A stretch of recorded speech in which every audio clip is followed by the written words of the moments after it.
Okay.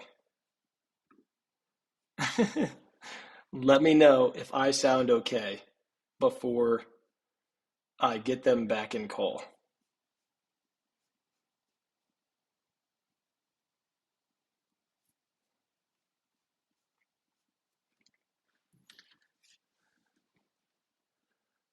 That is so annoying. Can you guys hear me?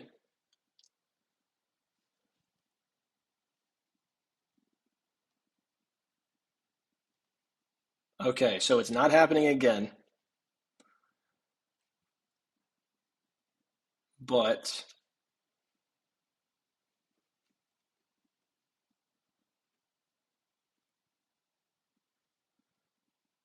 let's make sure that this is the case. So got this up here. I'm going to go ahead and let them back in. Let's see what happens. Let me close out of Discord entirely.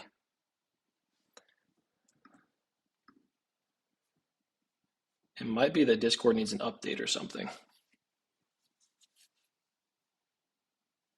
Okay, so it looks like we should be fine. All right, I recorded all my let's videos. give this a try.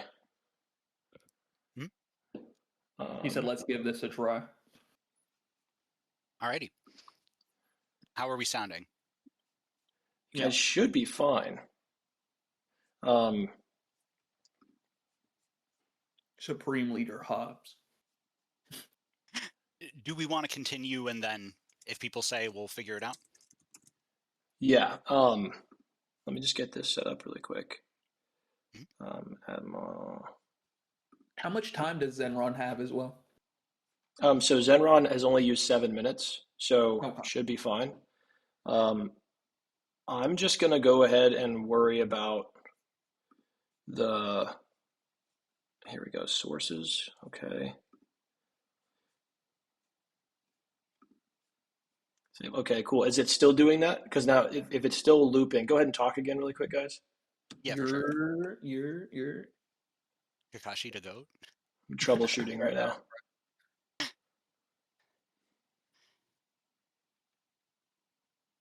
when you have to call your goat washed. Yeah, exactly. Like, what am I doing? All right, chat. Let me know if it's still fucking up. Because if it is, then I know what the issue is. No longer looping. Hell yeah. Cool. Yeah, it's like that one like Lightning McQueen. Okay. So yeah, you guys' audio is coming through more clearly too. Discord needed an update on my end. I think that was the issue. Cool. My other suspicion was maybe it was the software I'm using to like have our icons on there, and I was like, that's not important enough for me to just not do the stream. So, okay, so just to, if you guys want to, I'll give you guys a minute to catch everyone up on stuff, and then from there, whenever you're ready, I can start the timer. But you guys can review your last like point that you were on because they said, can you guys here? It's in my DMs. Spectre sent me. It was you saying SB. It was you saying, and it would be a later version of. It would be a later version of. It just kept doing that. So I don't even know which point that was in reference to. I think it was in reference to. I think that was during your conclusions of the. Or no. It was during his first point because they didn't start bringing it up until you guys were already on Zenron stuff. So I think you guys were talking about the sand shield, like the big body sand shield, and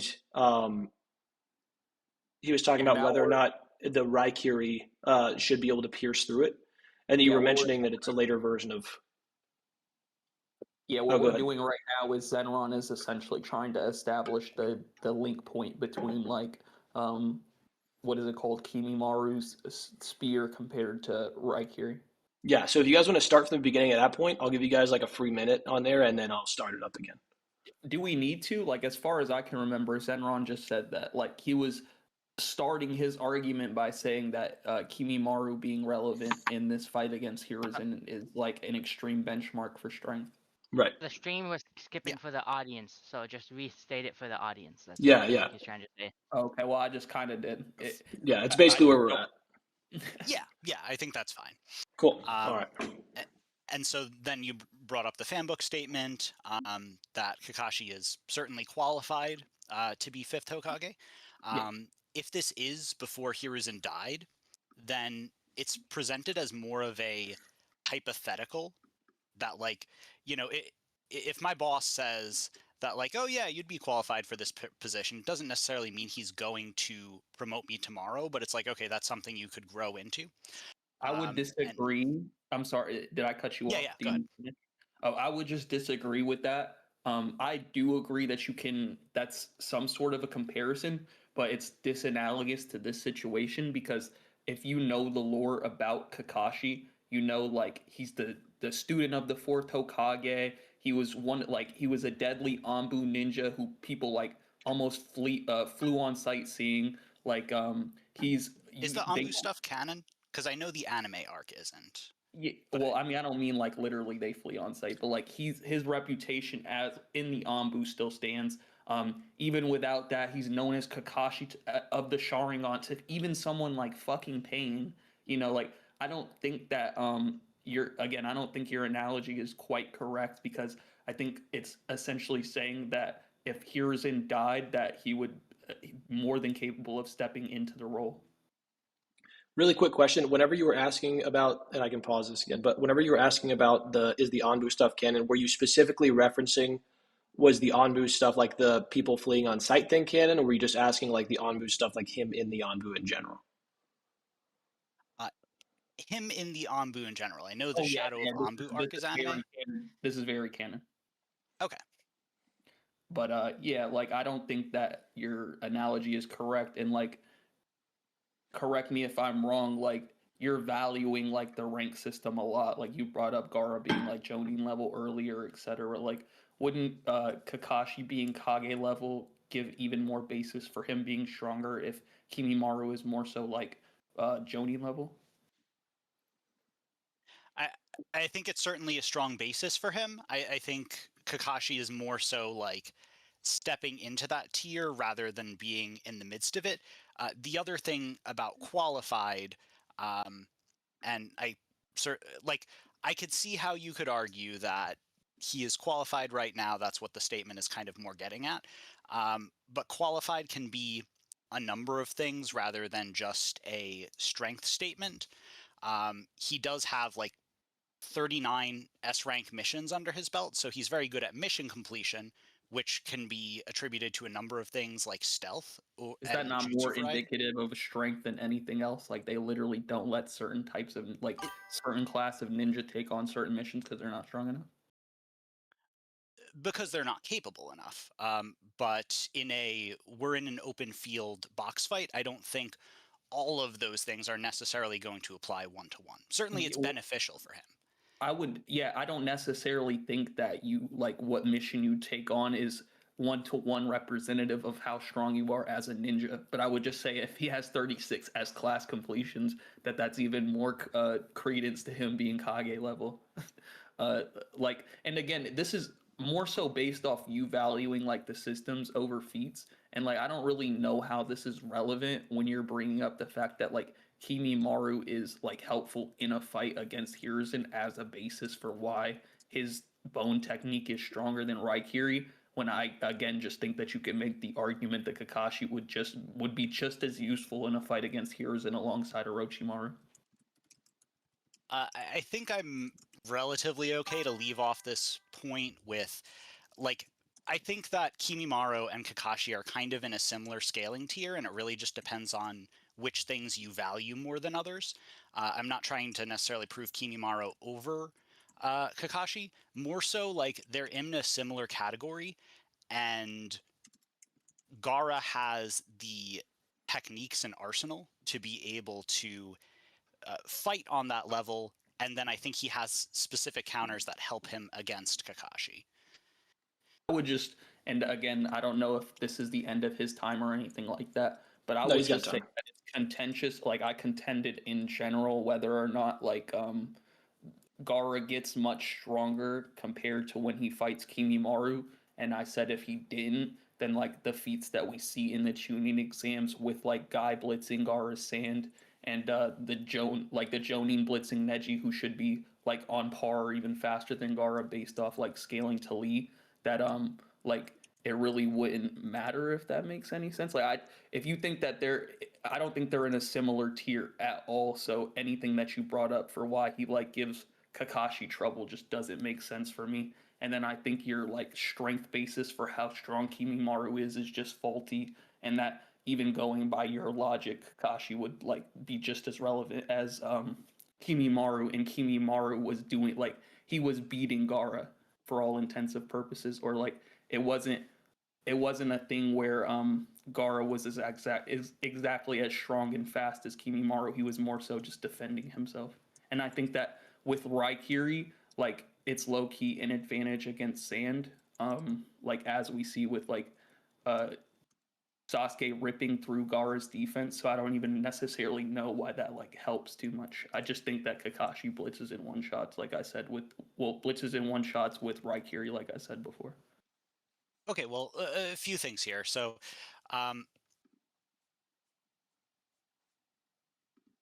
Gaara's Sand is not at any point confirmed to be Earth style, if I remember correctly, and it's more so implied to be Magnet style. Yeah. So, Lightning style doesn't necessarily have an advantage. I think that Sasuke's just better than Chunin exams Gaara, and I don't really need anything from Chunin exams Gaara. I think he does plenty in his Kimimaro fight that speaks for itself. And Yep, 5 minutes, by the way. okay, understood. Cool. So what was the other point you were making? That okay, so you think that he one shots. I think that the Shukaku shield is a sufficient defense. Oh, and then here we get into sort of the Kage tier ranges. You admitted earlier that Kakashi is not as strong as Hiruzen, and we think that Kimimaro would be relevant in that fight where the other players are Edo Hashirama, Edo Tobirama, and Orochimaru. So that would just imply that he's in a similar range. To me, that kind of implies like within like a third of his power. And I think that's similar to where Kakashi is falling by implication of being on that Kage level, but where does he fall on that Kage level? Hiruzen is the strongest of the 5 Kage.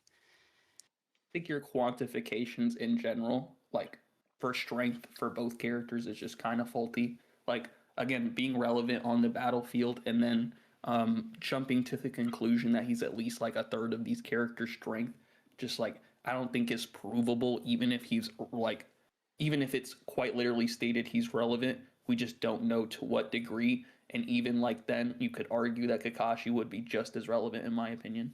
Like that's pretty much where I am with that. And then we've pretty much talked the Gaara comparison to himself in the Chunin exams versus the Sasuke retrieval arc to death. So I don't know. Do you think we could like literally get this judged on now, or do you want to like speak your piece a little bit more?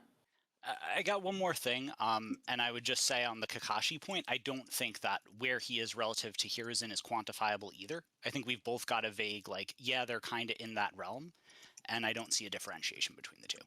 Yeah, and then last thing I'll say is again, it's just a lot of this is contention on how much stronger you think Gaara got, or if he's like comparable. So I would just say we can leave it up to the judges unless they want us to conclude. Yeah, it's up to you Sure, guys. and then one last thing is that I want to talk about the playing possum WinCon. In chapter 125, and you can put the scans down if you have any contention on this, but he just kind of, you know, has some rage, goes to his knees for a moment, and then bam, he's got the sand arm. And then every time Sasuke cuts it, he just gets it back quickly or gets it on the other arm. And then when he's fighting with Naruto a few chapters later, and Naruto's doing the 2K barrage and he's going to hit him again, he just gets mad as Naruto's clones are like flying at him and like instantly turns into Shukaku and pops them all. So I don't So think I, this is something that he really needs a lot to get into. yeah, I don't think his Shukaku powers are necessary. Like, I would more so consider those like plot induced things more than anything else. Like, the reason that he wasn't even able, like, if correct me if I'm wrong, but the data book, like in data book 2, it quite literally just states that the reason Gara like put himself in that sand shell to begin with is the fact that he was trying to undergo a partial transformation. So like I just think it's inconsistent for you to say that he can just pop a transformation whenever he wants, especially based on the instance where he got fucked up by Naruto, was already like massively transformed and then just raged out even more to the point that he's like, all right, I'm letting Shikaku loose. Like I don't think that his powers are necessarily on tap. And when he needs to use them, he needs like prep to use them and would literally put himself in a vulnerable state to get hit by Raikiri just like he did in the canon.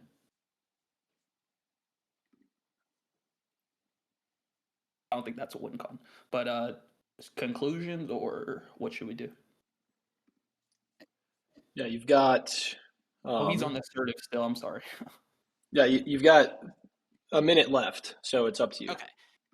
Yeah. So last thing I guess is, would you contend that if he gets into Shukaku form, that he would have any trouble beating Kakashi based on Shukaku's relativity to Gamabunta, who's relative to Jiraiya? I wouldn't contend that he could be a Biju level like combatant at all. Like the the Sanin summons are literally like implied to be stronger than them or on par with them, and Kakashi like shit himself against Orochimaru. So yeah, like I wouldn't contend that he beats Shukaku, but I don't think it's likely for Gaara to ever become Shukaku before he gets killed, and even if he gets into his partial transformation, I again just think he would get killed. Okay. Um, I think I've kind of gone as far as it makes sense to, in terms of, he's able to transform relatively quickly. I think the time is more of an emotional getting his mind under control thing than anything, but I could see the alternate interpretation. Got you. All So do you guys want to do conclusions on the entire debate, or are we good leaving it there? I think I'm good leaving it there. It just depends on what Zenron wants. I'm fine leaving it there. Okay, awesome. So here's what we're gonna do. I'm gonna mute everything on the stream, and then I'm gonna have we're gonna server deafen the non-judges in here really quick. That way we can chat about the conclusion. So anybody on stream right now, give us just a minute. We're gonna be right back, and then for you guys, just hold on for a second as well. We'll be right back. So Acolyte, if you want to mute or server deafen everybody on there, then I'll go ahead and mute stuff on stream. Zenron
Are you two the only judges?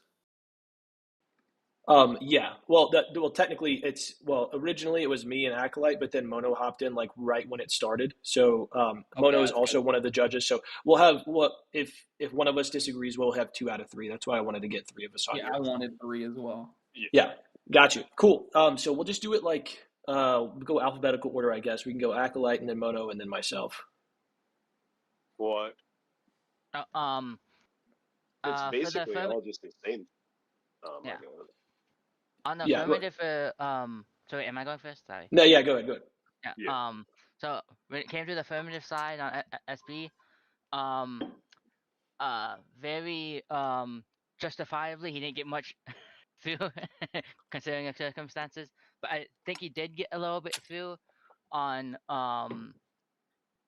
the way Zanron responded, because when during the point with going into the healing factor, the lead up to the healing factor was if Kakashi tags them, and at that point to me it sounded like the Zenron was kind of agreeing that was a high possibility that he gets tagged and damaged. Well, But or Zenron got more some so, good, or good even like if he gets tagged, he will be damaged. That's kind of how I interpreted it. Not to cut you yeah, off. Yeah. yeah, and during the affirmative for Sage, he did get some good concessions out of Zenron, like the Valkyrie being superior to the Chidori. We didn't really bring up the scans for that, We just but it know. sounded like yeah. Um, so it was a pretty good affirmative for Sage, given the circumstances. But for the affirmative for Zenron, they kind of went back and forth, just kind of disagreeing on it. We did get some scans for Zenron, some good ones, and he really tried with that his interpretive framework of the levels in Ninja, and SP just disagreed, and um, because of that, we'd have to get more scans. Like, just at that point, it's 2 different interpretations. At that point, we need external evidence to decide over the which interpretation. So I don't think he, because of that, Zenron got much through on his affirmative. Um, uh, so like, I think I kind of have to give it to SB. Mono. So I was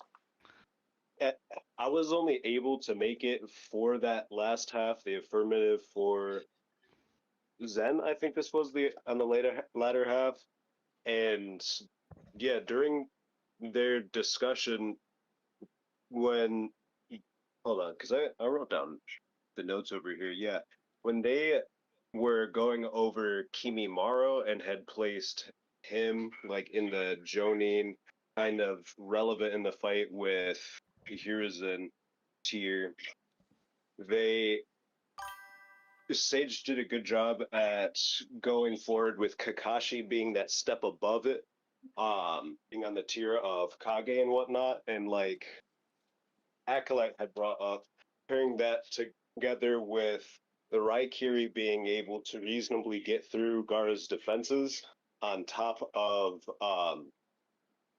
being able to go into why he didn't really think that Gaara would be able to go beyond just that base state that was fighting with Kimimaro into the advanced forms.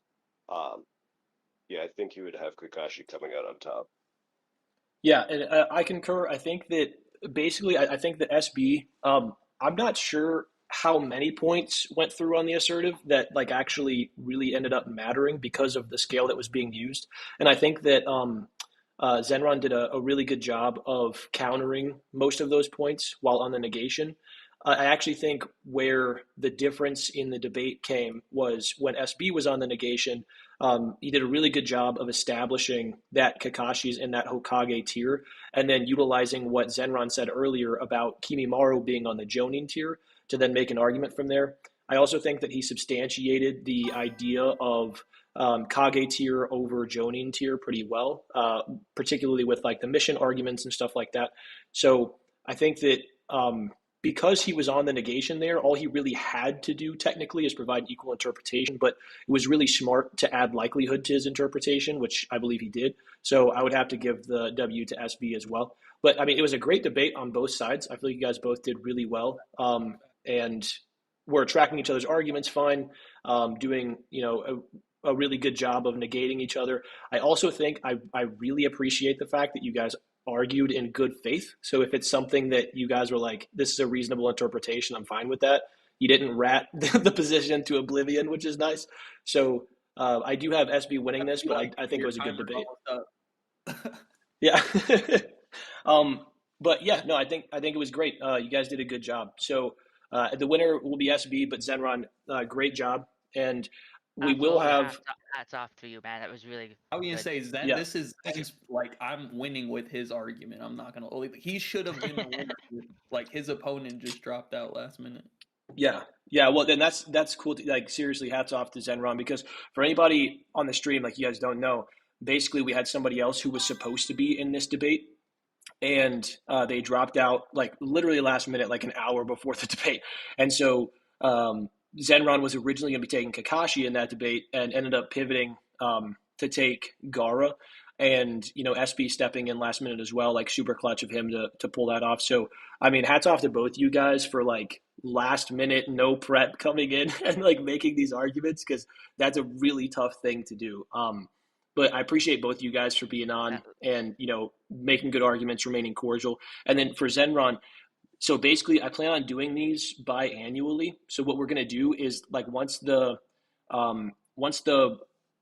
tournament like concludes, I'm going to do like matchups based on seeding to like for like I guess I don't like saying it this way, but I guess like the losers bracket, the people who lost prior to making it to the end. So that way we can establish seeding for the next round. So essentially, we will have you back on again if you're willing to do that for another debate, so that you can have like an official seed going into the next one.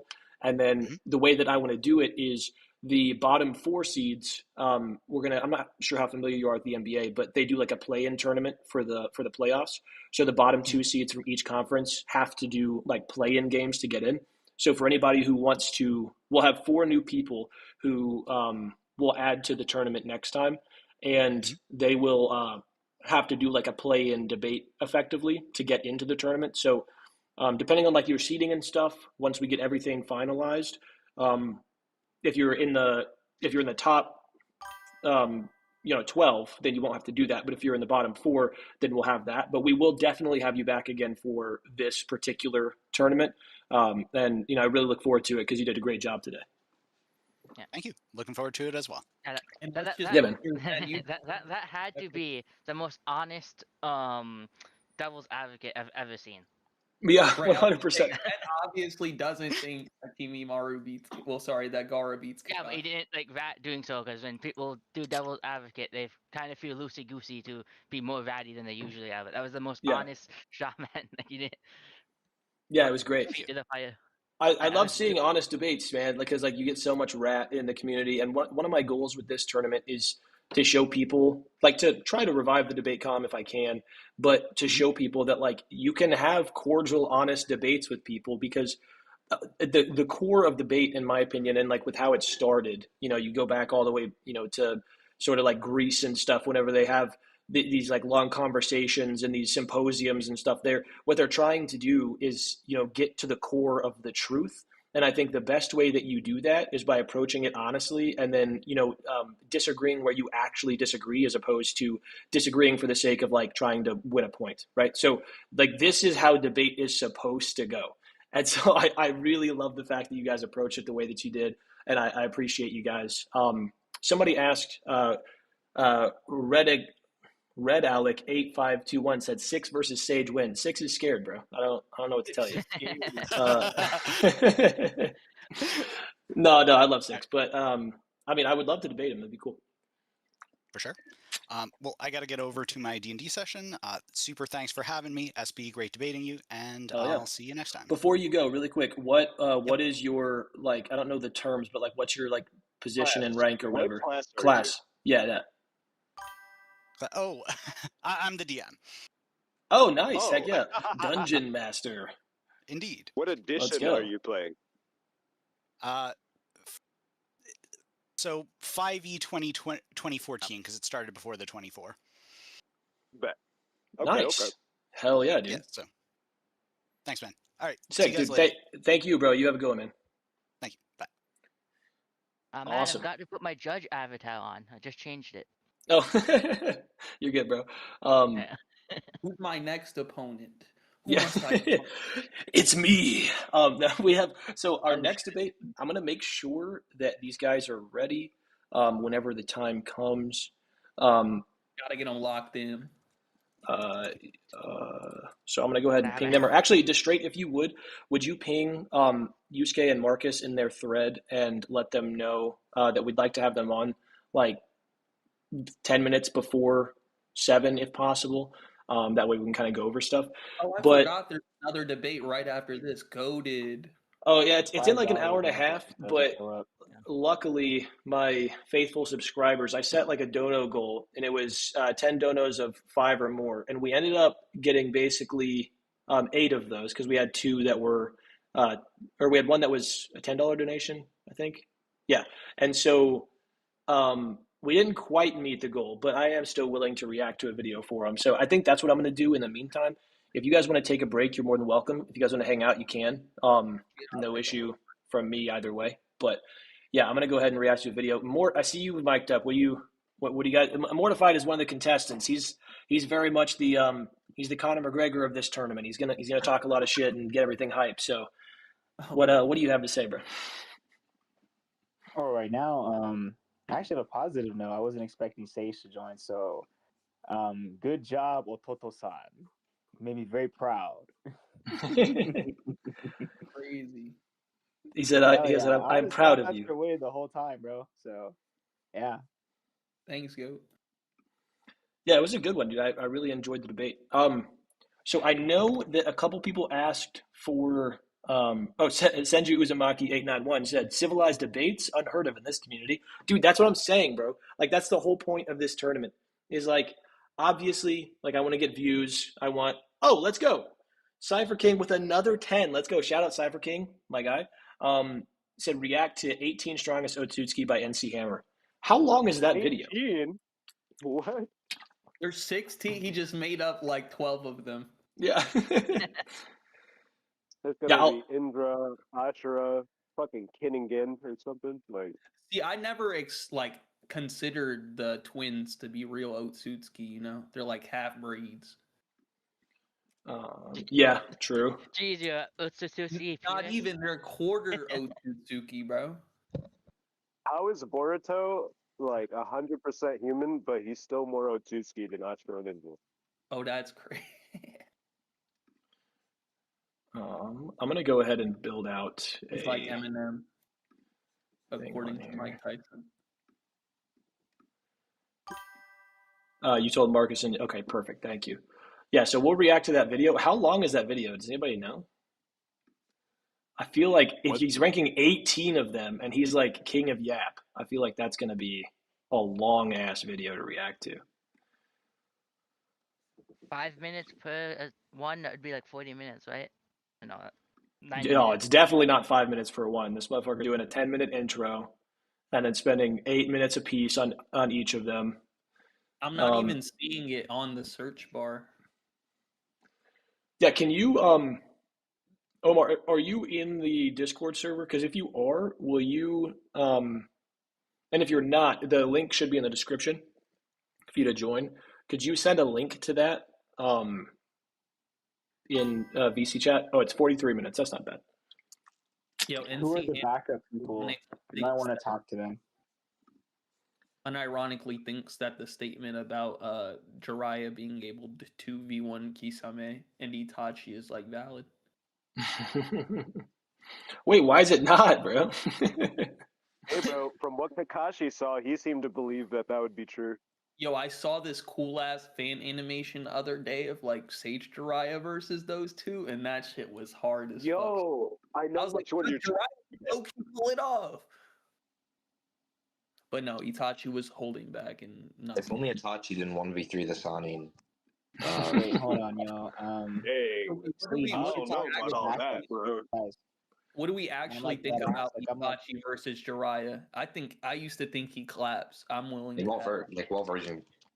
Wait, Like- guys, I gotta tell Sage something, like for real. Like I'm like 85% sure Marcus is not gonna show up. He's probably drunk or asleep. Like Marcus is a UK guy who drinks all the time, and it's like I don't even know what time it is in the UK, but it's only gonna Top keep five, getting I later. guess, He's I only think. gonna keep getting more drunk or tired. I'm He not said even sure, but he you said might that wanna talk to the back he's end. well, he said that he's going to be good at 7.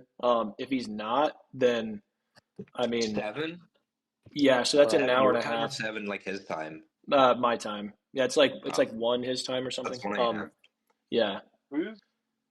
That's him an hour and a He half. he said he's good. He said he's good between 1 and 5 a.m. I'm like, bro, you're a demon. Like, what are we talking about? Low Like, that's key, insane. bro, me, You delayed my Z-Killer debate so much I was up till like 2:30 in the morning. I Oh think my God, me bro.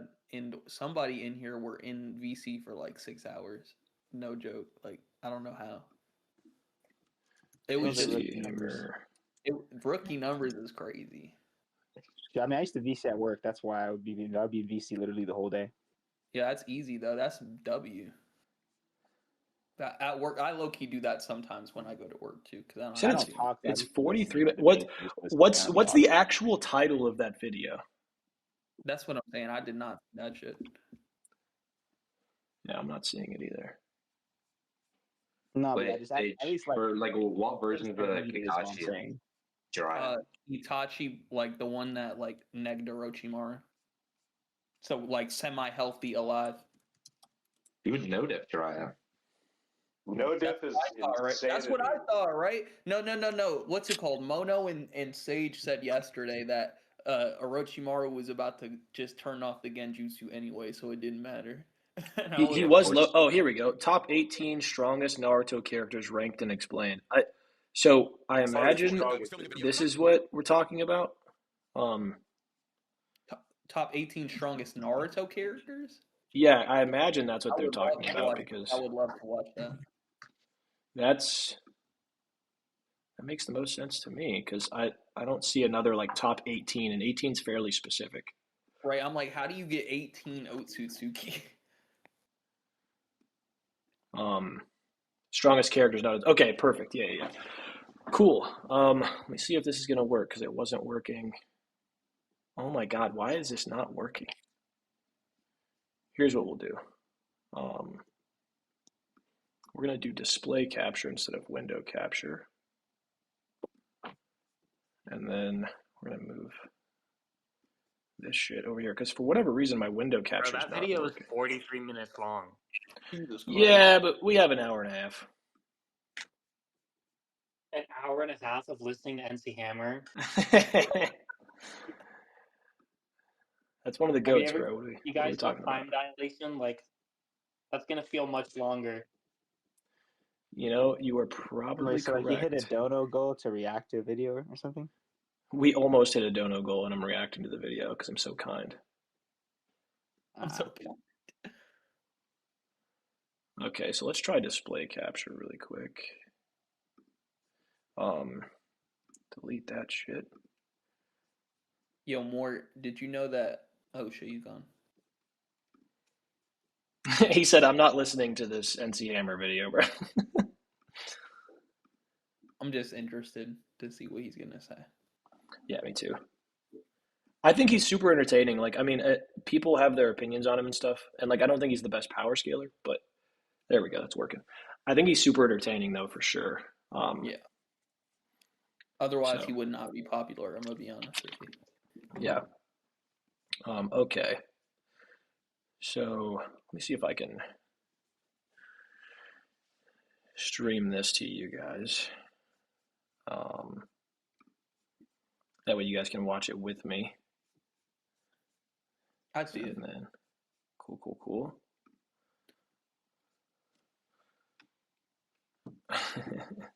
Bro has mad dolls. Dude, he does, bro. He's got a crazy collection. Playback speed, obviously 1.75 for him, just in That's case. crazy, bro.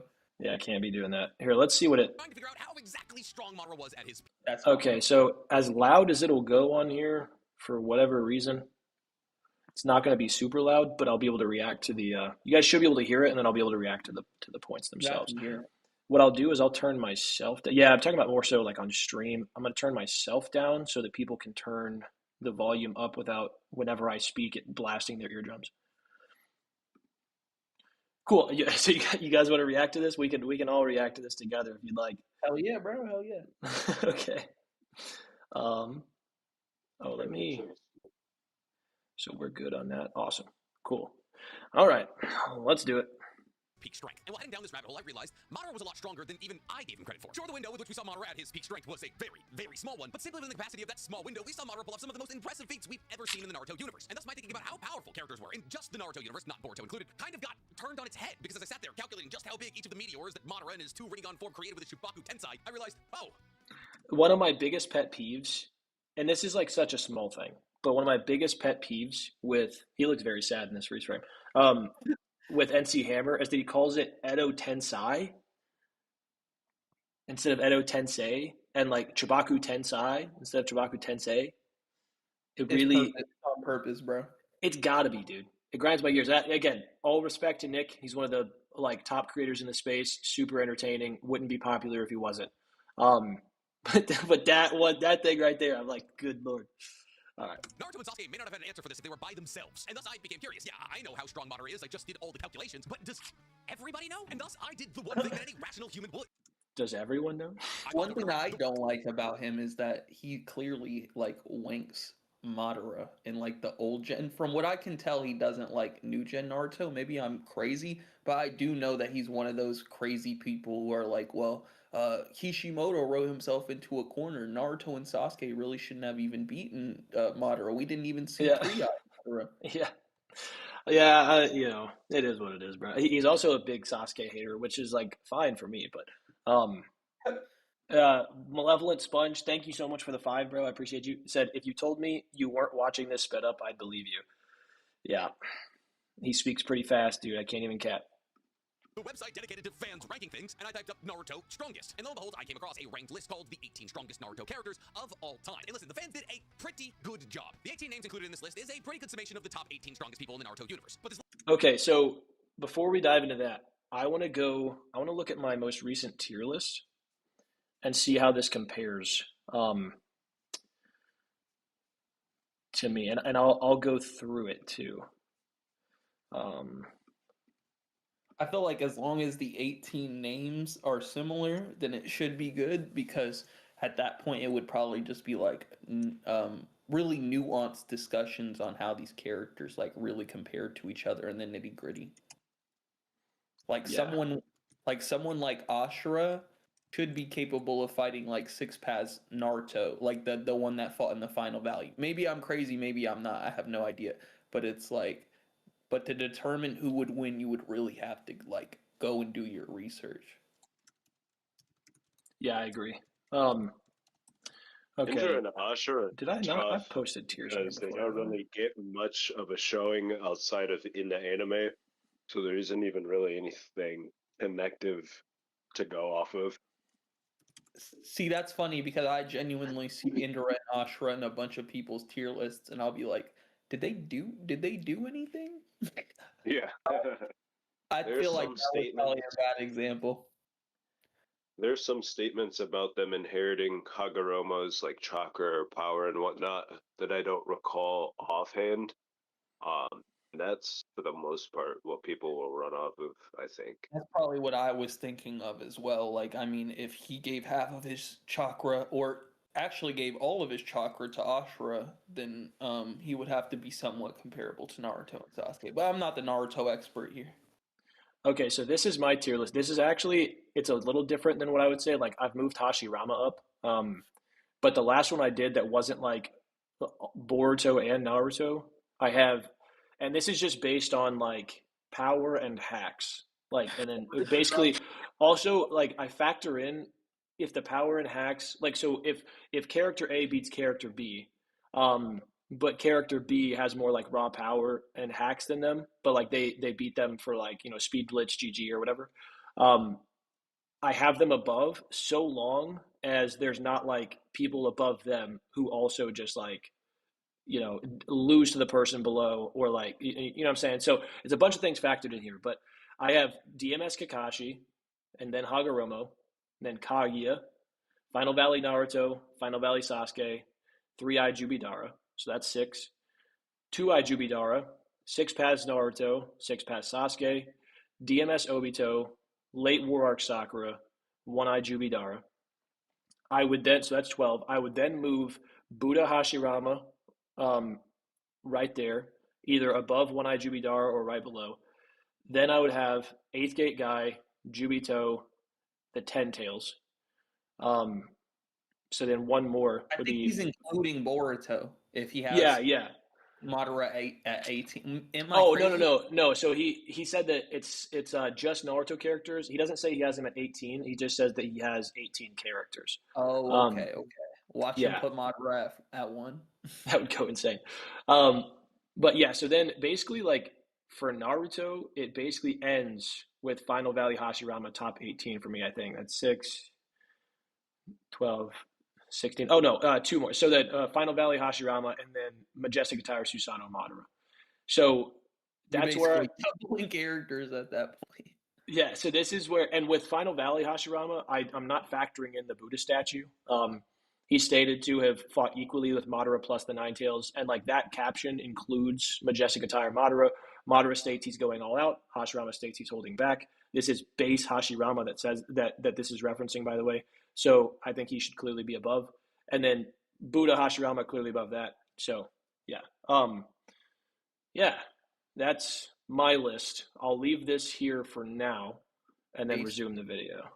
This list is not perfect. There are 2 very important people that are left out of this list, and a lot of the placements are iffy at best. And thus today, I want to go over this article, but more so, I want to go over the 18 most powerful people in the Naruto universe with you and give my opinion in order of who I believe truly belongs on this list. So without further ado, let's get directly into a second version of a video I made years ago, the strongest characters in Naruto, ranked and explained. But before we get right here explaining anything, guys, please, for me, like this video, subscribe to the page, and hit that notification bell. You're probably wondering why I'm retouching on a topic that I've talked about previously. And that's because when you do this job for as long as I do, you gain access and a different understanding for a lot of the information that you previously believed you understood. And while I'm not saying any of the videos that I made previously are inaccurate, I feel as though now.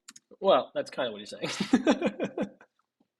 Nowadays, I have the best possible understanding of Naruto's universe as I ever possibly could, which is why I'm really excited to tackle such an important topic today. So let's get to the list with apparently our 18th spot, which is A. What? Going to lose my actual mind, bro. There's no way. Hold on. What it is he's not doubling up on characters. So if there's 2 if there's 2 Hashiramas or 2 Madaras, he's not gonna mention. Well, I'm not gonna lie. Even if you don't double up, so if I go through this, I don't double up characters. DMS Kakashi, Hagoromo, Kaguya, Naruto, Sasuke, Madara. That's 6. DMS Obito, 7. Late War Sakura, 8.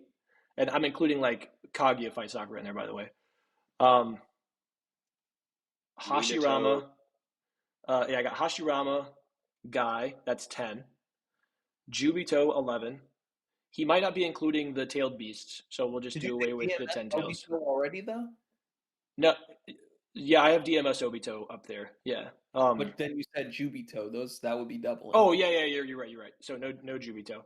I have Hashirama. I've got Madara already. So then Minato, and then Kakashi. That's 12. But did you Guy put already, or am I crazy? Oh yeah, you're right. Sorry. So I have Minato, and then I have Guy.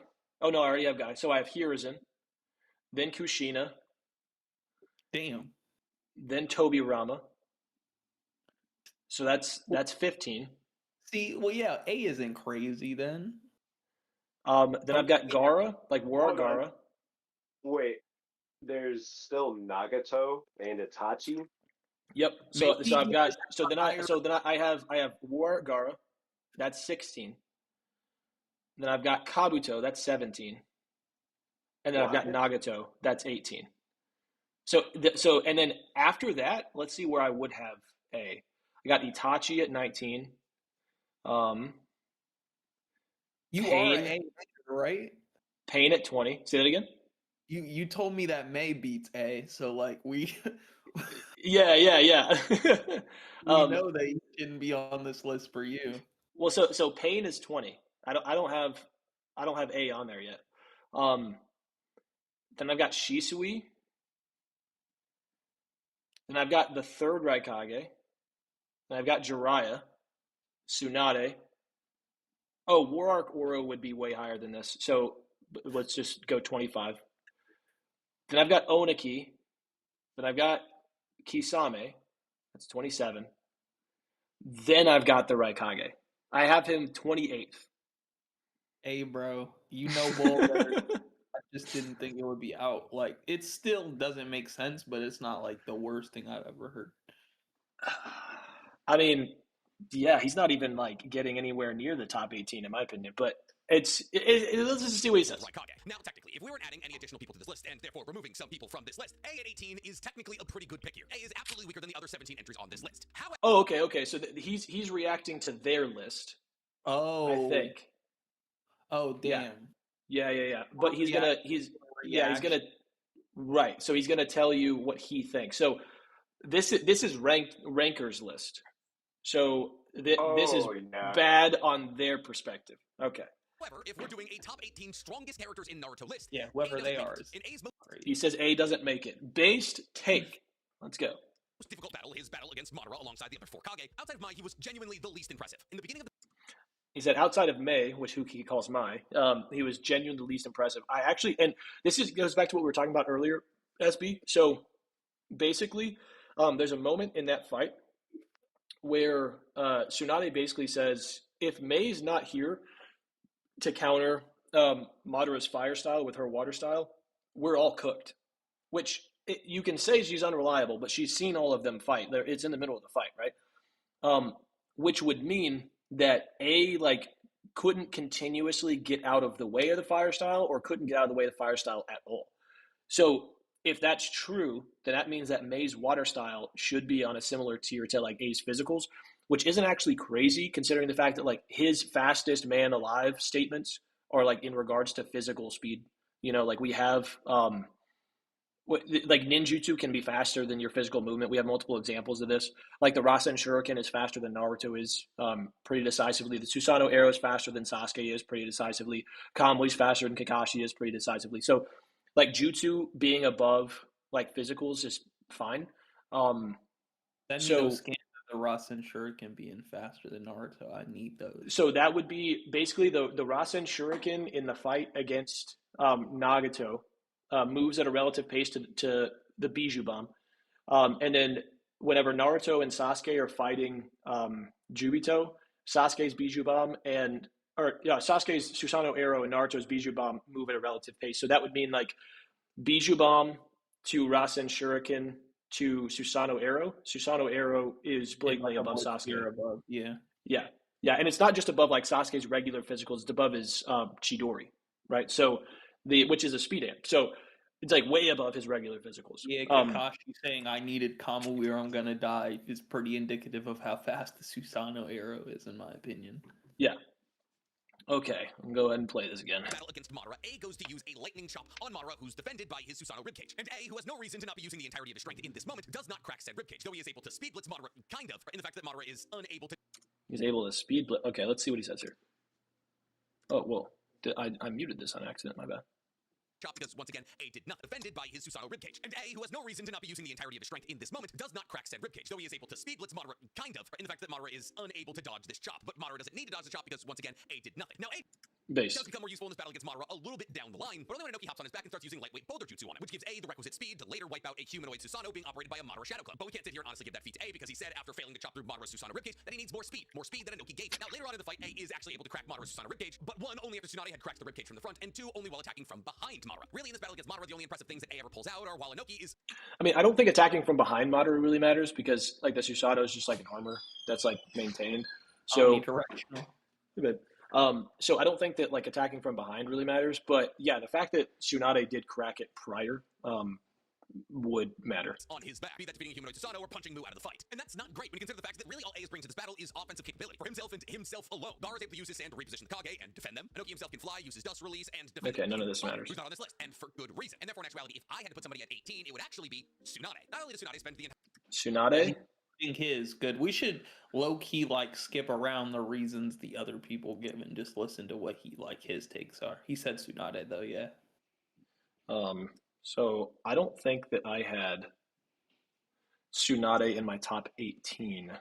It was like 20 something, right? Yeah, it's close. Like it's not super crazy. Entirety of the 5 Kage battle versus Madara healing the other Kage, but she's also only one of 2 Kage involved in that fight who's able to take out one of the humanoid Susanoo by herself. And while in this very same fight, Madara does say that Tsunade is slower than the 4th Kage, we know that in feats of strength, A had to pseudo cheat to beat Tsunade in an arm wrestling. And he's using the anime. Oh no. Well, so Nick's perspective. Go ahead. If Kishimoto had included that in the manga, that'd have been a huge W for power scalers. True. But as far as I'm aware, Nick's perspective on canon in regards to the anime is anything in the anime that doesn't directly contradict the manga should be considered canon. Obviously, that doesn't fit in the context of like the definition of canon, but like that's his perspective on it. So whenever he does like his videos, I always try to give a little bit of grace there and say like, all right, well, this is just like how he's interpreting what canon means. But yeah. Does say Tsunade is slower than A, she's still able to do more damage to his ribcage than A ever was. Ties into the fact that the only reason that any of those Kage walked away from that fight is because Tsunade saved all of their lives. And while healing ninjutsu may not appear in the category of power, the ability I will say though, the anime like making the first part of that arm wrestling match seem close, low key do be a bit contradictory. I can't lie. to live to Right, fight it again would is be an absolutely A upscale, Loki. Yeah, 100%. part of being powerful. It is why we take things like Jubi Daru's regeneration ability into account when talking about his power. If you can have your legs cut off and be completely fine, that is absolutely something that should be added into the calculation of how powerful you are. So with Tsunade at 18, that brings us to our 17th spot, which I believe belongs to somebody who is not currently on this list. And for reasons I can't fully understand, because this list features Gaara, A, and Tsunade. 3 people who really don't get to show off the peak of their powers until the 4th Great Shinobi World War. But you know who else got to show off their powers in the 4th Great Shinobi World War? Anoki. Time and time again, Madara identified amongst the 5 Kage, Anoki to be the only So is this his 17 or is it? I'm so unclear. genuine threat. And time again, Anoki proved that to be 100% true. So there's only 2 people during the 5 Kage fight that land a blow against Madara that would have been fatal if he wasn't an Edo Tensei reincarnation. And those 2 people are Tsunade, who we have in our 18th spot, and Anoki, who does it twice. See, while Tsunade was the reason that the 5 Kage were able to stand back up after their battle against Madara, the only reason that any of them were even able to battle against Madara in his perfect Susanoo form is because Anoki was able to destroy the deep force emergency used by Madara that knocked out all of the Kage. On top of this, Anoki was able to use Dust Release so large that it was able to wipe out 10 plus humanoid Susanoo clones, while also being able to blast through Madara's main body Susanoo faster than he could react to, dealing him what would have been a fatal blow if he wasn't an Edo Tensei reincarnation. Tied into the fact that before this fight, the only reason the majority of the Shinobi Yeah, I know, dude.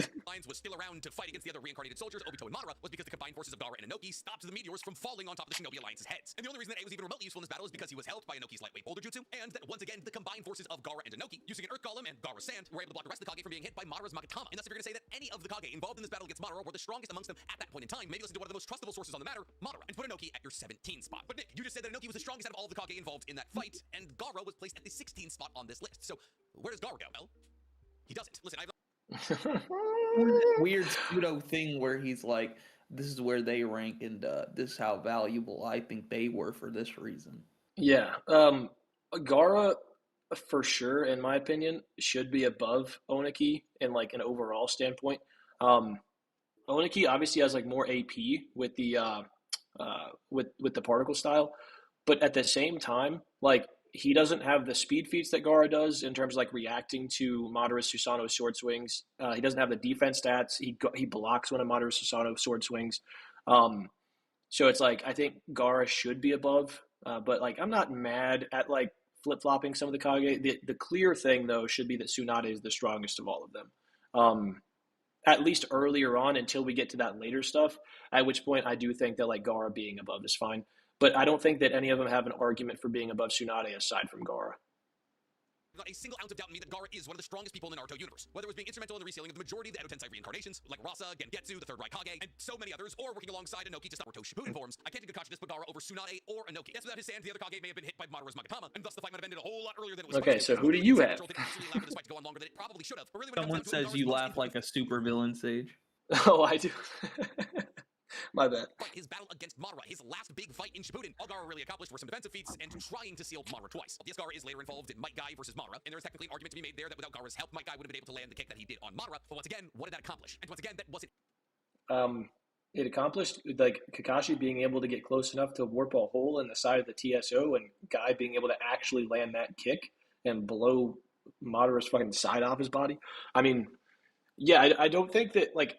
It's kind of weird because he's not doing like power scaling arguments here. He's doing like most useful arguments here. Yeah. It's not really, I don't know. It's kind of confusing. But this is No. who he doesn't think should be at 17. He doesn't think. His feet, he was just carrying people. And that's kind of the thing with both Naruto and Shippuden Gaara. His most impressive feats are defensive, protecting the entire sand village from Datara's sea to Okay. Well, because he dies and everybody else has more opportunity to reach their peaks. And I'd like to remind all of you that we're talking a certain amount of power to pull off any of these feats. I just can't say he's beating out other people that should be on this list, like our actual number 16 spot, Okay. Jiraiya. Why is Jiraiya so low? Well, because he dies and everybody else has more opportunity to reach their peaks. And I'd like to remind Okay, so he has Jiraiya above Tsunade, which I think is fine. Jiraiya, I don't think he's in my top 18 either. I think what's going to be most interesting is the end of this. Here, give me 1 second. I got to go take a piss again. I'll be right back. SB, can you keep the people entertained for me? Why not? Thank you. Well, I can't see chat.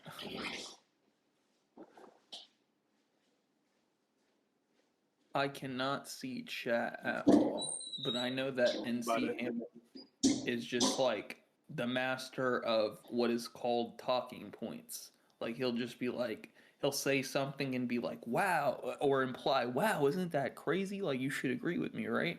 And he doesn't really actually like have any substance to what he says. I haven't seen too much of his content, just a couple of his shorts. Yeah, from what I can tell, like maybe he does. Like I'm sure he doesn't care, like what we think, but it's just like very poorly researched stuff, in my opinion. It like for him to have an opinion on. I think his strong suit is more like lore stuff, so it's like pretty easy for us to pick on whatever he's saying. Yeah, that's pretty. It can get pretty bad.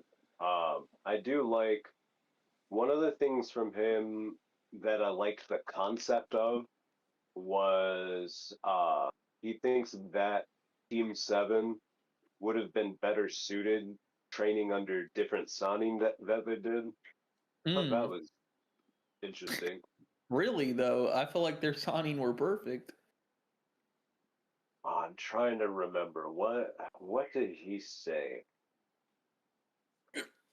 Who the yeah, everyone was perfect for who they got. Gonna add Imagine Naruto under Orochimaru. Imagine anyone but Sasuke under Orochimaru. Oh my god. I think he put Naruto under Tsunade so she could teach him better chakra control. That would be huge for Naruto. So, like, imagine Sakura, but with Naruto's chakra reserves from the bat, like off the bat. Yeah, who would Sakura end up with though? Jiraiya? Like that would still leave. I think it was Orochimaru. Yikes. A girl with no talent, really. Well, not like relative to most people. Nah, she's smart as fuck, dog. But Orochimaru would be like, what is this useless thing? Honestly. Nah. If he walks past the room like what's it called?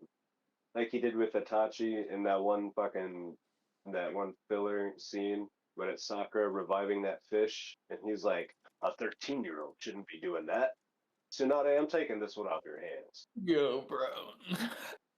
This is, I don't know if I'm allowed to, no, I can't say this on Sage's stream. That would be this would be too stupid of a joke.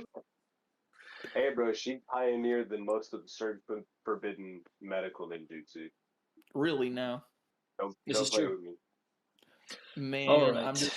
I'm stuck in 2015 hating on soccer. I'm gonna make these icons a bit bigger so people can see this shit. There we go. Okay, let's go ahead and resume this. Peak powers today. And Jiraiya's peak is undoubtedly in his battle against Nagato, which is incredibly impressive, mind you. Jiraiya, with no information in Nagato and Konan's backyard, is able to battle against the two of them and wipe out 4 out of 6 paths of pain. And he does this with his incredibly deep bag of juices. Debating whether in like 3 minutes, right? the fusing of Ma and Pa to a show. A word? So you said it's in like 3. You said in like what? Yeah, so he said he just popped in there and said 10 p.m. ish. What time is it? 7? Yeah, it's about to be 6. So I just messaged in the chat. it's totally up to you guys. But he said, I think that's 7 for me. so Shoot. it'll be 10 p.m. Central. So I don't know what time Oh, that is for you. Yeah. What is wait. that for Eastern? Oh, that's 8. That's 8. No, he said 10 p.m. EST. Oh, okay, then that's 9 o'clock Central. Cool. Yeah, we'll have a judge set up for you guys. I won't be streaming at that point in time, so Okay. we'll just get a judge. 10 If p.m. Mono's EST. Holy yeah, shit.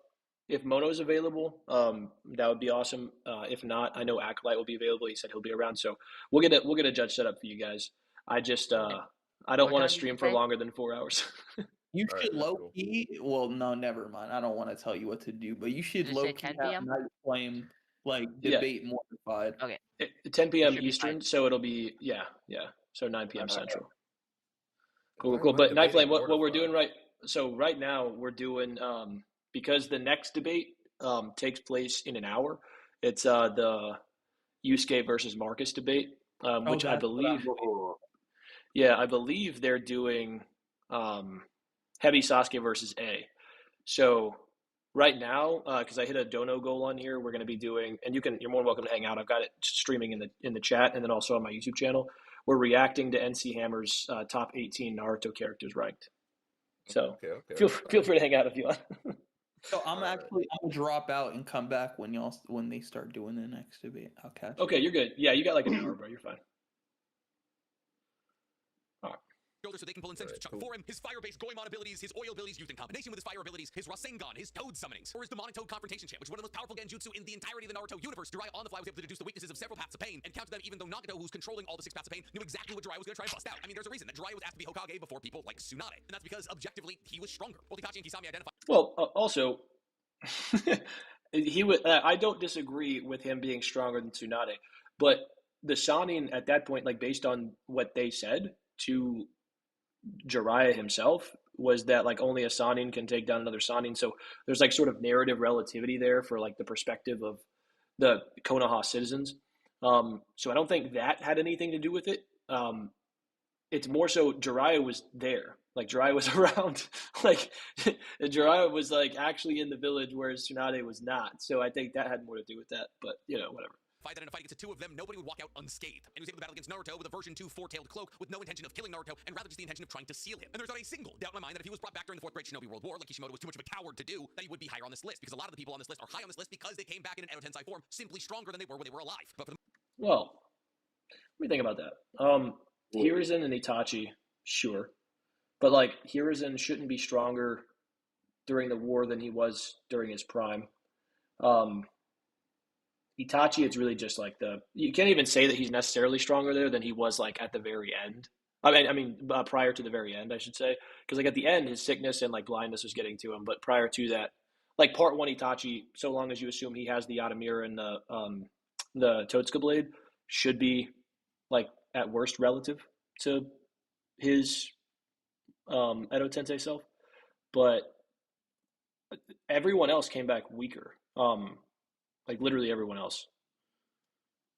So I don't know. The moment, I can't put Jiraiya any higher than 16. He's just outclassed by a lot of people who got to see the end of Naruto Shippuden. Like a rather controversial pick here at 15. The second person who I believe was wrongly left off this list. Here is it. See, one of the things that He's got Hiruzen at 15?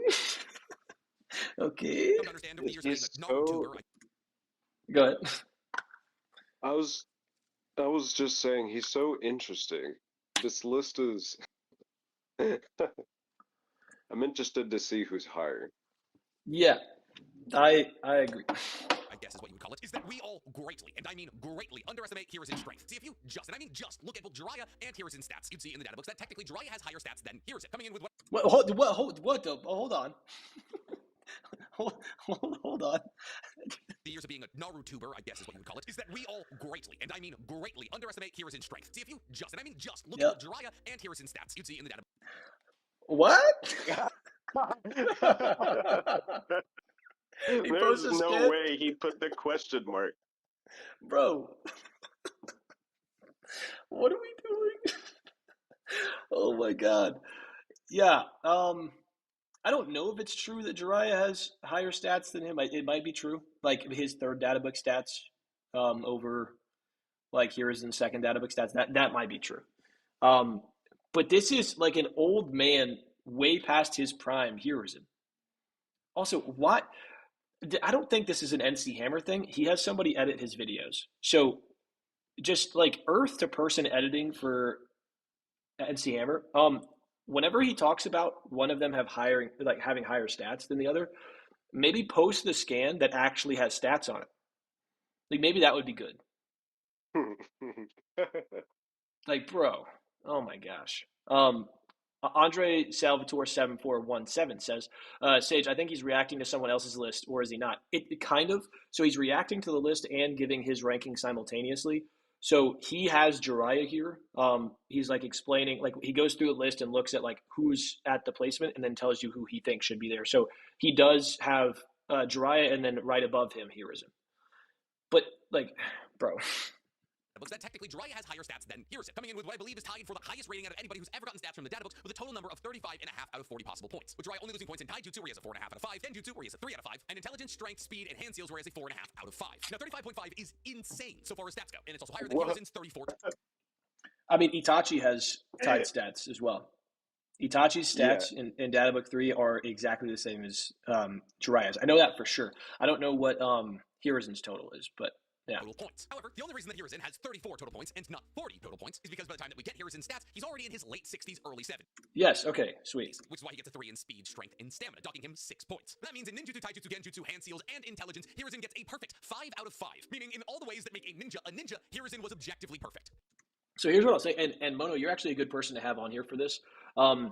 This really comes down to how you understand the Databook stats. They're clearly not comparing everyone to everyone. Clearly. We know this because Hiruzen's speed stat is the same as Neji's in Databook 2. Neji gets murder blitzed by the Jonin while like killing intent trying to take down Hinata. And they're like all the way across the battlefield and they blitz across and like stop him from tagging her. And this is like Kakashi, no Sharingan, like Guy, no gates. So like they're like a massive like murder blitz tier above Neji, which wouldn't make sense if Neji's as fast as Hiruzen, because what that would imply is that all of those Jonin, including Kurenai, would be able to just murder blitz Hiruzen, which doesn't make sense for obvious reasons. So it's not that. So there are really only two alternatives, and Mono and I have had this conversation a few different times. I think the only two things that make sense are it's comparing across tiers. So like Jonin to Jonin, Chunin to Chunin, getting to getting, etc. And I think that mostly works. I think there are some issues with it, but it's mostly fine. Whenever you dig into the databook stats, there are some things that may seem inconsistent depending on whether or not you think they're taking into account higher forms or not. But the other way to look at it is like it's like a skill tree, like based on your latent potential. Like how have you maxed out the stats that you could have at that point in time? So like a 5 in speed would be like as fast as a character can possibly be.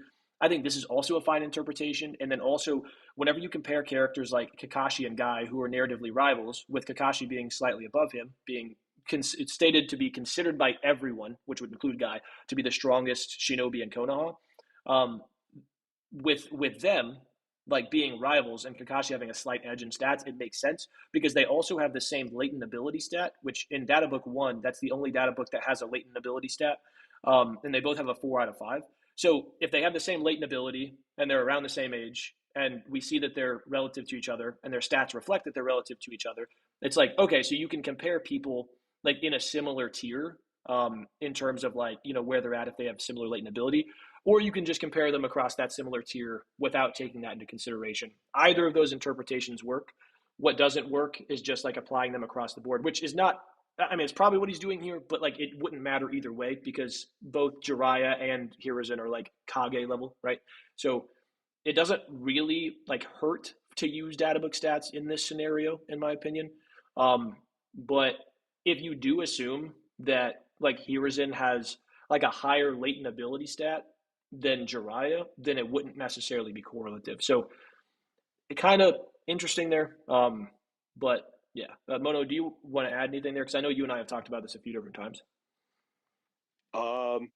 Not anything too deep. I do lean towards the like cross tier sort of interpretation of the stats. Because yeah, like you said, Neji's actually got a higher speed rating than Hiruzen does. So Yeah. I think he has a 4 and Hiruzen has a 3, right? Because it was either both 3s or one of them has a 4 and one has a 3. yeah, I think because Neji's is either the same or half a point down from Lee's, so he either has Yeah. a 4.5 or a 4. Yeah. Yep. So, which obviously like wouldn't make sense for him to be faster than, or even relative to Hiruzen, like based on what we see. So yeah, the point stands. Like you can't just compare like a Genin's stats to like a Jonin's stats. Like you just can't do that. I do think that like if you factor in the like tiers and then the latent ability, I think that also works. But there's actually something I'm going to talk about in my next video. Is like those are the only two possibilities in terms of interpretation that actually work. But yeah, I mean, it's fine for this, but I think just to clarify for the listeners, like you can't just say, "Oh well, this Genin has a stat of 4 and this Jonin has a stat of 3, therefore the Genin is better at taijutsu or whatever than the Jonin." It just doesn't work that way. And he was only hampered by the slow yet unstoppable march of time. And this is backed up by multiple statements in the early parts of Naruto, as Konohamaru talks about Hiruzen as the former god of shinobi, the strongest ever Hokage. And while a lot of this gets pseudo-retconned as Hashirama becomes a more fleshed It doesn't get retconned. He's basically if you and I have had this conversation too. So the data book statement says he's revered as the strongest Hokage. I've talked about that in my videos multiple times. And then Iruka says that like he is the strongest of the successive generations of Hokage, but Iruka never got to see Hashirama fight. So like Iruka, and then we find out from Kabuto that everyone who's ever heard of Hashirama, at least everyone alive, I would imagine, who's heard of Hashirama's power, considers it to be fairy tale alongside the Sage of Six Paths, who people didn't even like, they weren't even certain existed, right? So like people don't like somebody like Iruka wouldn't actually have a good gauge on whether or not Hiruzen is stronger than Hashirama. So it's not a retcon because there's no like retroactive continuity there. There's nothing that's previously established that then is being um, being taken away or like reframed, recontextualized. It's more so just it's revealing to us that like according to like what he knows, he believes this to be the case. So yeah, I mean that just a little side tangent there, but I felt like it's important to add. out character. It is worth noting that Hiruzen was elected as the youngest ever Hokage, but he was elected only being later surpassed. That's not actually stated, but it probably true. Minato, and that he was able to win Isn't 3 it great that shinobi stated for Minato? Yes. So he just said later on surpassed by Minato in that regard. Oh, okay. So I mean, at that point, Hiruzen yeah, would. Well, how soon after Izuna died do you think they made the village? I think probably fairly soon. Like I don't think it was like several years or anything. But we don't ever get like a confirmed age for Tobirama or Hashirama or Madara. Like literally ever. Like we don't know how old they were when they died or anything. So it's unclear how old Hashirama and Tobirama were when they became Hokage, and it's also unclear how old Hiruzen was when he became Hokage. Although there should be a range. I talked about this in my strongest Naruto characters by age video. I think the most reasonable thing, because he's 18 years older than the Sanin. We know he was Hokage whenever he took over as their leader, which is weird, but that's just what's shown and stated. So he would have been no older than 24 when he became Hokage because they graduated the academy at 6. So he had to have been younger than 24 for sure. We just don't know how much younger. Now we do know that Hashirama got to see Tsunade as a toddler. So let's say she's like 2 there, or even if we want to go 3, then that would mean that. And this is why, like, Tobirama was actually probably the shortest rating Hokage, because unless you consider Danzo like a legit Hokage. But the basically like if she's, let's call it 3, then that only leaves 3 years for Hashirama's death, Tobirama's appointment, and then Tobirama's death, Hiruzen's appointment. So the youngest you can really get him as Hokage is like 21, maybe 20. So if he was appointed at 20, the youngest you can really confirm that Minato was promoted to Hokage was at 22 because he's 10 years older than Kakashi. Kakashi was appointed to the Anbu at 12, which probably didn't happen during wartime. It probably happened after wartime. So they're around the same age whenever they become Hokage. But Hiruzen might actually have been younger. Like we just don't know. So yeah. Wars for Konoha. On top of the fact that he has possibly the strongest summoning in all of Naruto and was able to use that summoning to push Kurama, the biggest out of all of the tailed beasts, out of Konoha, and the fact that he was able to fight against a full power Orochimaru who had Tobirama and Hashirama by his side, and I get that they weren't in full power, I don't care. To me, it paints the story of a man who had a more impressive ninja career than Jiraiya. Now, unfortunately, this is a really hard argument to make because we don't have a lot of stats or feats for Prime Hiruzen, but we also objectively don't have a lot of tape on Jiraiya. Itachi and Kisame flee from the battle against him. When he comes up against Orochimaru in the later part of Naruto, he's drugged, and that's really the only actual fight we have for a peak power Jiraiya is his battle against Nagato. Now, I think battling against Nagato in his own backyard and battling against Orochimaru, who's fighting alongside Hashirama and Tobirama, might be equally impressive feats. Hiruzen does come out victorious in his battle. Kind of. I mean, he takes Orochimaru's arms and he seals Hashirama and Tobirama. But listen, this is the one point on this list where I could genuinely understand you doing a flip-flop. If you think that Jiraiya is stronger than Hiruzen, sure, whatever. There isn't enough concrete evidence either way. But from this moment on, there is literally no debate. Coming up at number 14, we have Tobirama. I mean, yes, the creator of there's really no argument, in my opinion, that Jiraiya is stronger than Hiruzen. Like he's relative, like stated in I think it's Data Book 2 or Data Book 1, one of those, stated that the Sannin have power rivaling the Hokage, which would be in reference to it's Data Book 1, which would be in reference to Old Man Hiruzen. So for sure, there's like no argument for Jiraiya being above Hiruzen. I don't think that's crazy, right? Not as far as I can recall. I remember Marcus had shown me a scan before that once said the Sannin were approaching the Hokage's power. Which, at that point, that's a bad look for them. Yeah, it just means that they would be below. Like even if they're approaching it, like unless you think that they're approaching it because they're getting so much weaker. Like they were way stronger and now they're approaching his power again because they're getting like nerfed or whatever. But that doesn't make any sense either. And I'd have to double check, but I'm pretty sure both of their strongest ninja statements are after Hiruzen is dead, but I'm not entirely sure. I believe so. I think they're Data Book 2.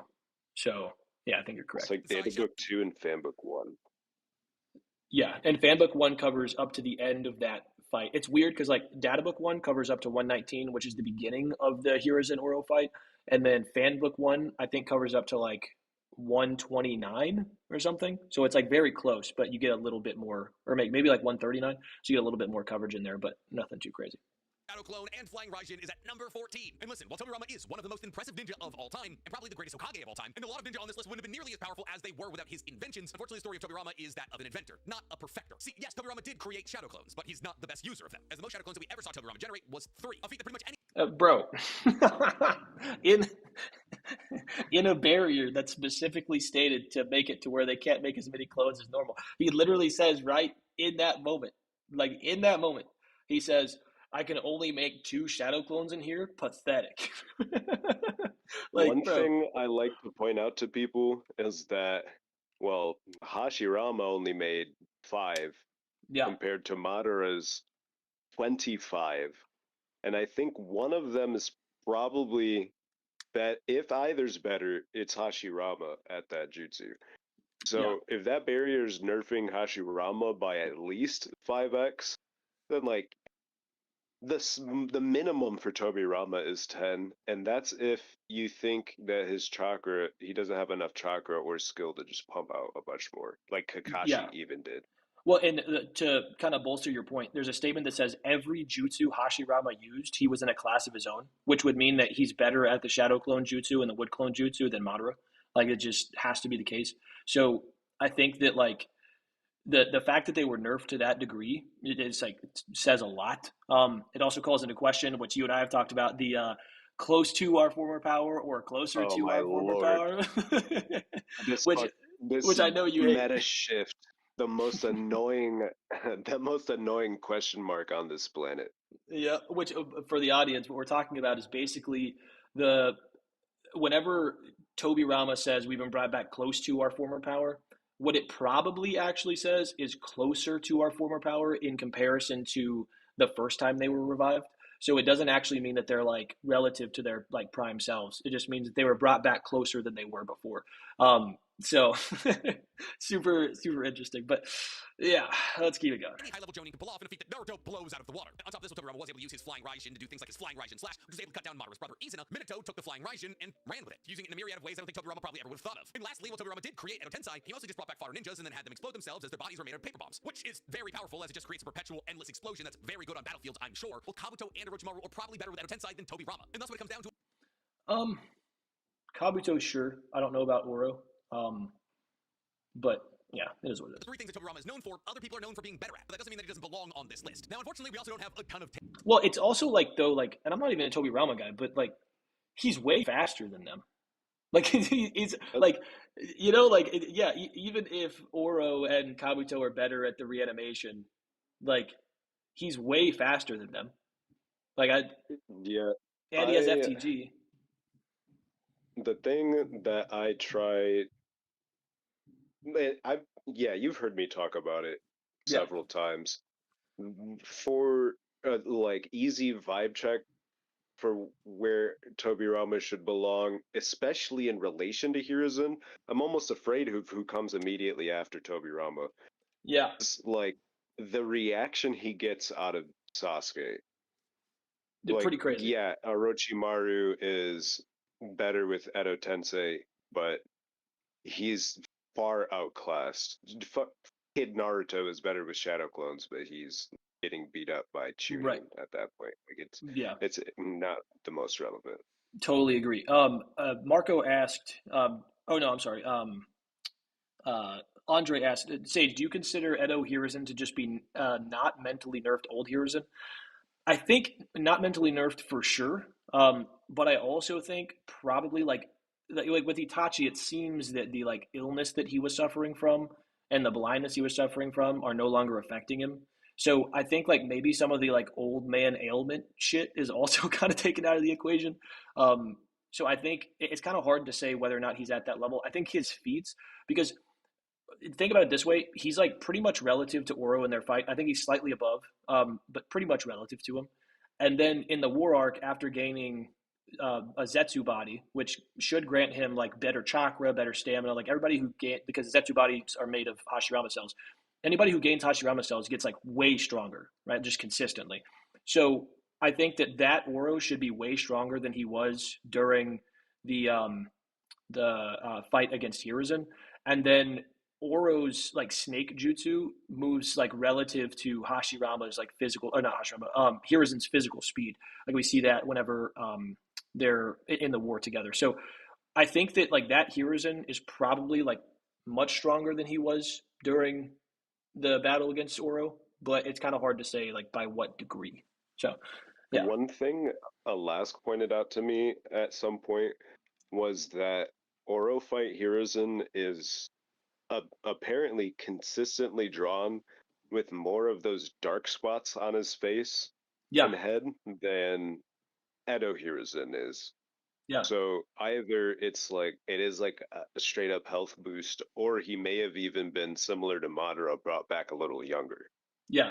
Well, I think that's probably the case too, because I think that when and the Madara thing bolsters this. So I think that the Edo Tensei works by reviving you at the point that your DNA was collected. So I don't think it's like, because the first data book talks about how it brings you back from like prior to your death, but it doesn't say like exactly how close. I know there are translations out there that say the moment prior to your death, but from what I've seen digging into it, it just says from prior to your death. So I'm like, I don't know, like maybe that's a retcon for later on, or maybe it's just vaguely worded, so it wouldn't have to be. But yeah, Madara is just blatantly brought back to a point with a younger body than he was when he died. So I think it's consistent to say that it's probably the fact that they're brought back from the time their DNA was collected. So like with Itachi, for example, if his DNA was collected in an earlier battle than when his illness got really bad, then he should be stronger in the war, which is kind of what we see. And then in comparison to his fight against Sasuke, and the same thing for Hiruzen, like you were talking about with like the like dark spots on his face, it seems to be the case that he has less age ailments as an Edo Tensei than he did in his fight against Oro. So yeah, I think it's just kind of like a common misconception in the community about how the Edo Tensei works. So that's a good point to clear up there. tape on Tobirama. We know that he was able to cut down a dual MS wielder in Izuna. We know that he died in a battle against the Kinkaku and Kinkaku squad, and we know that when he pulled up the battle against Madara in the 4th Great Shinobi World War, things didn't go super well for him. However, using Tobirama losing in a battle against one Rinnegan Sage Mode Madara isn't really a big knock against him. Hashirama was barely able to defeat the dual Rinnegan Edo Tensei version of Madara, and then Madara got a power-up that Tobirama was trying to battle against one-on-one. However, Tobirama is still Hashirama's brother, and was forged in the fire of the Warring States period, where he had to battle against somebody in Izano Chiha, who's presumably very close to Madara in strength. Not to mention in Hashirama and Madara's last battle, when they were both still alive, Tobirama was an instrumental part of that battle, swinging for Team Senju. And listen, I will not hear arguments. We know enough about Tobirama to say that he's stronger than Hiruzen and Jiraiya. Which brings us to our 13th spot. Wait, hold on. Did he just say that? No, shut. Well, hold on. So did he just say? He just said that he was like helping out in that final battle between Hashirama and Madara in the final valley. Did he watch the anime? Okay, so in the manga, he may have. In the anime, we see he did not. Well, in the birthday columns, it clears up that it's just a 1v1 battle to the death. Like, we're just told that. Oh, you mean the final valley fight? Yeah. That's what he said. No. Let me play this again. Madara's last battle, when they were both still alive, Tobirama was an instrumental part of that battle, swinging for Team Senju.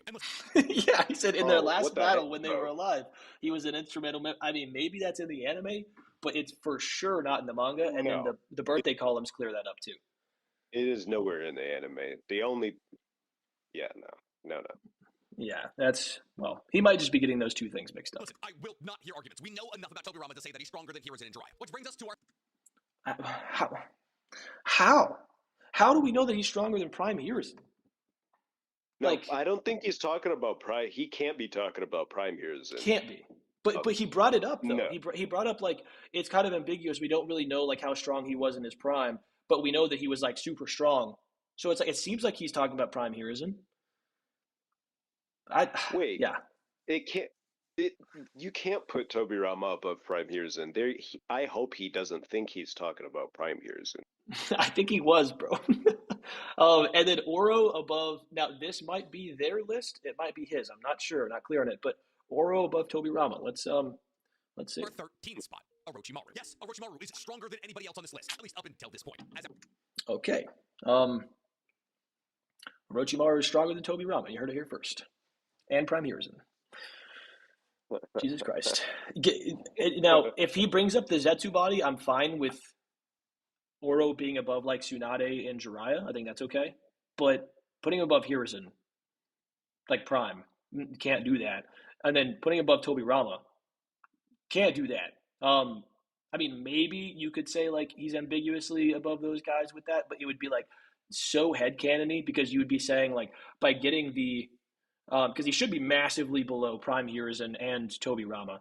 So then you'd be saying like he's getting this gigantic amp from the Hashirama cells, which is probably true, but that amp is closing that gap and then surpassing it, which is there's no way to verify that. So I wonder if that's the route he's taking here.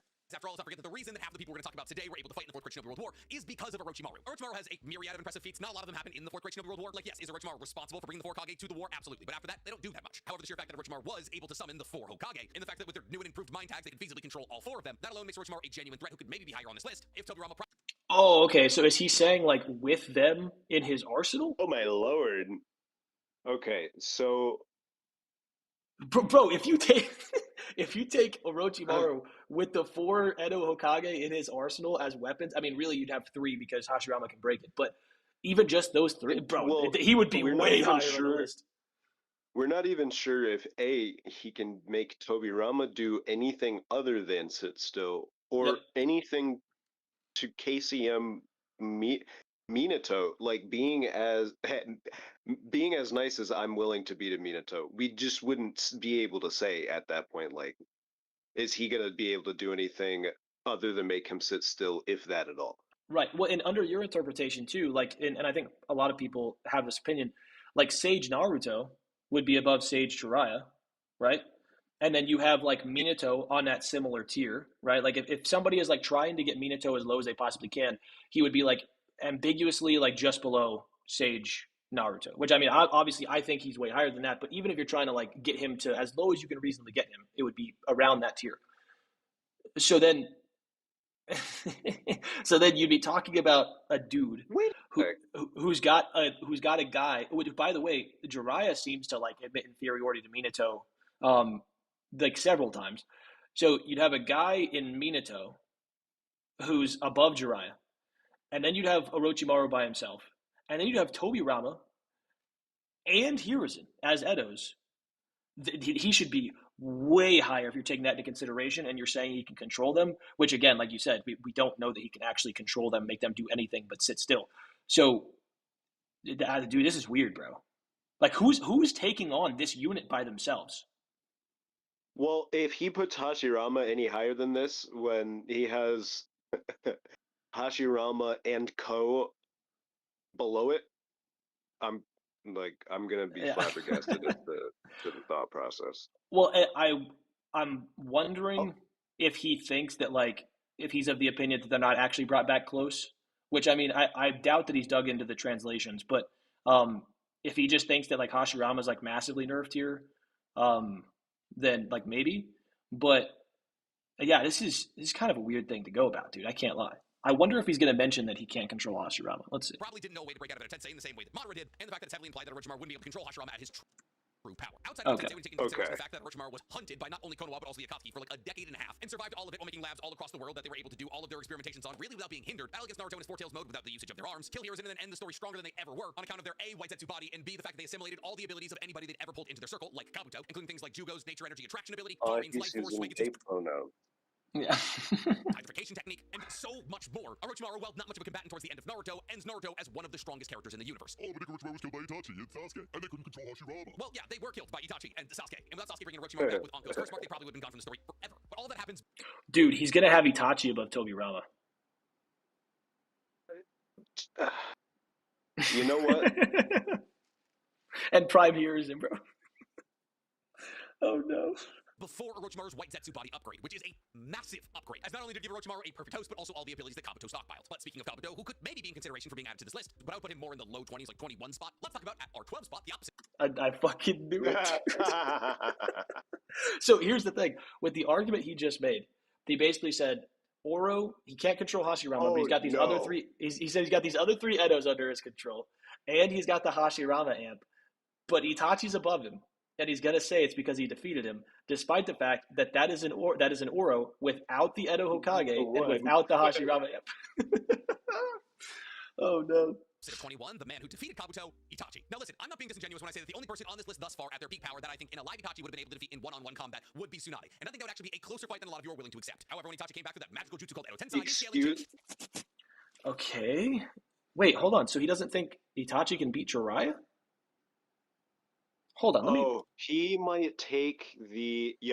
I learned my brother doesn't a couple months ago, so he might really have taken them running away to heart and never incorporated Itachi being a spy later.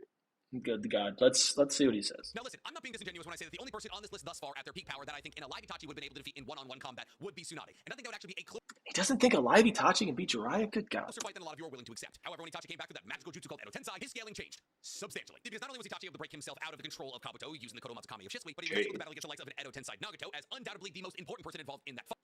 Well, he can only use that Kodomatsukami for exactly what he did, because he had it pre-programmed. So he's not using that in a battle. Also, why is Edo Itachi above alive Itachi? Like when he said, because he said healthy. He said a healthy alive Itachi can't beat Jiraiya. So why is Edo Itachi, like stats-wise and abilities-wise, actually better than a live healthy Itachi? It doesn't make any sense. Oh, did my... Oh, that was weird. Okay. As even though KCM1 Naruto and Killer B were there, they were doing more harm than good most of the time. And I'm not going to sit here and say that Edo Tensai Itachi stood a chance against Edo Tensai Nagato by himself. Itachi's innate My, like... Peace. My freaking monitor keeps, like, going black. How Nagato's abilities work did allow for the three of them to defeat him. However, figuring out how to blow up a Chibaku Tensei before it turns into a meteor that Nagato was able to hup at the three of them isn't as impressive as Itachi's battle against Kabuto alongside his brother. See, in a hypothetical battle where Itachi was able to kill Kabuto, that fight probably would have been substantially shorter. However, on account of the fact that Kabuto was responsible for the Edo Tensai that was controlling all the reincarnated soldiers who were battling it out in the Fourth Great Shinobi World War, Itachi had to head into that battle with a handicap that he couldn't kill Kabuto. And yet, even in this battle against somebody who had assimilated all of the abilities that anybody Orochimaru had ever been with, while also mastering some iteration of Snake Sage mode, Itachi was still able to come out victorious as he was able to place Kabuto in an With Sasuke's help? Tsunami that made him release the Edo Tensei. I forgot to mention earlier on account of the fact that I just remembered now, Hiruzen and 3 of his shadow clones were able to counter 5 high-level elemental ninjutsu blasts in the battle against Toby, while Toby was standing on top of the gigantic 100-hand botted stoppa that it had summoned. Obito was in Toby. It's a kind of Toby. Obito was out of the equation at that point. It was mostly White Setsu and Black Setsu, but whatever. But that's crazy. A non-prime Hiruzen was able to counter an elemental ninjutsu of the highest order 4 separate times. I completely forgot about the B-plot of Black/White Setsu battling against Did he just say prime? Hold on. 100-hand botted stoppa that it had summoned. Obito was in Toby. It's a kind of Toby. Obito was out of the equation at that point. It was mostly White Setsu and Black Setsu, but whatever. But that's crazy. A non-prime Hiruzen was able to counter an elemental ninjutsu. Oh, okay. Okay, said non-prime. Okay, of cool. the highest order 4 separate times. I completely forgot about the B-plot of Black/White Setsu battling against Hiruzen and Team Taka. Anyways, Itachi's coming in at 12. Superseded, however, by our 11th spot, Nagato. Listen, this is one of the most heated and pervasive conversations in all of Naruto fandom. Who would win in a fight? I mean, I think this is fine. I think Nagato should be above Itachi, but they're both below Tobirama and Hiruzen. Edo Nagato or Edo Itachi? However, to me, the answer is incredibly obvious. See, because, well, yes, if the battle between Edo Nagato and Edo Itachi began while they were both initially resurrected, Itachi would have won, on account of the fact that all the resurrections are brought back as they died, and Nagato died after using... That's, yep. So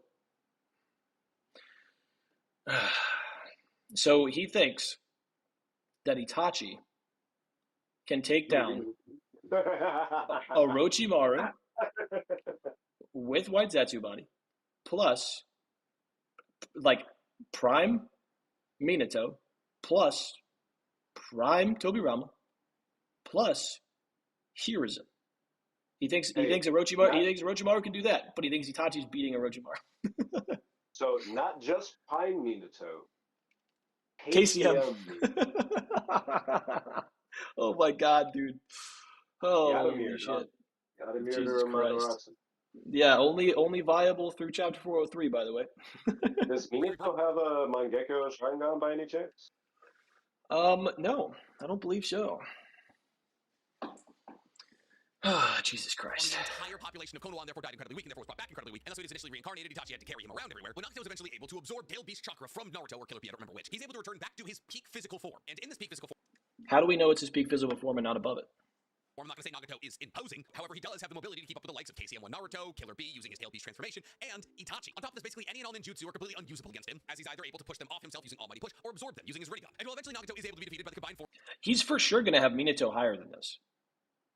He can't. He has Edo. Oh my lord. He's for sure going to have Minato higher than this, for no question.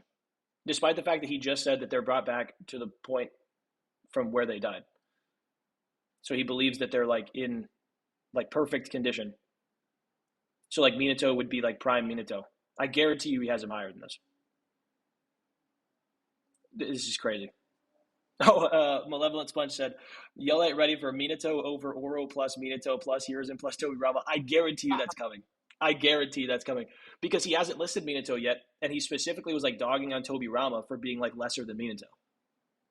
Guarantee you he has Minato above himself in like with KCM and Tobirama and Hiruzen and Oro together. Guaranteed. Forces of Naruto, Killer Bee, and Itachi. It's only one because Itachi knows how to stop Chibaku Tensei, and two because Itachi has the incredibly specific Sword of Nabucco, which allows for him to seal anything and anybody. However, there's not a shadow of doubt. What? Did he just call that the Sword of Nabucco? Yep. Oh, I thought you said only because Jubito had the Sword of Nuno. Okay. Hold I was on. so confused for a second. No, he's specifically talking about Totsuka Blade. Has that on screen. Or absorb them using his Rinnegan. And while eventually Nagato is able to be defeated by the combined forces of Naruto, Killer Bee, and Itachi, it's only one because Itachi knows how to stop Chibaku Tensei, and two because Itachi has the incredibly specific Sword of Nabucco, which allows for him to seal any... Oh no. However, there's not a shadow of doubt in my heart that if Itachi didn't have KCM1 Naruto and Killer Bee there helping him, that Nagato would have came out victorious in this battle against Itachi in a 1v1. And that's on... I agree with that, but I don't agree with how we got there, bro. Account of the fact that Nagato got brought back to life, was able to hit his stride in terms of physicality, had infinitely refilling chakra, an infinitely regenerating body, and access to all 6 of the paths of pain, including all of his summonings, then yeah, I'd say putting him at 11 isn't the most egregious thing I've ever done on this channel. Especially considering the fact that our number... I knew it! I fucking knew it! Oh no! Oh no, he has Minato over Oro plus Minato plus Tobirama plus Hiruzen, and he specifically said that the Edos are brought back to exactly how they were when they died. This is crazy, bro. 10 entry on this list is Minato. Now, I've done entire videos explaining why Edo Minato defeats not only Edo Nagato, but also Edo Itachi in a fight. But just in case you haven't seen those videos, let me give you the spark notes real quick. See, without consideration of Minato's Edo Tensei form, he would still be on this list, somewhere in the 14 to 15 range, as when he was alive, he was comparably strong to the likes of Tobirama or Jiraiya. However, the things that Minato is able to pull off after... What? Comparably strong to Jiraiya? When it's stated by Jiraiya otherwise? Oh my god, bro. Oh my god, being bro. brought back to the fourth grade Shinobi World War are kind of astounding. And this is most predicated on the fact that during Minato's lifetime, we never once saw him use the supposed perfect code sage mode that he had his entire life. And the fact that Minato using Reaper Death Seal on a half of Kurama actually made him a Kurama Jinchuriki, much like his son. And when Minato came back during the fourth grade Shinobi World War, he was essentially Naruto with flying Raijin, which is how he's able to pull off some of the most ridiculous things we've ever seen in the Naruto universe. Like the fact that he was able to teleport a large majority. I know I've said this several times, but I just want to point out again. He has Minato, KCM Minato, Edo Minato, because that's the one he's using right now, over Oro plus KCM Minato plus Tobirama plus Hiruzen. This has got to be troll, dude. I think he does this in order to cause the influx of negative comments. It has to be on purpose. Has to be. Like, bro.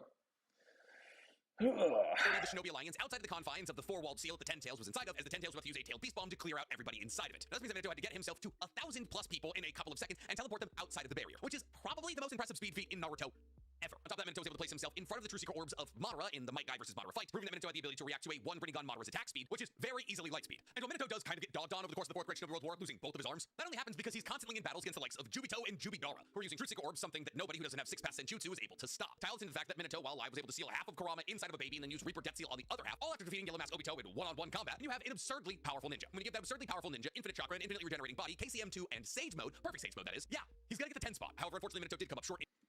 Bro, I don't get it. Why does my monitor keep going black? In combat against a couple of people during the fourth great Shinobi World War, a couple of times, one of those people being our 9 spot, Obito. Yeah, I got Jubito, peak power Obito at 9, and I don't think that's unfair. Okay, so he was showing White Mask Obito, but this is Jubito. Okay. See, well, I do believe it is a slightly contentious topic to talk about peak power Obito as Jubito, as I believe that there's a fair amount of argument to be made that White Mask Obito with 1 Kamui and 1 Rinnegan was actually stronger than Jubito. What? I'm gonna quit. I'm quitting my job right now. There's a fair argument to be made that White Mask Obito is over Jubito. Kamui. Hey, bro, Kamui is that strong. Jesus Christ. But he's not taking into consideration Jubito post Jubi extract or Obito post Jubi extraction or like DMS Obito. He says that White Mask Obito and Jubito are the 2 strongest forms of Obito. It's got to be trolled, dude. I can't lie. Jubito was able to wield things like the Sword of Nabucco, a sword so ridiculously powerful that could either create the world or destroy it. And while I don't think that Obito was planetary, as even Jubidara was not planetary, that is still pretty impressive. However, on the fact that Jubito wasn't a stable enough 10-tailed Shinchuriki to be able to use Kamui, objectively the strongest ability in his bag was taken from him when he evolved into this new form. And that's when Jubito did awaken to his strongest ever form, he became overly reliant on the true Kamui. So we think the Kamui phasing is above being a 10-tailed Shinchuriki. Sick. Which would eventually lead to the combination of Naruto and Sasuke using their majestic attire Susanoo, and the combination of the Shinobi Alliance being able to pull all of the tailed beasts out of Obito, such that Madara had to reseed control of the Geto statue and get all of the tailed beasts back into it, because Obito just couldn't hold on to him. Now, while being able to battle against Naruto and Sasuke using a majestic attire Susanoo is a tall order. This is pre-boost Naruto and Sasuke. It's just dual EMS Sasuke in KCM2 Naruto, which is still a tall order. It's a tall order I think pretty much everybody above Obito on this list would be able to take on at the peak of their power, which is why at number 8, I have Might Guy. Okay. All right. Yeah. I think 18th Might Guy could have defeated Jubito in a battle. In fact, I think he could have done it quite easily. Now, I'm not going to sit here and say that Might Guy was as powerful as 1 Rinnegan Madara. He wasn't. Not only did Might Guy not kill 1 Rinnegan Madara, Might Guy in that I'm fine with 8th Gate Guy being able to be Jubito. I'm just stun locked by the Minato thing, as well as him saying that White Mask Obito has an argument for being above Jubito. It's insane. He'll just phase until like he runs out of chakra, bro. Try. He'll just phase for the full 5 minutes he's able to. Like, bro. He'll just as if Jubito literally can't just like, as Jubito like literally can't just sit there and like just bombard him with attacks for 5 minutes straight by virtue of having like near infinite stamina. What does Jubito do when White Mask Obito extracts the Jubi from him? Huh? Did you do that? You know, that's a great question. Jesus Christ, bro, this is insane. Fight was being helped by Kakashi, Gaara, and Minato. And while they were kind of just putting Might Guy in the right position to land a killing blow on Madara, that's still help. However, Jubito and Jubidara are not equal, even when you're considering just both of them in their 1 Rinnegan forms. This is very easily depicted in the fact that Madara is able to use Kamui to enter the Kamui dimension to steal the other Rinnegan from Obito, when Obito is a 10-tailed Shinchuriki could not use Kamui, even though it's his abilities. And all this. I mean, true, like, but even without Kamui, Jubidara should be above Jubito. Like, He's just like massively more powerful. Like he's got fucking limbo clones. Like bro, I don't. Yeah. This speaks to Jubito's lack of stability as a 10-tails Jinchuriki. While Jubito does absolutely have a pretty ridiculous regeneration factor, it pales in comparison to Madara's. See, because Yeah, and Ichigo, that's a good point. Jubito can still warp people away with Kamui. He just can't phase. That's all it is. in the hypothetical circumstance that Jubito did get, let's say, fatally injured, like Madara did after the Night Guy kick or after he was cut in half by Sasuke or Naruto, while his regeneration factor may have been able to regrow his lost parts, that amount of damage incurred probably would have broken the control that Obito had over the Ten-Tails, leading to the Ten-Tails being ripped out of him like it was, and to his eventual death. So yeah, I think on account of the fact that Jubidara was hit by Night Guy, that Jubito also would have been hit by Night Guy. However, Jubito wouldn't have been able to... Well, I mean, Jubidara is kind of sandbagging, to be fair, but I don't think it's crazy. I just think the rationale, like, I don't think the conclusion is bad, but the rationale is bad. Cover and thus would have died. And thus, yes, I do believe that Night Guy at 8 gates is stronger than Jubito. But there's still 7 more people that I think are stronger than both of them. The first person out of those 7 is Hashirama. Okay, I'm cool with this. No. He should be higher than Jubito in my opinion. Should be higher than 8th Gate Guy in my opinion. If you're saying that they're not starting the fight like with him in base standing on the ground, if you're saying he's starting the fight like on one of the giant constructs, whether it be like the golem or more specifically the Buddha statue, I'm fine with this. If you're saying he starts the fight like in base, he just gets blitzed and one-shotted, like pretty clearly. Listen, say what you will about Hashirama not being brought back to the peak of his power in the Fourth Great Shinobi World War. Okay, bro. So earlier he said that they're brought back to how they were whenever they died. Now he's saying, but Hashirama was not brought back to his peak power. It's gonna be because we didn't see the Buddha statue on panel. That's what he's Yeah, gonna say. you're probably right, bro. In his Edo Tensei form, being brought back not at the peak of his power, had to battle against a version of Madara that was specifically engineered by Kabuto to be at the peak of its strength, with dual Rinnegan that Hashirama never had to battle against while... Well, okay, so specifically engineered to be at the peak of his strength, according to Kabuto, who then, afterwards, says, I never imagined he'd be this strong. We also get direct statements from Kabuto saying that everyone who's heard of Hashirama's power considers it to be fairy tale. That's probably also applied to Madara. He probably just thought that he had an understanding of how strong Madara was, despite not. Like, he has no idea how strong peak Madara was, and then we get told after Edo Madara ends up reviving and then absorbing Sage Mode, no eyes, by the way, that version of Madara is regaining his former strength, which means that version of Madara, no eyeballs, just Sage Mode, revived body, is probably above Edo Madara. So, yeah. Him and Madara were having his epic clashes while they were both alive, and Madara had Hashirama's cell at that point, though he didn't have his Sage Mode. And thus Madara was given 3 additional buffs to battle against a non-peak power Hashirama brought back through Edo Tensei, and guess who wins? Hashirama. Yes, does the fight technically end with Madara as the victor? 100%, but only because Obito was forced by Black Zetsu to use Ring Rebirth when Madara is down and out. I don't think that actually ends with Madara as the victor. Madara gets, like, pinned down by the deity gates. He's gonna mention, he's including the fact that Madara was revived and broke out. Got you. But he's specifically talking about his fight against Edo Madara. Oh, man. At the moment, Hashirama had pinned Madara under his God Gates, and Sai was currently sealing him away. Well, obviously, we're talking about dual Rinnegan Edo Tensei Madara here, which is pretty much the weakest iteration of Madara we saw in the Fourth Great Shinobi World War. We're also not talking about a prime Hashirama, as Hashirama, like the rest of the Kage, was brought back as he died, which many assume, though nobody can confirm, was from chakra overusage. What? So you're telling me that Hashirama was so much stronger than Madara that when Madara comes back, and under your interpretation, Nicholas, whenever Hashirama comes back, he's nerfed, and Madara comes back, he's beyond what he would have been, right? And Hashirama wins. You're telling me that Hashirama somehow engaged in another fight where he overused his chakra to the point of death? Despite the fact that Dan says nobody can bring down Madara except Hashirama, despite the fact that the data books say that 4 separate times, despite the fact that Madara himself says nobody can bring me down except Hashirama, like, despite that we get so many statements that, like, nobody's even close to that tier, Hashirama somehow died from, like, chakra overusage, as opposed to, I don't know, regenerating too much. It's like, we know that shortens lifespans. So, bro, this is insane. On top of this, Hashirama put on full display that his God Gates did have the ability to hamper not only the Ten-Tails, but also Jubito. And considering the fact that Madara got his regeneration factor from Hashirama, I think there's a fair chance that if Hashirama... What? Yeah.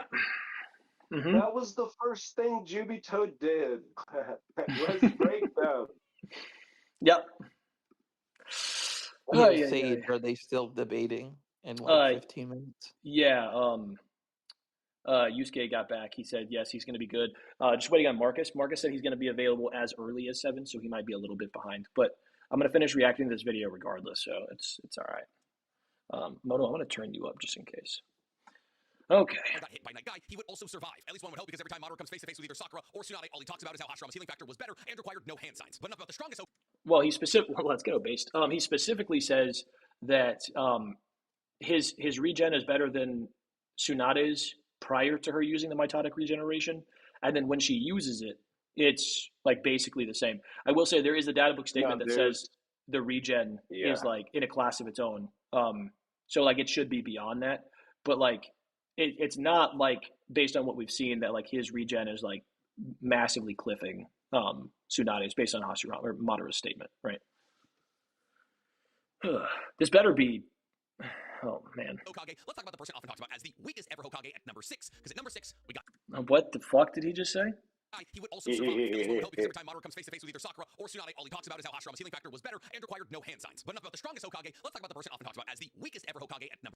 Okay, often talked about as the weakest Hokage. I'm fine with that. Number 6, because at number 6 we got Kakashi. Listen, DMS Kakashi is just straight up a problem. Anybody who was able to bang with Kaguya is going to be at least top 6 in the verse. And DMS Kakashi was able to speed blitz Kaguya with a Raikiri. And not only did Kakashi have the speed to keep up with Kaguya, who is, spoiler alert here, the strongest person on this list, but technically in the battle against Kaguya, he couldn't use his full power. See, the thing about DMS Kakashi that makes him so terrifyingly powerful is the fact that not only does his Raikiri have Kamui connected to it, but also the fact that the shuriken he throws with his full body perfect Susanoo also have Kamui connected to them, meaning that anybody who manages to survive being hit with this Raikiri or the shuriken is immediately sent to the Kamui dimension. Now the reason that I say that he wasn't fighting at the peak of his abilities is because he was fighting a dimension hopper, and thus there was really no reason for Kakashi to send Kaguya to the Kamui dimension, as they would just give her time to rest and recover. She could come back really whenever she wanted. But you tie all this into the fact that Kakashi also had the intangibility. I actually think that the better way to look at that is that Kakashi was convinced that she's immortal.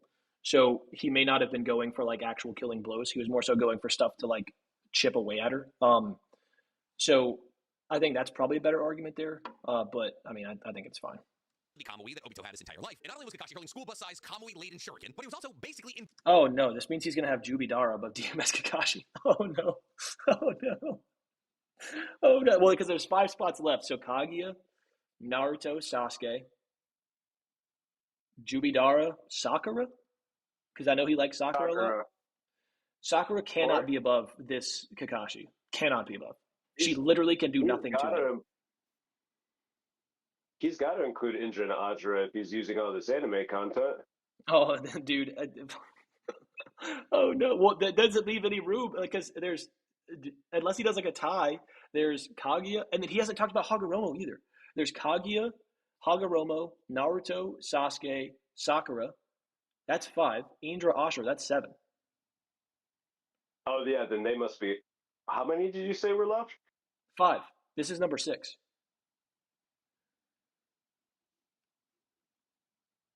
My monitor keeps going black. Indra and Ajra better not be on the list. Yeah. Impossible to hit. And if you did hit him, well, it probably didn't matter on account of the fact that he had a perfect Susanoo. But enough about Kakashi. Let's get to our number 5 spot. Because coming up at number 5, we have Sasuke. Yeah. It's kind of egregious to have Sasuke at peak power right here, knowing where he's going to have to put the rest of these people. Not 2, not 3, 5. Listen, I'm not trying to take anything from Sasuke. The strongest he bullshit. ever gets in Naruto is in his battle against Naruto, their second Valley of the End fight. So because in this fight, Sasuke becomes a pseudo 10-tailed Shinchuriki who controls 8.5 of the tailed beasts. And Sasuke is able to use the power of these 8.5 or so tailed beasts to superpower basically everything about himself. Whether that be his full body perfect Susanoo or Indra's Harrow, his 6 Tomei Rinnegan teleporting based abilities, or even just his standard MS abilities like Amaterasu and Kagutsuchi. This iteration of Sasuke was able to do things that we never dreamed Sasuke would be able to do. And that's most likely because up until this moment, he simply wasn't able to do them. So becoming a pseudo 10-tailed Shinchuriki addressed all of the problems that Sasuke had previously to his battle against Naruto. See, the reason that oh my god, bro. Sasuke leaned on his curse mark so much in the early parts of Naruto was because his like, bro, when I'm just thinking about the people that have to come after this, and the fact that there's not enough space, I'm like, and the fact that if he has Sakura on the list, she's gonna be above this Sasuke. Like, bro. chakra reserves paled in comparison to that of Naruto's.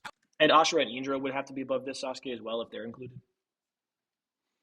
Like, However, with Sasuke able to siphon off the chakra of 8.5 tailed beasts, he was able to apply his arguably highest in the verse level of ninjutsu mastery at its highest possible level. See, previously to this moment, while Sasuke probably always was technically able to use Indra's arrow, he didn't have the chakra to do so. And it's corroborated by the fact that Sasuke, while the Jinchuriki of 8.5 tailed beasts, still runs out of chakra in this fight, putting on full display just how incredibly chakra depletive a lot of the abilities that he was using were. Whether those be his heavily hand power, Kagetsuchi applied to Chidori, or used defensively, or even the maintenance of a Madara-sized perfect Susanoo. Now, obviously, this is not the strongest version of Sasuke we ever saw, as that would be adult Sasuke even with one arm. This iteration of Sasuke was a massive upgrade on any version of Sasuke that we'd seen previously, but it still wasn't enough to put him over our number 4 spot, because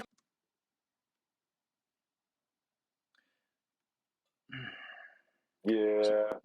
So that means that he has Kaguya, and it's got to be Ashura and Indra. But how do you leave Sakura off this list? None. It's going to be Kaguya, Oh, Hagoromo, Jubidara. and Sakura. Jubidara and Hagoromo. Oh my Oh, god. yeah, he's not there yet. Okay. Jubidara. So it's Kaguya, and then in any specific order, Jubidara, Hagoromo, Sakura, Ashura, and Indra. That's 6.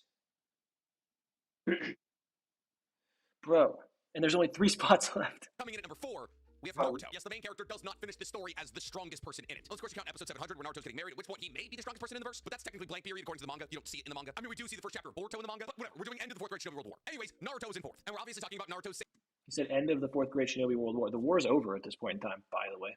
Age of 6 Path Yang Mode boosted KCM24, the form that he uses against Chubidara, Kaguya, and then Sasuke. Now, there's a lot of people out there who believe that this... Like, because by the way, the 4th Shinobi World War is the war, but it actually ends whenever Kaguya gets revived. It's the war between Madara and the Shinobi Alliance. That's the 4th Shinobi World War. But, I mean, not everybody knows that. That's fine. It's actually Naruto's strongest ever form, and I can't necessarily fault them for that. Mostly on account of the fact that we've never seen Naruto use that Yang form ever again, which has led many people to ask the question as to whether or not Naruto still has Sage of 6 Paths chakra, to which the tentative, though non-provable answer is yes. But the reason that so many people believe this is probably the strongest ever iteration of Naruto is twofold. One, because in this form, it appeared as though Naruto had some godlike healing factor that he was able to apply to other people, like Might Guy and Kakashi. And 2, because in this form, Naruto could use one of the most broken jutsus in the Naruto universe, Truth Seeker Orbs. However, slowly but surely over the course of his battle against Kaguya and Sasuke, these Truth Seeker Orbs got whittled down one by one until eventually Naruto had none left. But based on everything that we saw from other Truth Seeking Orb users, they can simply generate new ones, so Naruto should be able to do that. He can't. You can only produce them if you have all 7 basic chakra natures. So like all the 5 that you know, and then Yin and Yang release. He only has Yang release. He doesn't have Yin, so he cannot create new TSOs.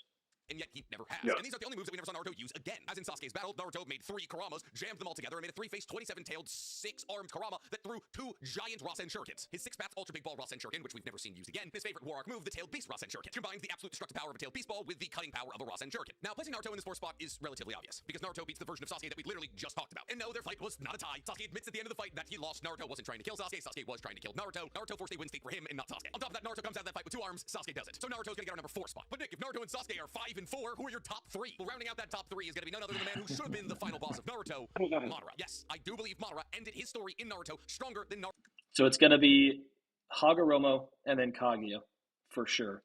Which means he's leaving Ashura and Indra off the list, and he's leaving Sakura off the list. All 3 are egregious notable mentions, I guess, or honorable mentions. Like, that none of them can be off of this list.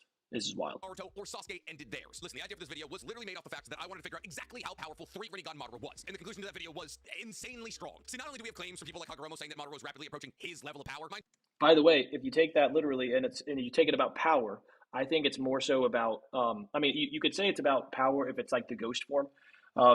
If you say it's in regards to like prime Hagoromo, it really can't be power. It kind of has to be like the fact that he has the Rinnegan and he's a 10-tailed Jinchuriki. Like, it kind of just has to be like to the same level of him in terms of becoming what he's becoming.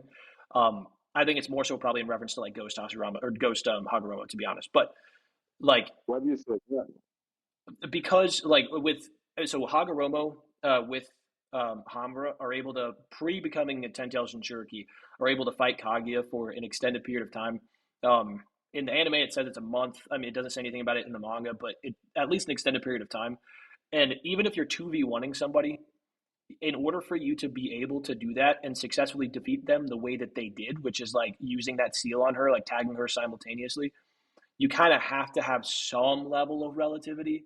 So if you've got some level of relativity, you can deal with all her attacks, you can get her into that position, all that stuff, right? Then that kind of necessitates even like low-end relativity at worst.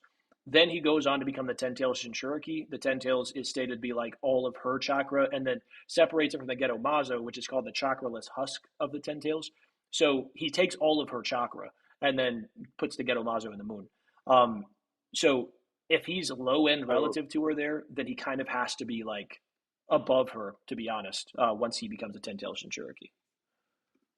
Do you take into account how much chakra of hers might, or rather how little of her chakra might have been left compared to her max at the end of that?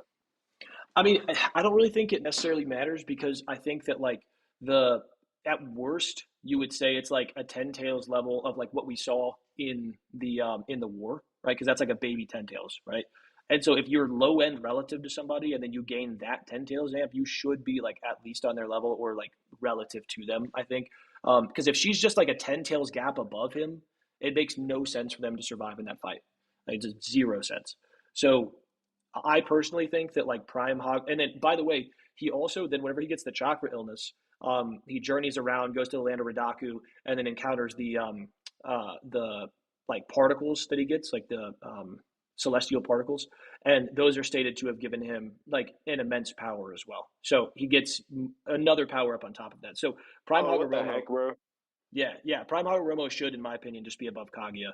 So that's why I think like the Madara statement just can't be in regards to like a Prime Hagoromo. Just doesn't make any sense. Just give bro a random particle amp for no reason. Yep. Let me message Yusuke and Marcus. Hop in Dojo tourney debate 1 when you're ready. Okay. Yeah, so like for me that makes the most sense. But like it is what it is. Those claims were made while Madara only had one Rinnegan. Madara with 3 Rinnegan, one of which being a Rinne Sharingan, should really only be talked about in terms of power. By the way, if he has Hagoromo above this Madara, but he's saying that Hagoromo with one eye is approaching Madara's power, then, or not Madara, Hagoromo's power, then this doesn't make any sense. With other people who also had 3 Rinnegan. Not only was the regeneration factor of a 3 Rinnegan Madara almost infinite, as over the course of 5 or so manga chapters, a 1 Rinnegan Madara was able to recover from being kicked in half, sliced in half, and then chopped in half with a sword. He tanked a Night Guy kick from 8 Gates Might Guy, a lava release Rasen Shuriken that Well, he didn't tank it. He What? survived it. He survived it. He did not tank it. Tank would be like to like no sell it, essentially, like to take very little damage. He did not tank this. Godtree, which mind you has a diameter of roughly 5 kilometers, and then had his legs cut off by Sasuke's Chidori. I'd be interested to see that calc. I don't think it's crazy, like the 5-kilometer radius. But I'd be interested to see where he's getting that number from. Katana, all of which he recovered from. Well, there's no reason for us to believe that his regeneration got any better with the second and or third Rinnegan. His regeneration doesn't need to be any better. He held within himself not only the 10... No, but he does get 3 more Limbo clones, and then he gets access to the infinite Tsukiyomi, like, and more chakra because he absorbs the God Tree.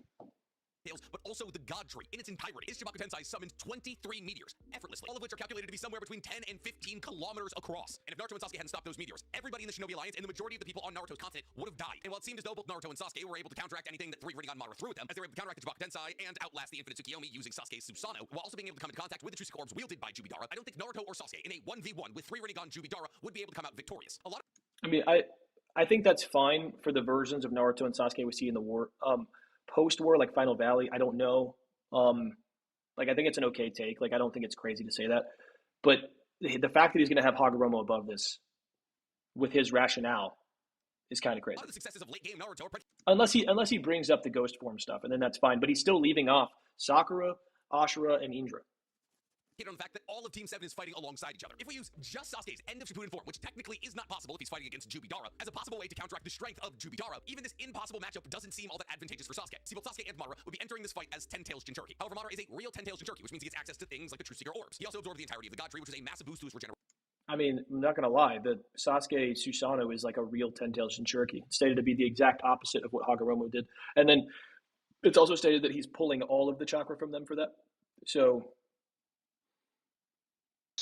yeah. I'm not entirely sure if it can be.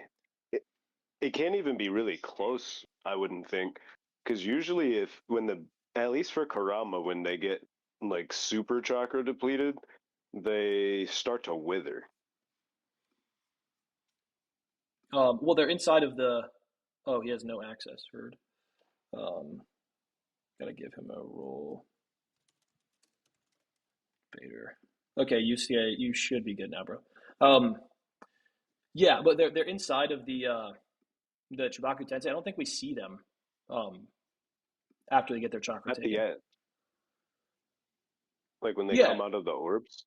Yeah. I think by that time they probably recovered some of their chakra, I can't lie. But I don't think that's a crazy thing to say though. Wait, don't they know. all just entered Sage mode to regen their stamina, dog. Spitting. Okay. Kurama and Hagoromo taught him real quick. Like, okay, let's finish this fucking video. And his chakra reserves, he has 2 more Rinnegan than Sasuke, one of them being a Rinne Sharingan, which is like the name brand version of the Rinne Sharingan that Sasuke has. He has the Hashirama Cell and Hashirama Sage mode, and multiple decades more battle experience than Sasuke. And listen, we saw weaker iterations of Sasuke and Madara go up against each other head to head, and it did not go well for Sasuke. He had to get tentacle pumped by Kabuto to be brought back. There's different versions, bro. The fold of the battle, and then Naruto was able to prevail over the strongest version of Sasuke we ever saw in Naruto. As we very clearly established, I believe that Jubidara was stronger than that iteration of Sasuke, and that fight against Sasuke was close. So yeah, I do think Jubidara ends his story stronger than Naruto and Sasuke. Though obviously on account of him being dead, he's outclassed. I'm fine with the conclusion, again, but the way we got there was strange. By the time that Boruto comes along. Well, with Madara out of the way, let's get to the other 2 people on this list who have 3 Rinnegan. Starting off with our number 2 spot. I knew it, bro. Oh no! I wonder if he's gonna bring up the statement he brought up earlier about Madara approaching Hagoromo's level. I wonder what he's going to say. Hagoromo. Now, at this point, I should tell you, neither the list that I'm critiquing nor my list include Hamura. Is that fair to Hamura? Probably not. Hamura was as involved in the 3-month battle against Kaguya as Hagoromo was. We have, like, legitimately no feats for Hamura. We know that he maybe had a Tenseigan, but even that is kind of hazy. So for the purposes of this list, think about Hagoromo as an extension of Hamura, like the rest of us do. Hagoromo is an incredibly easy lock at 2 on this list, which makes the idea that Hagoromo is 5 on the ranker list kind of insane to me. Hagoromo is literally the god of shinobi, the sage of 6 paths, the reason humanity has ninjutsu. His treasure tools alone were enough to make some people the strongest fighters in the 4th Great Shinobi World War. As Kinkaku and Ginkaku, using only 4 of the treasure tools of the sage of 6 paths, were able to be so powerful that one of the strongest Hokages in existence, Tobirama, didn't stand a chance against them, and when they were reincarnated in... Okay, not based. He stopped being, he pulled a full 80 immediately. Let's do that. Let's go back. Tools alone were enough to make some people the strongest fighters in the 4th Great Shinobi World War. As Kinkaku and Ginkaku, using only 4 of the treasure tools of the Sage of 6 Paths, were able to be so powerful that one of the strongest Hokages in existence, Tobirama, didn't stand a chance against them, and when they were reincarnated... and reunited with said tools, it took multiple Kage-level fighters to seal them back away. Now, mind you, these are the only tools that we know that Hagoromo ever created, as we've also learned in the most recent light novel trilogy. What? That Hagoromo, for a poor desert nation, created a ninja tool that was capable of creating an infinite water source. Not to mention, he is now an extra-dimensional being who has the ability to freely travel between the Pure Lands and Earth's dimension, and still even... Okay, so his interpretation, then, it seems, is that the statement about Madara approaching his powers in regards to, like, prime alive Hagoromo, which, as I went over earlier, can't make sense. And he thinks that the ghost Hagoromo, despite stating that he doesn't have enough chakra to pull off the summoning and has to, like, borrow chakra, is above that. Nice. Post-death as this extra-dimensional being has the strength and power to give additional strength and power to people like Naruto and Sasuke. Power that, mind you, allowed for Naruto and Sasuke to fight on par with the likes of Jubidara and Kaguya. His legacy of strength is so incredibly legendary that his 2 sons that are only quarter Otsutsuki also became essentially extra... But they're not on the list.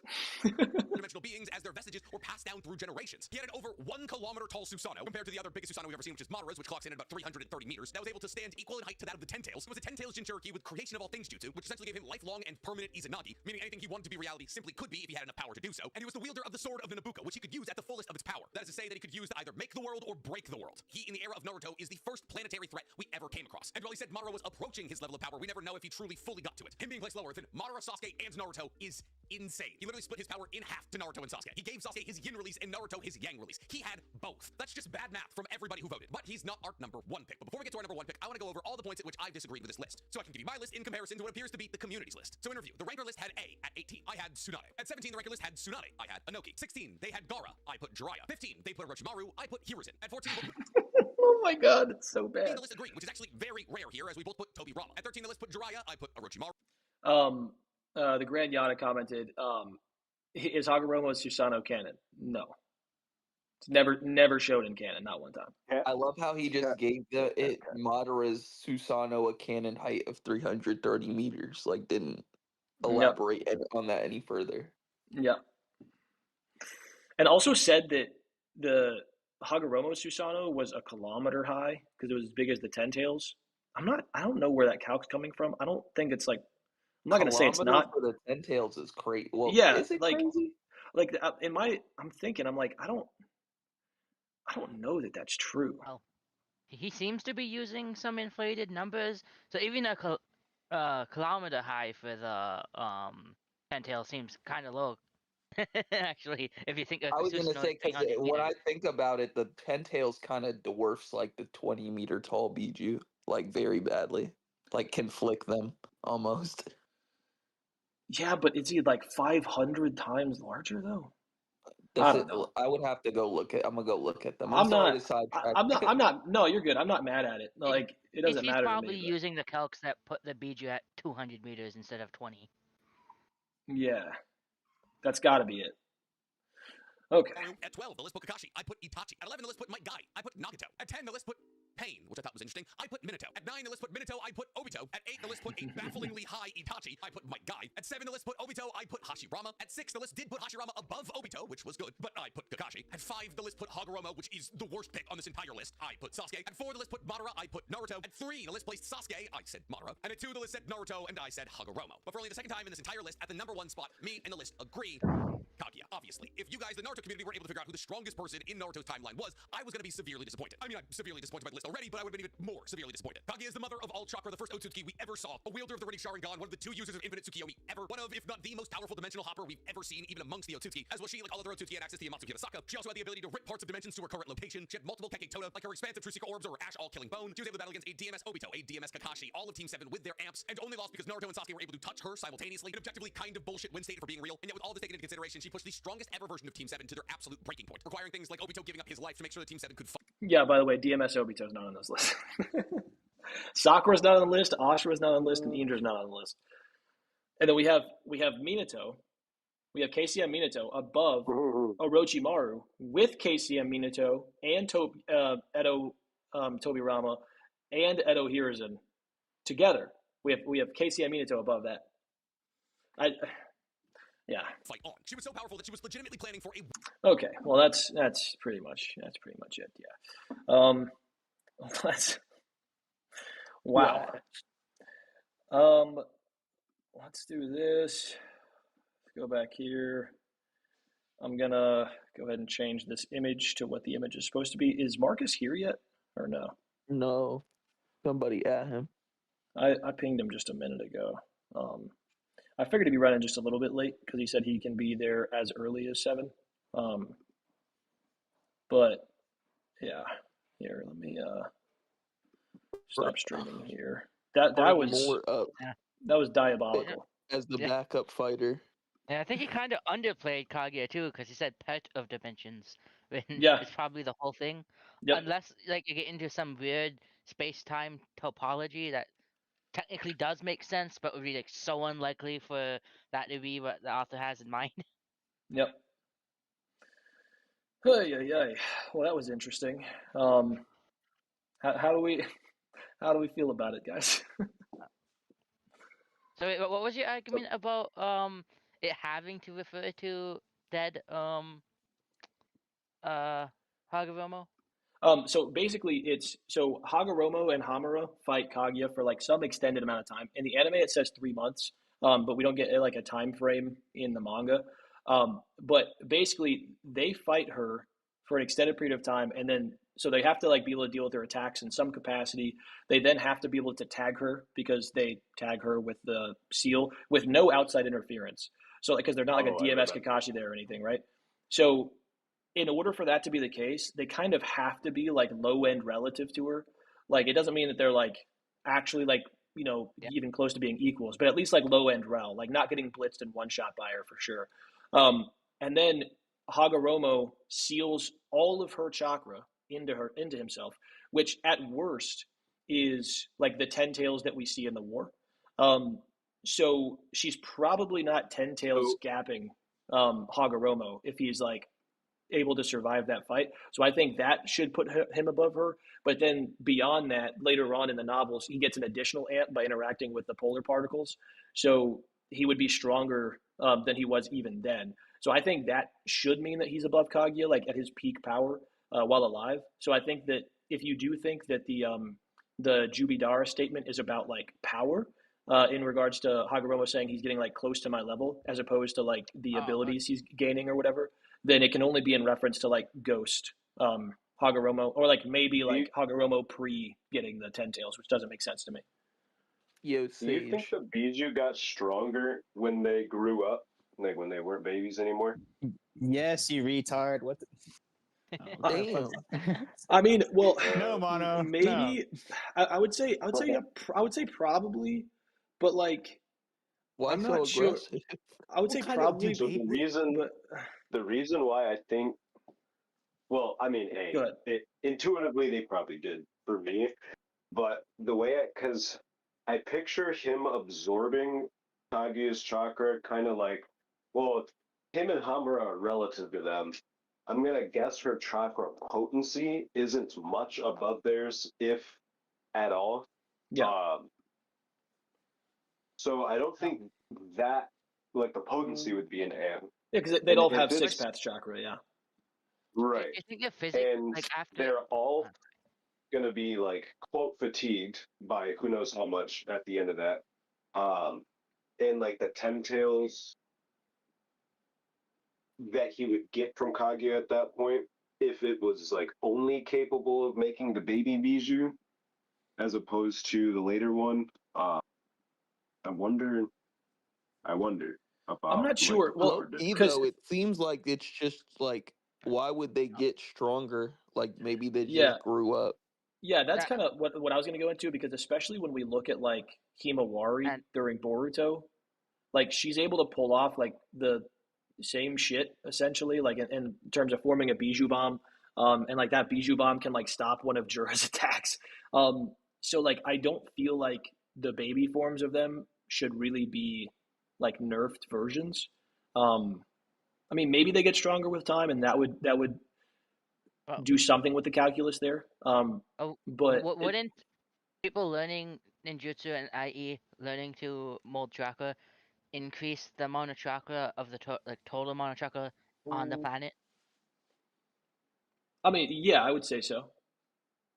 So it could be different that strengths between Yeah, the I that don't think too. I don't think it One I and don't the think one. it would affect the ten tails though. Like because the ten tails is like its own kind of source Well, of the chakra. Tentail takes it from the biosphere and all the chakra of the living creatures and the people using chakra, right?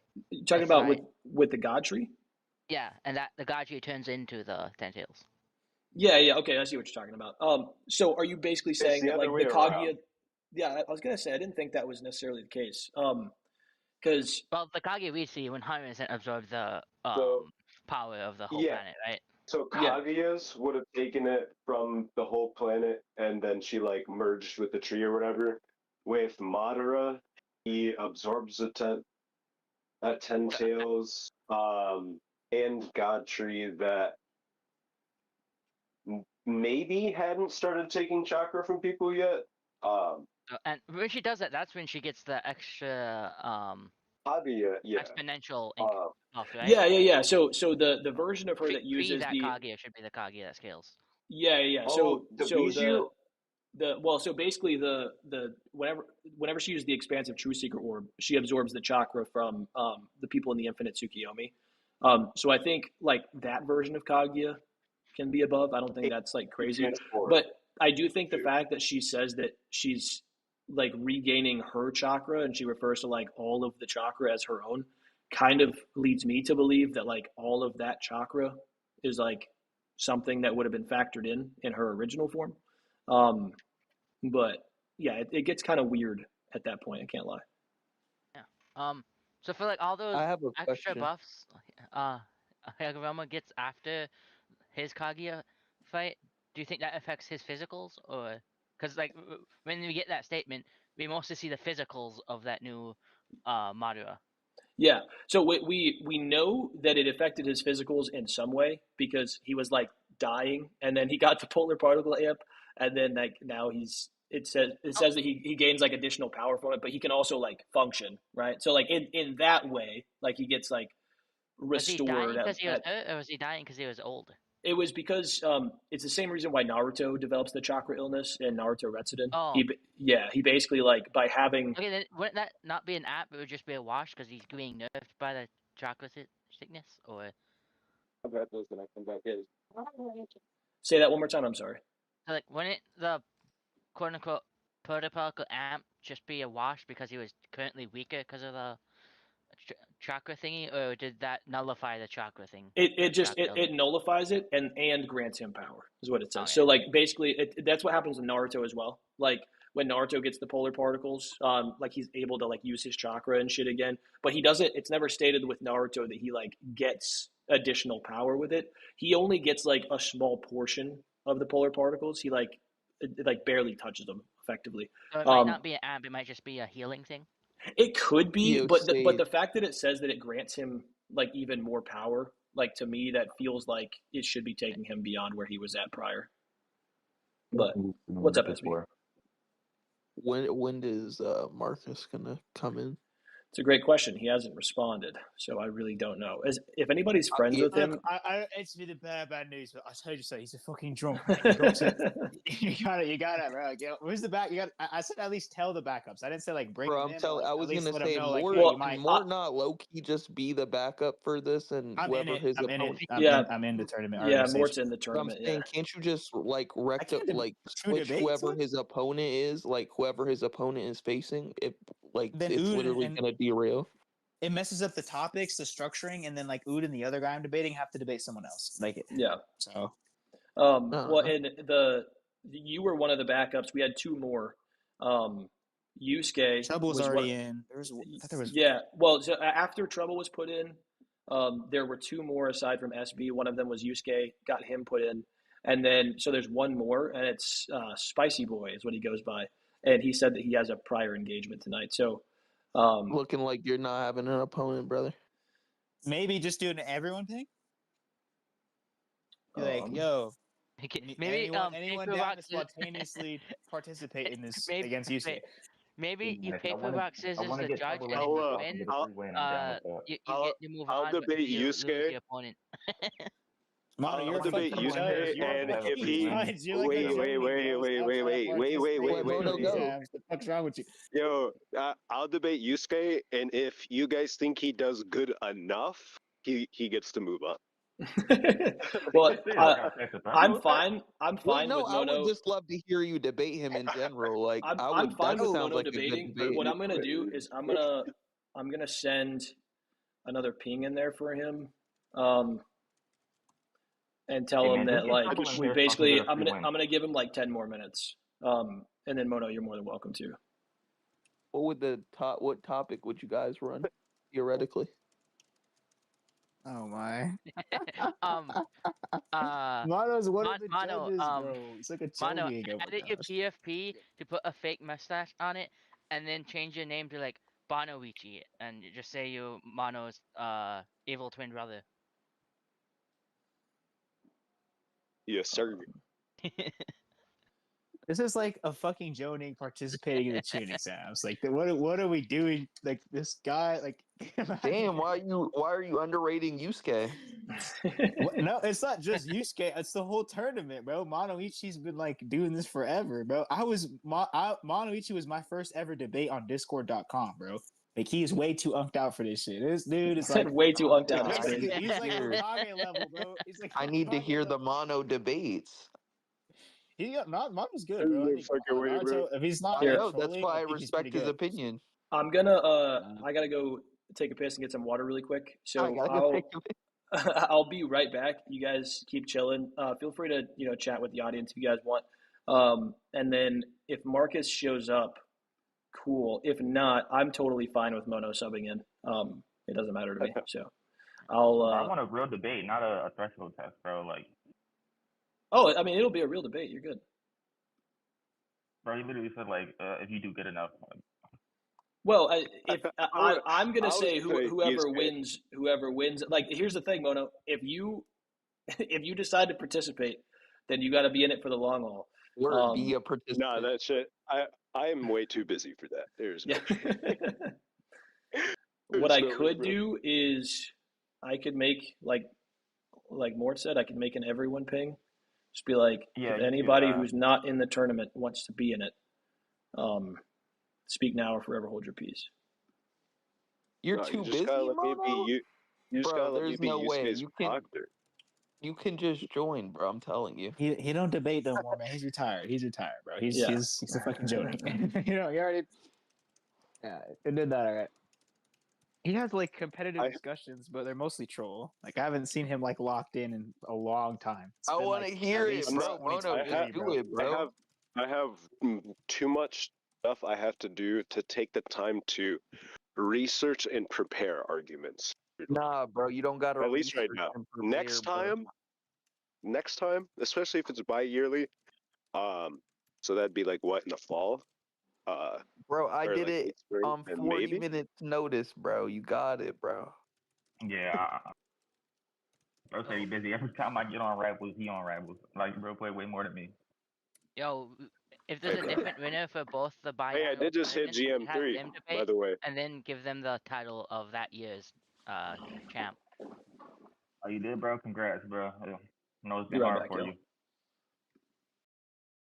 But when you have a rocket with zero screen aware, oh my lord, bro, I'm not even gonna Bro, get like into this. once you hit that many games, bro, it's not just a team thing, bro. Like self-reflecting is needed. No, I be overextending sometimes. Oh my god. I get Don't a you play little too Blade? zealous. I get a little too Yo, zealous with Blade from here and there. yo, instead of like saying, "Oh, I'm a tier 4 debater," we should start saying, "I'm like a yellow belt in Sage's dojo." Oh my lord. I'm just trying to like hear Yusuke debate somebody. I don't know. I'm fiending, bro. Yusuke is one of Bro, those where's weirdos who fucking thinks like food, bro? Let's Itachi get would it. I'm be ready. like Conan I for think some he's at reason. work. Wait, what? Huh? No, I know it's gonna be like OT again, bro. They're gonna show up like at 2 in the morning, like, all right, Acolyte, get it. Yeah, Sage, Ready. I would low Like, bro. key from now on not even like schedule anything because it seems like scheduling is almost like counterintuitive to a fucking degree. Like I would just force people to argue off the top of their heads whether they want to or not. I mean, that's what I do all the time anyway. I never prep I'd debate. say it on I never YouTube, but prep that arguments was one either. of the most Exactly, me bum neither. That brother sounds lame. things I've ever heard. Huh? I can't actually say it on YouTube, so I'm just gonna say that's one of the most bum, air quotes, brother things I've ever heard. One of the most nigga things you've ever You're on heard. What? YouTube, you get don't say that. Oh wait, my fault. I mean, you don't get demonetized for saying that. What was his hard R? Bro, you can say anything on they over exaggerate what you can't say on YouTube. I curse all the time in my videos. I've had my You can't say the I've R had my word or the headphones. ER word or the F word. So somebody named Charles is asking what the topic is. Anything, bro. Just jump in here, bro. Whatever you want, yeah. The topic is going to be Conan versus Itachi. Yusuke, you ready? You have to you have to take the positive for Conan. No, that's me. That's me. Lord. That's me all day. Emmanuel. What are you gonna be like? Well, she's paper, so Genjutsu won't work on her because she has no eyes. So you're Who's someone conceding you already, really Yusuke? want Is that to what I'm hearing? debate? Is that what I'm hearing? I don't even debate no more. Just straight.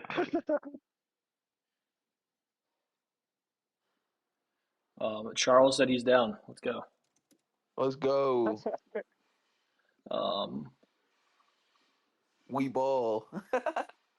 Fucking we ball, bro. That's what I'm saying. It should just be like meet up, debate. Nobody's like prepping or anything. It does help with your thumbnails, I assume, though. 100%.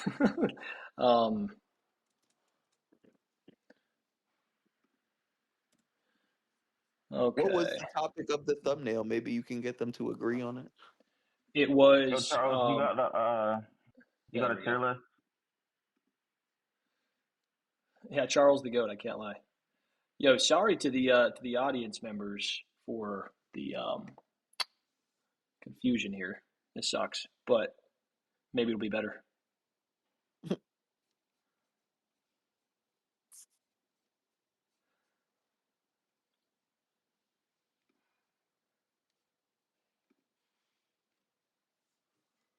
There we go. Yo, Charles, you good, bro? Oh, VC isn't working. One sec. Okay. Yeah, Yusuke. Why can the fourth Raikage damage CM2 Jirobo? Jirobo? The dude, Yeah. Choji foot? Yeah. So I'm gonna give Curry Marcus 4 more minutes, and then if not, then we're gonna proceed. But if you guys want to discuss topics, you guys can. Yeah, I mean, if you got a tier list, you could just send that, or like a topic list that you do.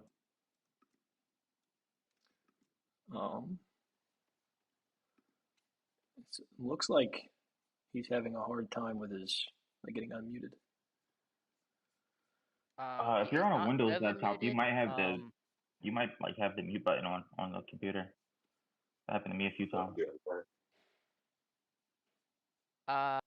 If you were muted when you got into the voice chat automatically, you might need to exit and then. It looks like he's come back. unmuted now. Oh, okay. All right, Charles, go ahead and talk. Let's see if it's working. If not, you might have to close out of the app and come back, like Acolyte said.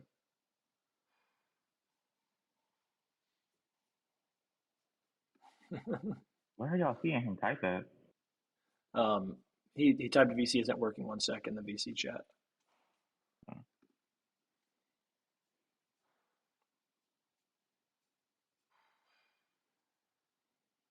Bro, it sucks that Marcus didn't show up, bro. I was looking forward to hearing him debate, but I also have no idea how good Charles is. So you low key should just I don't know, going forward, people who flake, you should just identify that and realize they're probably not going to be reliable. Yeah. I said let him join on the app since the browser not recognizing. Damn, Mort called it. Well, what's crazy is he said he would be available between 1 and 5 a.m. at his time, and I was like, dude, that is such a wide range. But he said that he would be able to be here for this stream time, 7 Central. But he said 1 his time, 7 Central was the earliest he'd be able to be there. Where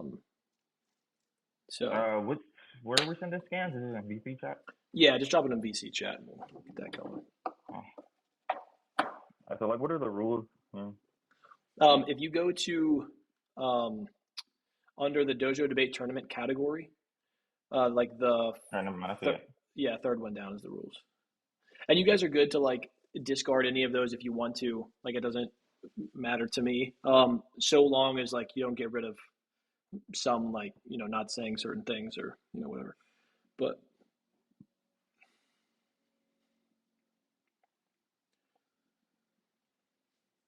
I was low-key looking forward to hearing Mono debate, bro. I can't lie. Marcus. Well, Marcus too, but also Mono. What up? I was saying I was looking forward to hearing you debate, bro.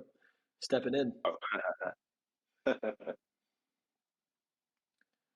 I mean, realistically, what we could do, depending on how you feel about it, is we could flip-flop 2 of these and have Marcus versus Ood and Mortified versus Yusuke. Doesn't matter to me either way. No. But, okay. whoa, that messes. Well, yeah, he's just duck. So wait, why not Yusuke? Why won't you debate Mortified? I despise the way Mortified debates.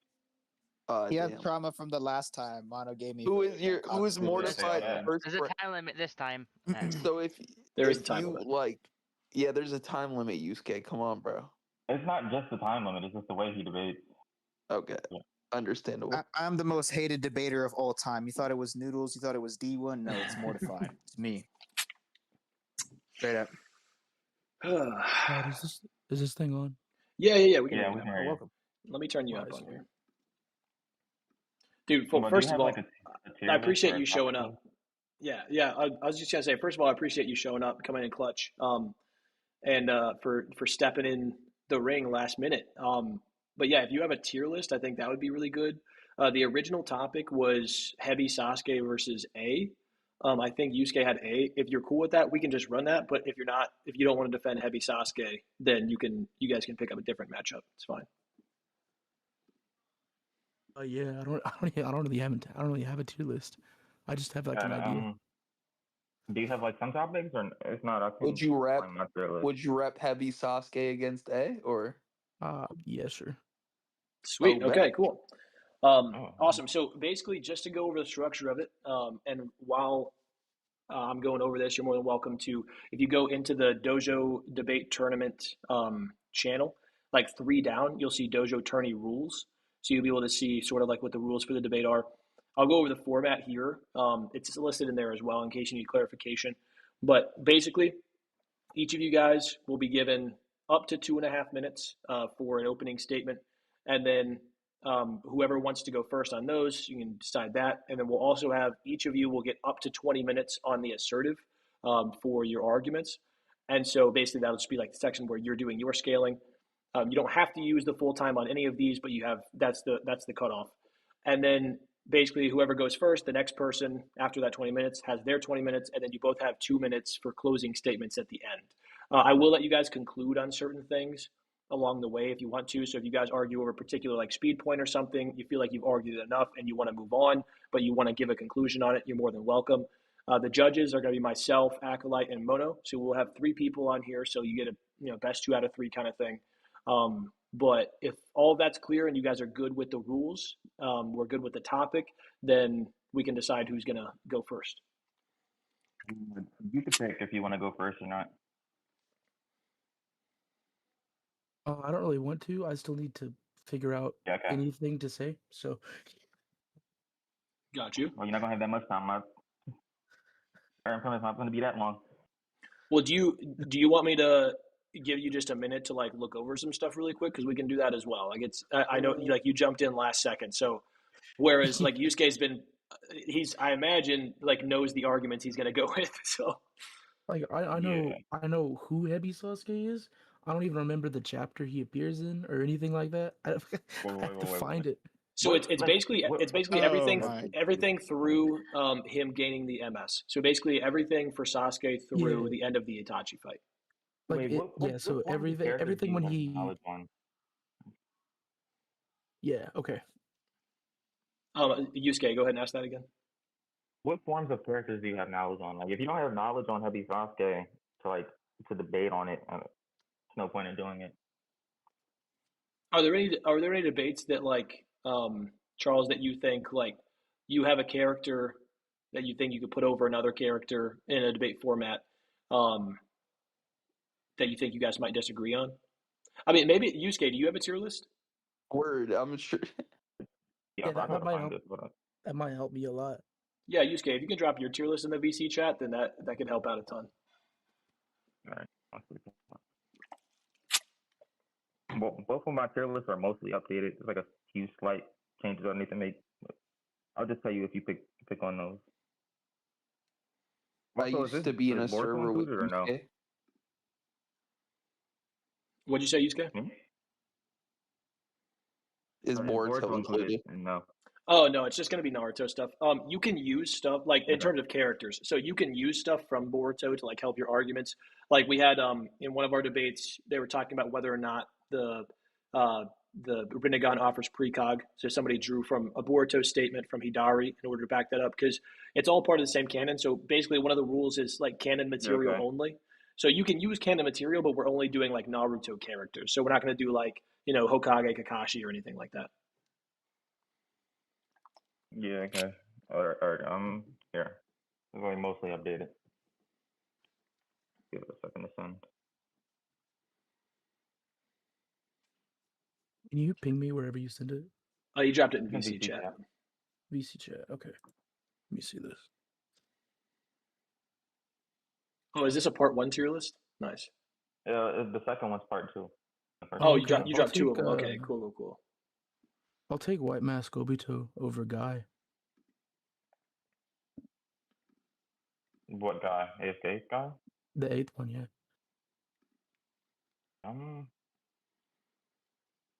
You got any other topics?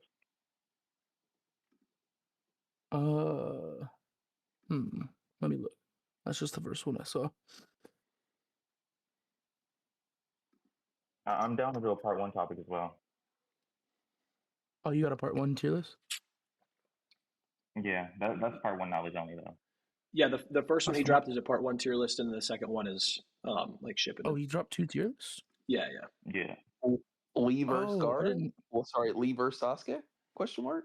Bro, we've read that so many times. I'm down to do it despite running it a trillion times.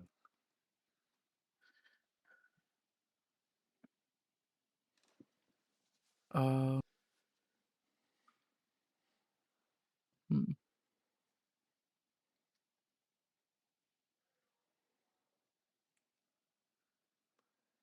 Having Haku that low, like, is low key based. I can't lie. If He's you're got going him part, getting tier, right? if you're going, yeah, if you're Spit. going Was part one overrated knowledge by only, Britain. yeah, part one knowledge only, like that's actually like a based ass placement. I can't lie.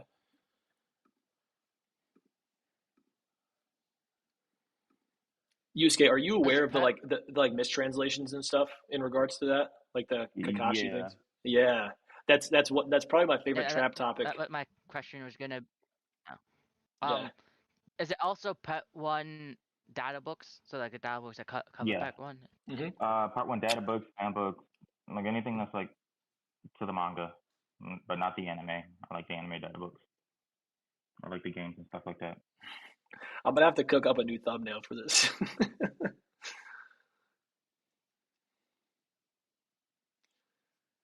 Anything on there jumping out to you, No, Charles? that is Is there based. I was repping this in my fucking debate. How Haku was trash. How how Sasuke was beating him up. I don't know okay? about all So that, is but is your list like ordered like so characters further to the left in whatever tier are stronger than characters further to the right? Is it ordered like that?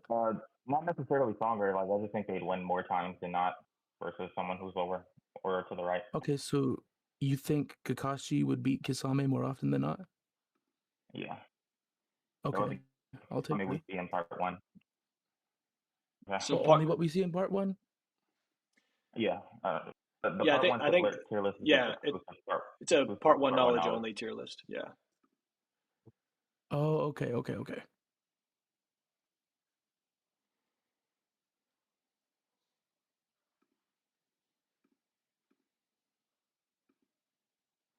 Low key, now I'm thinking about that because I've never thought about this matchup before in a debate format. I'm like thinking of like Kakashi arguments you can cook up. Like, it's actually a 5 Kage Summit Sasuke versus Naruto. that's a good one. Oh, like Sage Mode Naruto? Yeah. Yeah, Saint Arc. Like the equivalent one? Yeah, That's pretty what would cool. you guys I like take that. in that? I would take either. What do you have? What, Naruto? He said he would take either. All right, I'll take Sasuke. Gotcha. So five Ooh, Kage let's Summon get it right Sasuke now. versus Sage Boom. Naruto. Bet. Okay, cool. So Yeah. I'll go. Which one of you guys wants to go first? I can go first. Okay, cool. So you have 2.5 minutes for your opening statement, and then from there he'll have 2.5 minutes for his opening statement, and then we'll proceed Do I from need there. to go like in depth, or can I just say like the broad reason as to why I think he'd win? Yeah, just whatever you want. Like, and you don't have to use the full 2.5 if you don't want to. Yeah. So I just think Sasuke win like via his arsenal of abilities and like just physical stats. Like I think it's just enough to beat Naruto. That was the fastest opening statement ever. All right, Charles. Yeah, I think Naruto performed a lot more impressively versus a character like sorry, like Pain than Sasuke did versus the Kage Summit people as well. Because while technically they both lost, Naruto mostly handled himself, whereas uh, whereas Sasuke was just going to die. So I think based on like the impressions versus similar caliber opponents, Naruto performed a little bit better. Cool, awesome. So, Yeah, are you cool with I scaling can go first, first on my Yusuke? scaling if you want. Yeah. Cool. Yeah. Whenever you're ready, I'll go Okay. ahead and I'll start this timer. Okay. All right, it's started now. Cool. Okay, you're fine with Sasuke relative to the Raikage or no? What do you mean by relative? Like relative in what? Strength, speed, everything? Overall. Overall, no, not overall. I don't think he's relative in like speed. V1 or V2? Well, honestly, either. I think he had to rely entirely on the Susanoo to block everything. If you're talking about like his reaction speed versus whatever, yeah, sure. Okay, well, Sasuke is just able to dodge and hit V1A, so I can go through that first.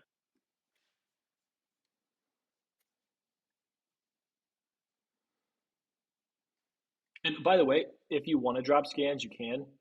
But one of the things in here is like, it's up to the. I'll pause this for a second. It's up to the person who's like, um, not making the scale, so the person on the negation, I guess, like to request those scans. So if you don't feel it's necessary for it, it's totally fine. But like you can also choose to put scans in there if you want to. It doesn't matter to me either way. Okay. Yeah. He just able to dodge A, hit him, and he pierces through his armor as well. I'll get that too.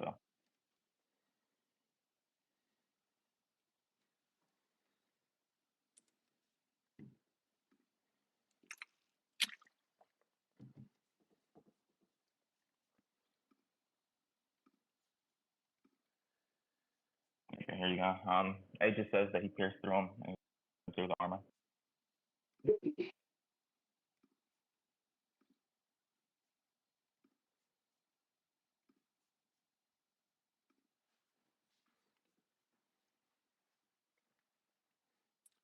Charles, you have any contentions with that, brother? Oh, my bad. I was muted. Oh, you're good, bro. Yeah, so I mean, nah, I guess that is mostly what he did. That's V1 though, right? Yeah. Okay. I can accept V1. I can't really think of anything. Okay, and then as for V2, combatively, Sasuke is able to react to him, like get his jutsus all up, etc.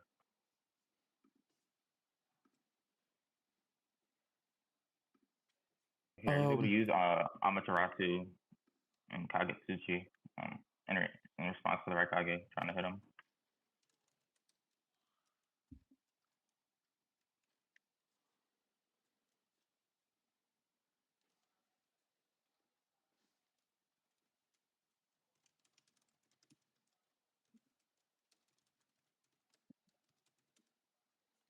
Yeah, I was gonna say, like, in what way do you mean? Because in the scan that you sit here, I don't really think like he's reacting, and I already said like, yeah, in reaction, sure, he can be relative or whatever, but like he's on the ground about to die, and whether or not the Raikage would have lost a leg or whatever is whatever, that still would have probably at least done significant damage. So I don't really see any aspect of relativity other than Sasuke can react and maybe try and do something before the Raikage hits him.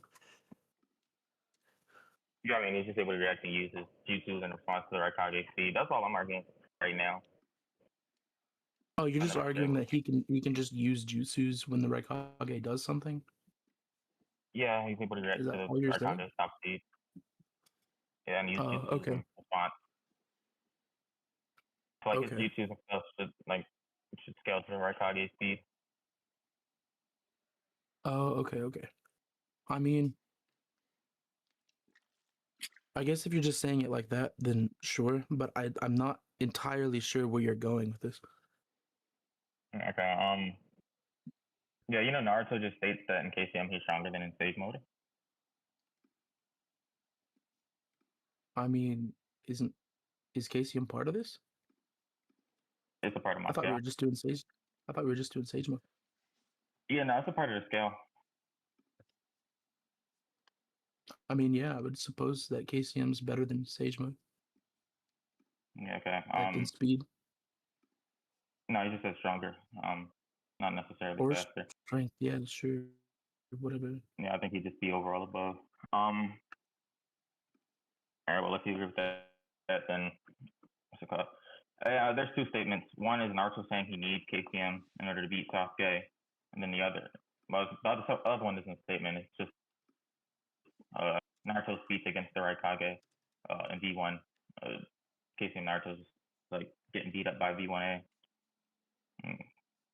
Where does he say he needs KCM to beat Sasuke?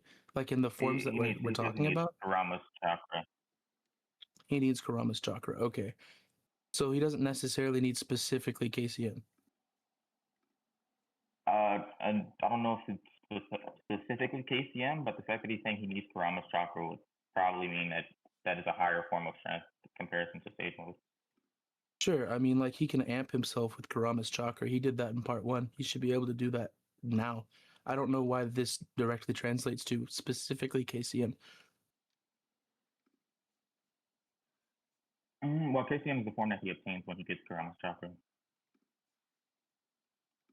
Yeah, it is. That's a form that when he fully masters it, but like he doesn't have to do that. No, not even fully mastered. Even when he's not mastered it, he still uses KCM. Like what the whole training is about. Yeah, sure, but like all you really established here is my point is what I'm trying to say is um all you really established is that he just needs to use Kurama's chakra to beat Sasuke. That's equivalent to the same thing he did to beat Neji in the tuning exams. He just powered himself up with the Kurama's chakra and then he beat Neji. So I don't know. I feel like that's the exact same thing in this context because he doesn't have But you're KCM. He doesn't have missing any part of knowledge it. of KCM. He hasn't done any of that training yet. He doesn't even know it's possible at this point in time. So I don't understand how you're getting Yeah, I mean, so how we know you're he's able. bridging the gap between this and KCM. Yeah, I mean, I already said the reason as to why it should be KCM, but even then, right, like that doesn't address the other statement. Put himself in the race for this. Or hold up. Again. Yeah, what was the other statement? Yeah. Okay, is that better now? Hello. Yeah, Oh, yeah, that's yeah. a lot better. Yeah, that's Yeah. way better. Infinitely. I was using it automatically connected to my AirPod mic for some reason. Oh, you're good, bro. Yeah, the other reason was like if Naruto's saying he needs Kurama's chakra in order to beat Sasuke, we know he has access to Sage Mode. So if that's the case, then probably just be a higher level of strength. Mode isn't sufficient for beating Sasuke.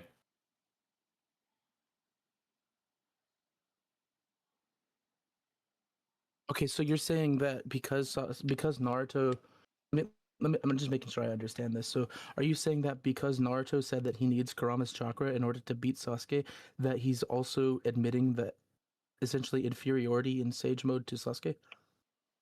Yes. Okay, so why then would he also make a statement that if him and Sasuke fought at the same time that they would both die? That's completely different from inferiority. No, I mean, he could not want to appear weak in front of Sasuke. I mean, he doesn't really have any incentive to lie to like the other, like his friend group, right? But like in front of Sasuke, I mean, like he can boast like some level of strength he doesn't really have. With that, you're like overconfident or something. Well, he's not being overconfident. He's like being like he pretty much knows most of what happened on this most of what happened on the 5 Kage summit with his sensory abilities in Sage Mode, because when he's using his Sage Mode sensory that's expansive over like an entire battlefield essentially, and like it's not just like he senses it, he basically sees it.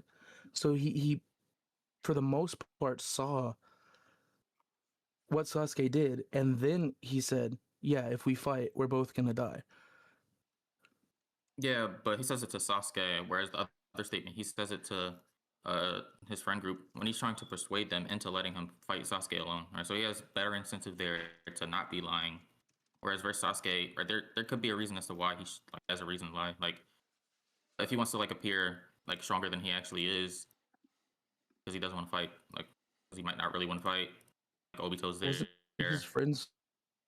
Wasn't his friends, I think Sakura and Kakashi were also there when he said, if we fight right now we're both gonna die.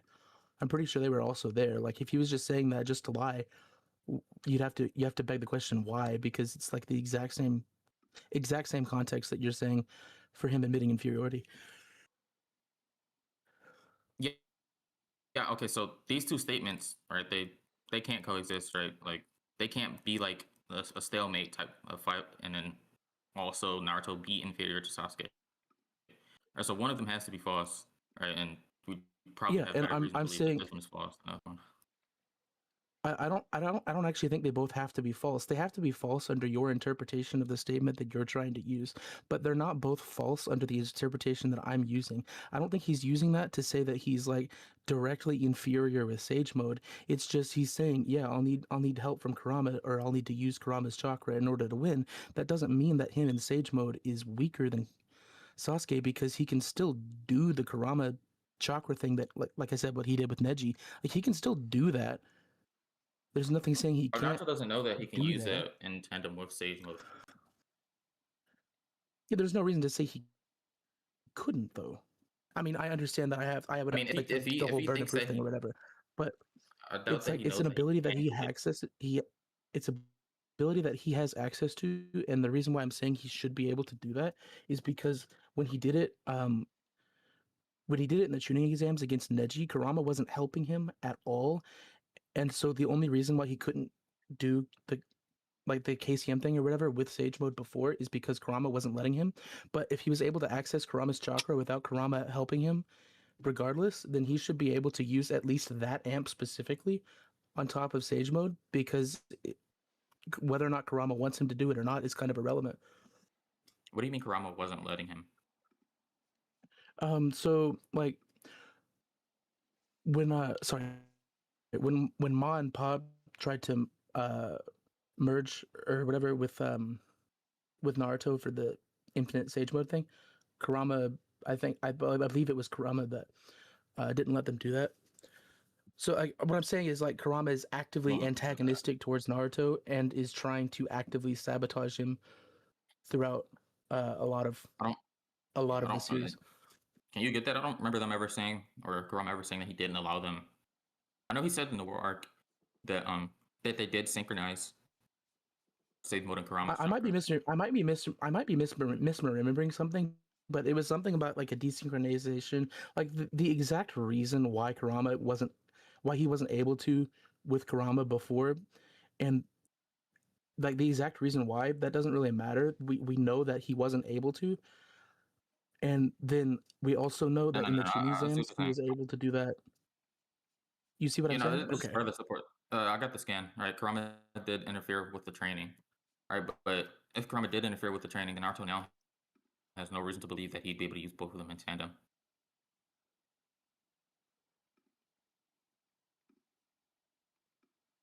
Also, are you like, for the "we die" statement? Are you saying like they stalemate, like Sage Mode, Naruto, and that Sasuke? I'm using that statement to prove that a stalemate is better than admitting actual inferiority. That's all I'm using that for. What do you mean better than admitting inferiority? Well, because like stalemating a fight, I would say, is better than losing a fight. Yeah, Like you can argue to at least stalemate over just him straight up losing. So in order to get Sasuke over Naruto, you have to use more than just the statement. Okay, so like Naruto with that statement is just like a stalemate, Sage Naruto, in whatever form of Sasuke that is. At least, yeah. At least, do you think it would tip over into Naruto's favor? From what I'm hearing, I that'd mean, be that's at best situation. that's what I'm gonna get into on my time, but we're still on your time, right? Yeah, we got 6 minutes left, by the way. Yeah, okay. Sure. Like, if I agree that like they'd stalemate, Sasuke's just like stronger earlier on in the arc, the fight would just tip in his favor anyway, since Sasuke is like nearly blind, extremely close to blindness when Naruto says that to him. I don't even think he can use his like Susanoo or anything anymore. So earlier on, it should be way stronger and should just tip in his favor. Okay, in what way? How would it tip it in his favor exactly? His capabilities is better. Like he has his Sharingan abilities now. His Susanoo, like, so he has greater AP and defense. His combat will be better since he has the MS. He's able to use it. Right, so he'd be able to react to attacks better, be able to hit stronger, etc.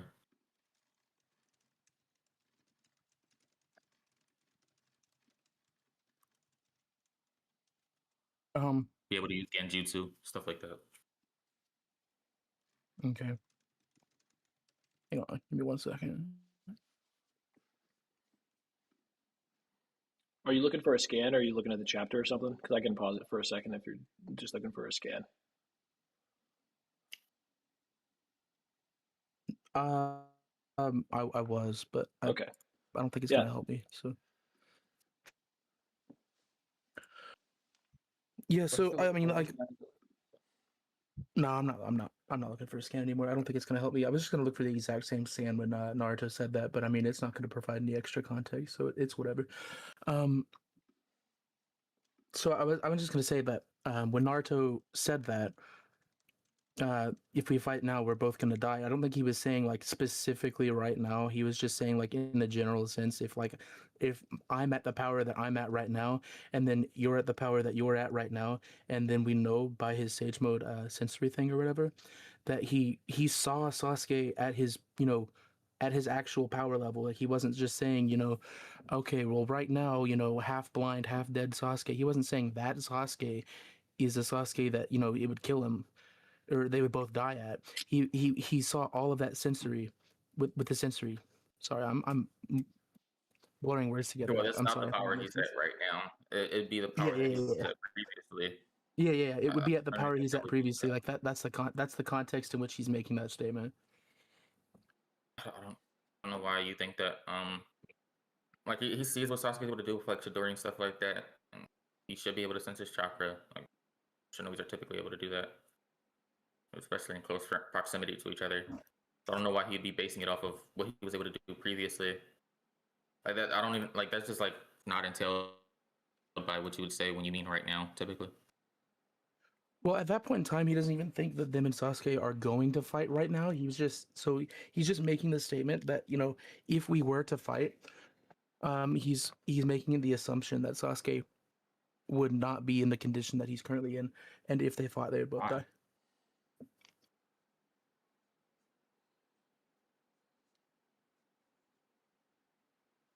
Why is he making the assumption that Sasuke's in a better condition than he's currently at? No, he's saying that he would be if they were actually going to fight because they aren't going to fight. No, but he says if we were to fight right now, so why would he assume that he's in a better condition in this hypothetical fight? Because the time frame is at the exact moment.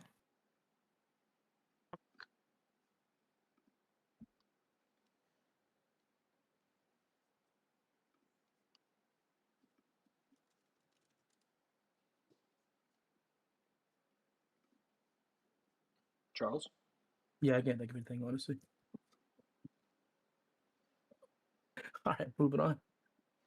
So just pause it here for a second. So do you guys want to conclude that point? Are you saying that like you don't have a response to what he just said, basically? I can't think of anything, no.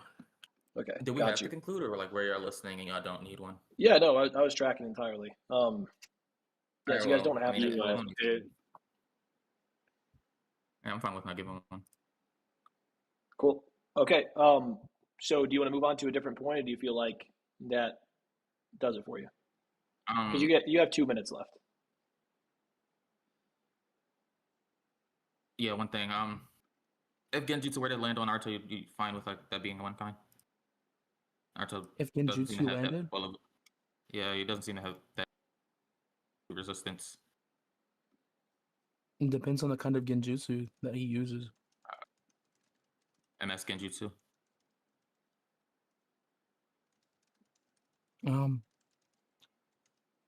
I would say it's inconclusive. I don't really know. I don't think there's enough evidence to say that it would absolutely win, but there's not enough evidence to say that it wouldn't either. But does Naruto have some like good Genjutsu resistance? Because based off what we see in the series, his knowledge of Genjutsu itself is not even that high, let alone his resistance. I don't know. It just kind of depends on whether or not Kurama wants to help him or not. Like I'm not gonna use that as like an example of yeah, Kurama definitely would. It's just like he can. So Based you off the can't say previous that he times, definitively would. Is what based I'm off the saying. So previous that's why I'm times he saying it's fought in inconclusive. Genjutsu, it's just unlikely he would Oh, Yeah, I mean, I would agree that it's unlikely that Kurama would help him. But if you're asking me like if it's a definitive win con, no, I would say it's no, inconclusive. is it just a likely win con? Like if it were to land, he'd likely win. Yeah, it's possible. That didn't answer the question.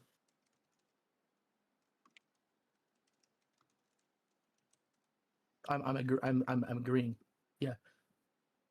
Okay. All right. Well, yeah, I got nothing else then. Cool. Okay, so do we want to move on to Charles's 20 minutes then? Yeah. I'm not gonna take 20 minutes.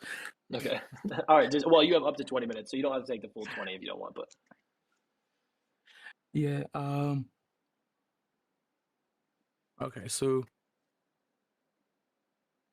I mean, is it started? Is it started? whenever you start, I'll start it. Oh, okay. Okay.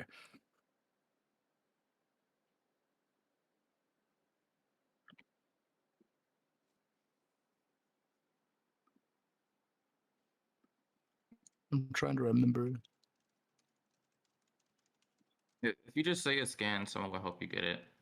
If I don't already remember the scan.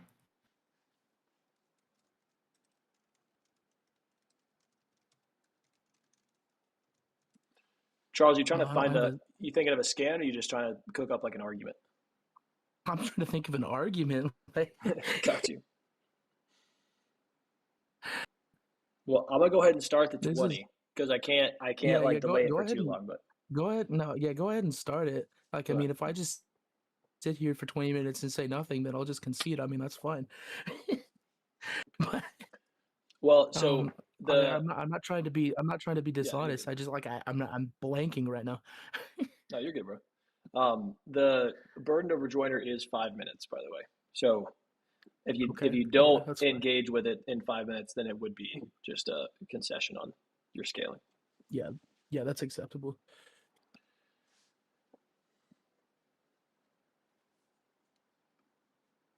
Sorry, if this wasn't so last minute, I would have actually had something to say. No, you're good, I'm just bro. trying to think of everything off the top of my head. Yeah, I appreciate you stepping in last minute.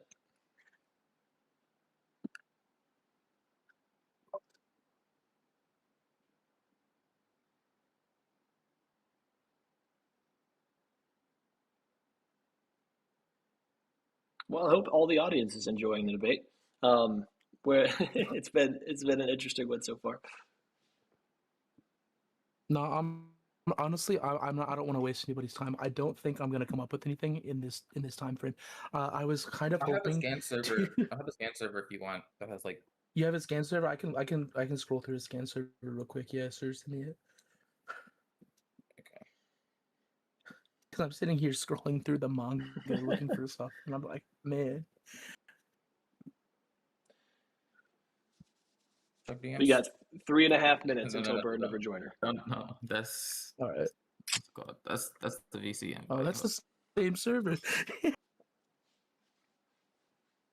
Someone sent him Crimson Cloud.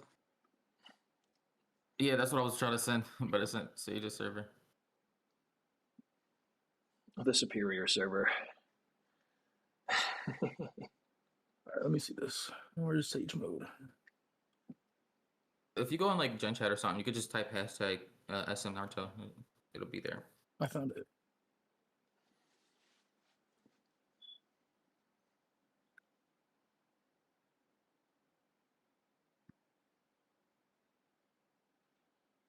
Damn it, bro. This sending these scans just got me 2 crowned. Sending the server just got me 2 crowned, man.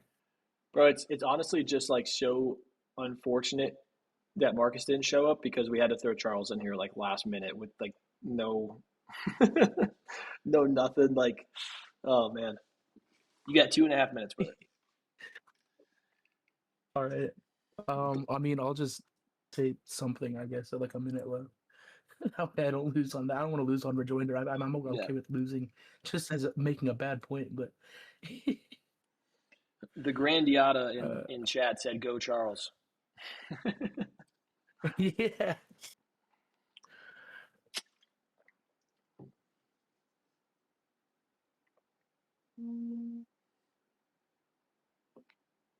Uh. Oh, okay. I'm kind of stupid. For the genjutsu thing, I think no, I don't think the. Okay. I have something now. I think so. Naruto would, at bare minimum, I think, wouldn't be affected. I mean, I feel like I'm responding to him. Whatever. I'm just gonna say it.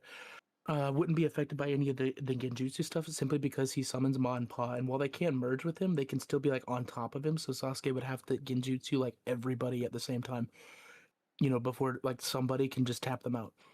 So I don't think it's a definitive thing. Like he doesn't have to rely on specifically Karama because if he's using because he has the summons Does he will start the actively fight help off him. with the summons? Like, I'm fine with him starting in Sage mode, but does he start with Mampa on his shoulder? I mean, it kind of depends on the interpretation. I guess we should have decided this at this topic. If you don't want to say that he starts with the summons, that's fine. I'm not gonna try and argue that he would. My initial thought was that it was like the beginning of the pain fight Naruto, but if it's not, it's not. That's fine. I mean, sure, I guess. Yeah, let me just check something real quick.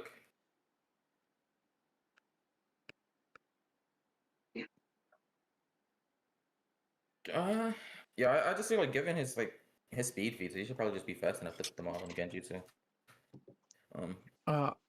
So I mean, I don't know. Like Naruto has like innate danger sense when he's in Sage mode. I don't think he would like I think he would automatically clock whenever Sasuke like an ocular jutsu. An ocular genjutsu is when they're like injecting your chakras, so that Naruto would perceive that as a threat and probably and likely be able to either close his eyes or look away or whatever before that actually before Sasuke how fast is he? initiates the jutsu. Like Well, how fast is he able to if you're saying that do these if you're things? saying that post Sasuke um post Sasuke activating the genjutsu, yes, that would hit Naruto. But what I'm saying is like Naruto's danger sense or whatever, it would give him a sense that yeah, Sasuke is going to do this before Sasuke actually does that. So Naruto would be able to respond to any genjutsu attempts before they're actually cast. Sorry. Like I'm not saying Naruto's response time is faster than sight or whatever. Like that's not what I'm saying. But I am saying that like he has essentially precog, so he would be able to respond to it before it actually Sure, he does has some anything. pseudo precog, but it doesn't necessitate that he can respond to the thing. Does Well, he he have wouldn't some respond. sort of? Do you have He wouldn't respond to the jutsu itself. He would respond to the initiation of the jutsu.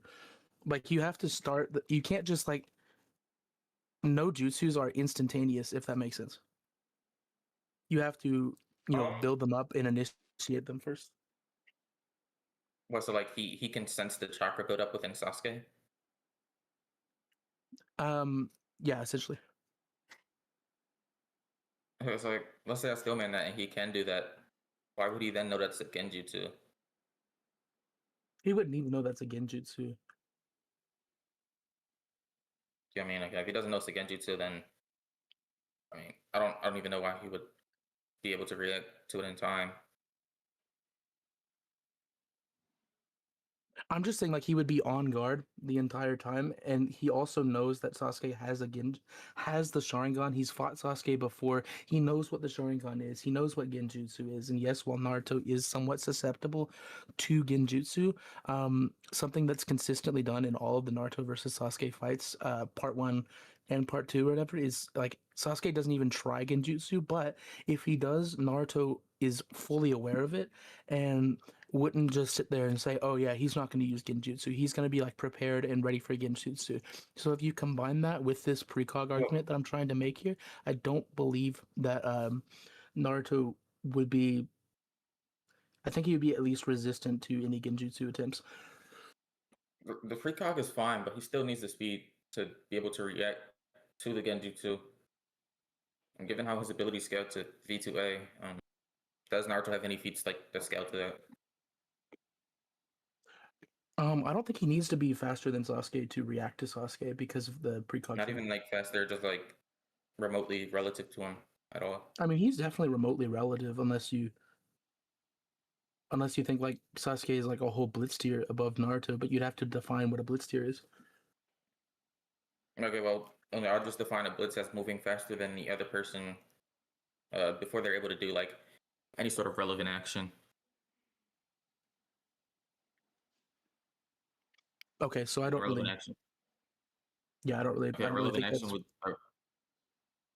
Relevant action would just be Yeah. like Yeah, what if would the you? Raikage is like going to hit Sasuke, right?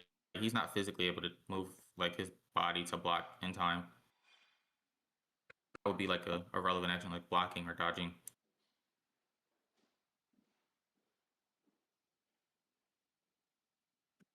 Yeah. Okay. So I don't. I think Sasuke could be significantly faster than Naruto, and Naruto would still be able to keep up with him, if not purely because of the precog. Well, I think that Sasuke's abilities are blitzed faster than himself, so I don't really know how that would do anything. Well, because essentially what I'm trying to say is that if you have precog, you can essentially start your action before other actions actually happen, if that makes sense. So you have more time to react than you would have without it. So Sasuke might be significantly faster than Naruto, but Naruto's still able to keep up because his precog gives him the extra time that he would need to react to it without it. Well, one, I mean, we know how it plays out when you're just way faster than someone, even though they have like enhanced time. Like their time to react is like better than what it would normally be. Like Lee versus Sasuke. Sasuke, even with his Sharingan on, isn't able to do anything to Lee.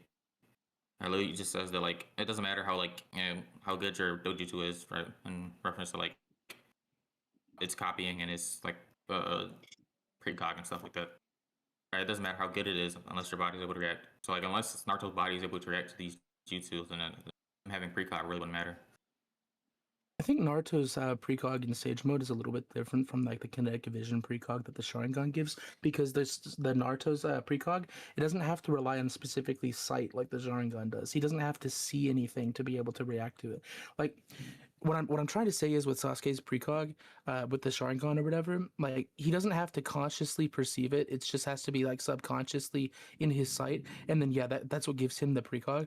But with Naruto, it's just sensing it from like all of the nature energy around him. He doesn't have to rely on that kind of sense at all. It's like actually a sixth sense. Well, that wasn't the reason for the comparison. Like, sure, it Okay, what was works the reason? differently, right? But Sasuke was looking at Lee the entire time, and yet he was still unable to move his body to react to Lee. Right, so Sasuke even though objectively Naruto's was not looking at Lee the entire time. Lee hit him with the primary lotus and was behind him. Pretty sure that's wrong. Hold up.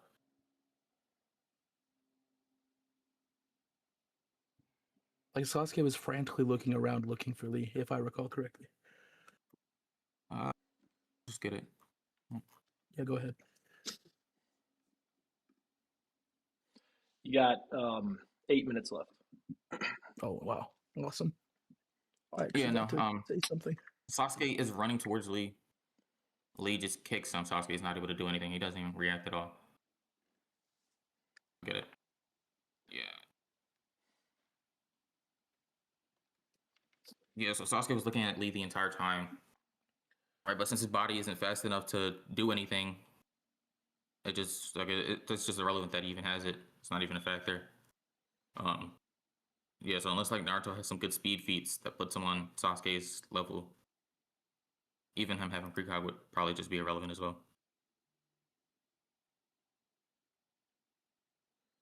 Yeah, I'm kind of confused on why this skin defeats what I'm saying though, because like in this instance, Sasuke is the one on the offensive and Lee is the one on the defensive. So I'm not entirely sure how much Sasuke's precog really matters in that case, because he is going on the offensive. So like in some like arbitrary sense, he has a limited amount of options compared to the defensive, because he's already committed in some part to what he's going to do, whereas Lee really hasn't. He has whatever time he wants to do to react to it. So Sure, what I'm maybe I can saying agree is that he has like limited amount of defensive options. Like even if I agree that Sasuke is just not able to like see it at all. So unless it's like his perception decreases, then I don't know how that's a relevant distinction here. It's relevant in the sense that Sasuke in that scene was not only, I think, completely underestimating Lee. He was also, like I said, he had, which you already agreed to. He had limited options as far as what he wants to do, and what Lee did. Um, it looks extreme in that scan you set, but it's really not like that much. He's still standing in the exact same spot from what it Okay, looks like to me. well, So, one about this underestimation thing, I don't know why he'd be underestimating him. He just saw Lee beat Naruto like extremely easily. He also has that prior engagement earlier where Lee blocked his kick with his arm, and then he's like gassing Lee up like nobody should be able to do that. And then he has like a little engagement with Lee, like right before this instance, before he uses the Sharingan, where Lee overpowers him. So I don't know why he'd be underestimating him.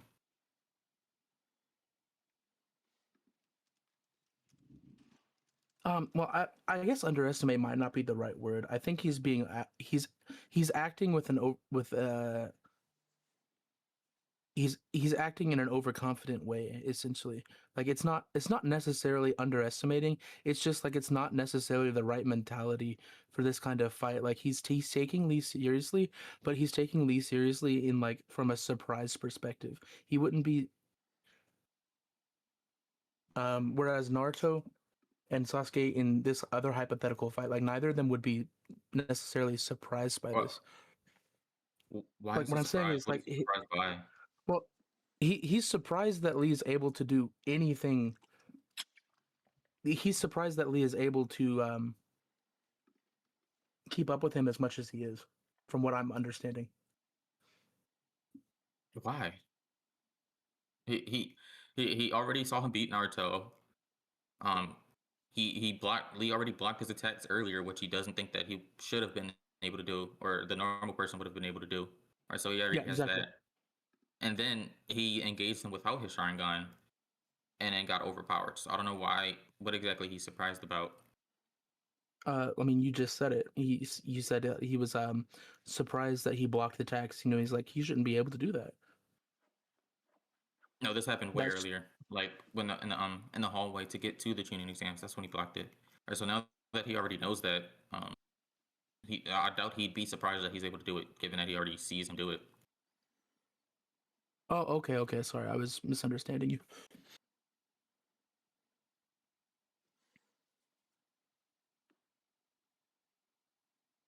Yeah, okay. Yeah, 3 minutes left, brother. Yeah, I don't have anything else to say in 3 minutes. Okay. Gotcha. So are you wanting to forfeit the rest of your time? Yeah, I actually don't have anything else to say. I'm surprised I was able to come up with anything.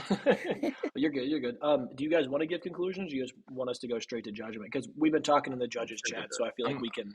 I'm good with judgment now. Okay. I'm also good with judgment.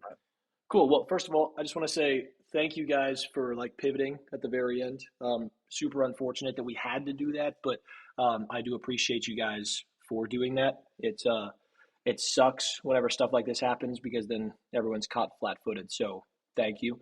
Um, and then as far as the judgment goes, what I've been doing is just sort of alphabetical order. So I'll let Acolyte go first, and then Mono, and then myself.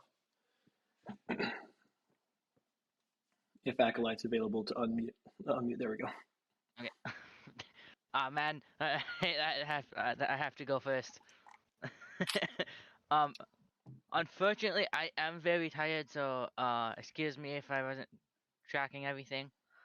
From what I remember of the first part of the debate, the affirmative for not Sasuke. I think most of it was on speed. Wait. Not Yusuke. Yeah, not Not Yusuke. Yusuke. Yeah. Sorry, not Yusuke. That I think most of it was on speed. I think he established around reaction level speed to Raikage. I don't remember him connecting Raikage to any other Pacific characters. Uh, um, I was talking to Milo Mono a little bit in the judge chat to refresh my recollection. Mono has notes. He said he connected it back to Donzo, and in his notes he said that Charles conceded that there would be that version of Sasuke, and no, that version of Naruto would be relative in speed to Naruto. So that works for Charles. Really doesn't work for Yusuke's scaling. I don't remember Yusuke like establishing any durability or speed. But he did give a recon of Genjutsu. And it seemed that Charles would only concede to it being possible that it could affect Naruto. Because also gave some arguments for why it wouldn't affect Naruto. For the affirmative for Charles, at that point I'm super tired. That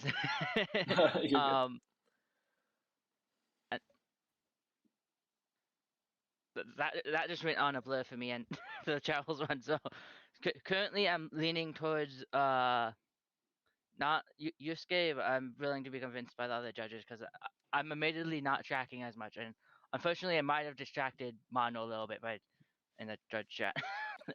So I was able to track the whole thing. Okay. Mono, if you Oh, were yeah. able to as I, well, you're more than welcome to go first. So, just from the couple of subnotes I pulled out of the halfway point of my notes, I would give it to Yusuke.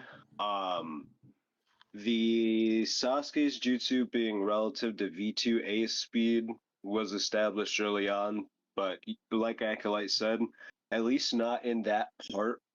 It wasn't tied back to like Sage Naruto in any way. Same with KCM Naruto being stronger than Sage Mode. That was agreed on, but it wasn't really relevant from what I recall.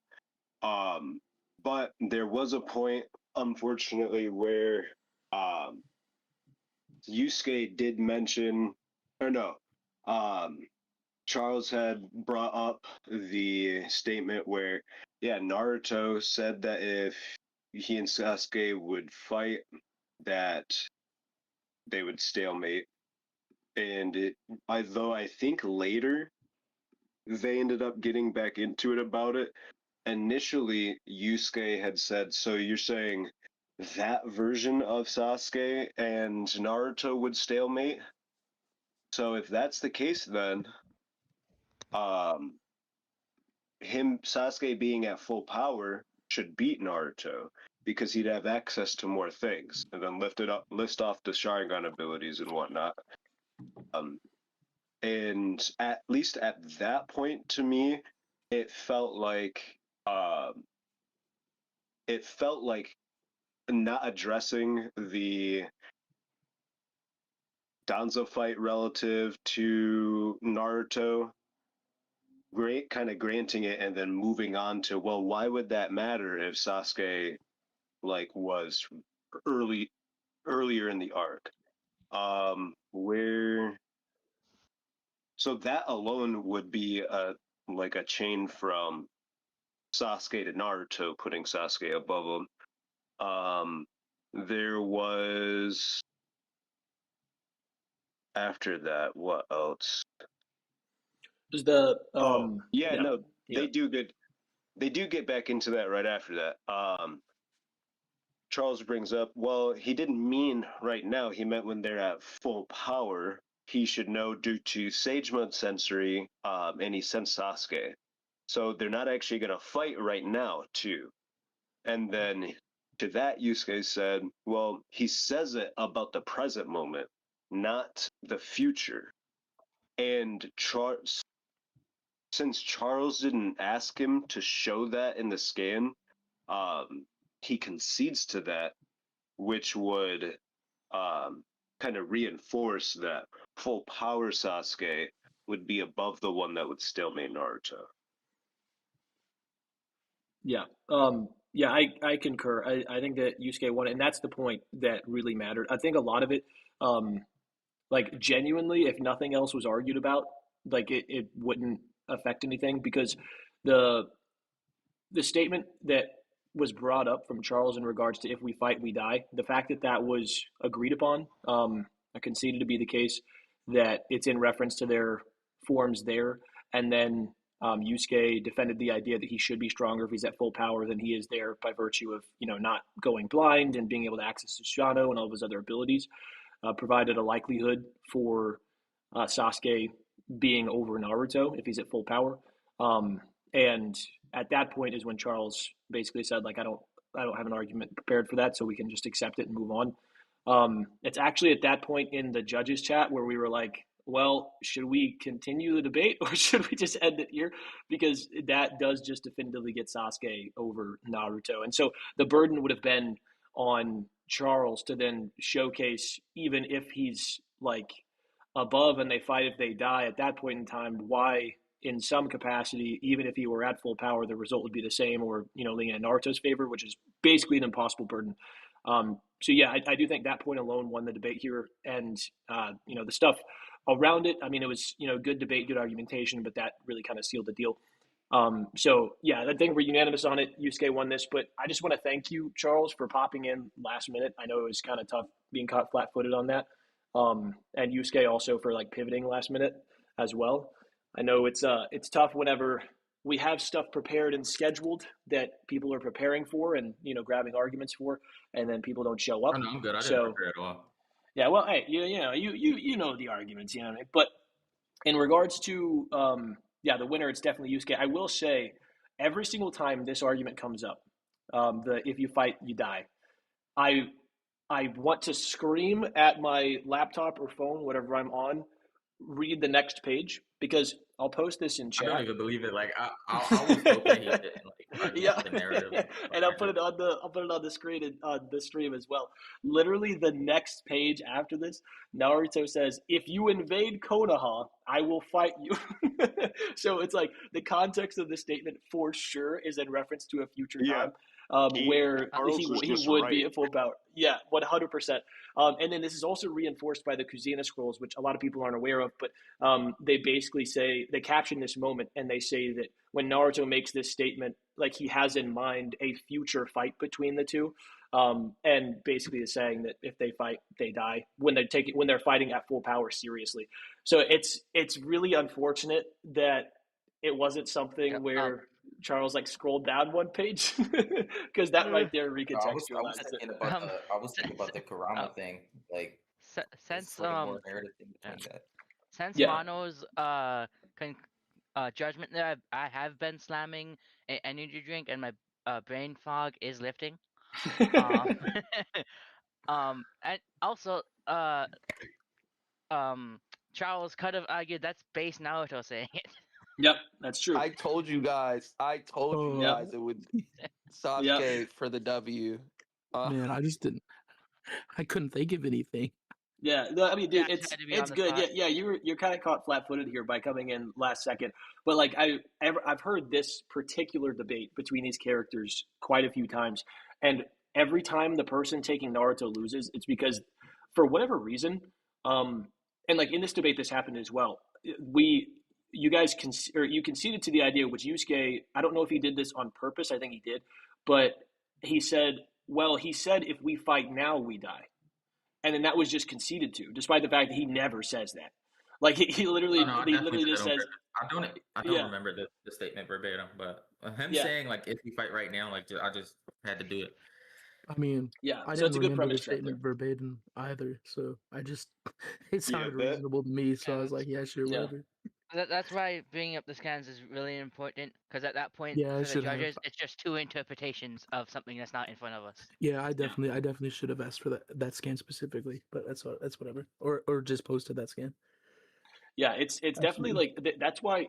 So whenever I have debated, unless I'm absolutely certain that I know exactly what's being said and shown, I'll ask for a scan every time, because there are things like that context wise, you can miss if you're just thinking about the statement like in a vacuum.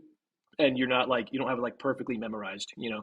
So yeah, but that was like, and then also I will say though, and I said this in the judges chat, he can access Naruto or he can access Kurama's chakra at that point in time. So whenever he says I need Kurama's chakra to defeat him, like he could just be talking about the power up akin to like what he gets with Neji. I was like, that's actually a really creative counter to that I've never heard anybody bring up. Never heard that once before, bro. Not that one was time. so he pulled fire. He That was pulled cold. that up That early was on in cold. his no, that was his affirmative. It was that in Yusuke's affirmative.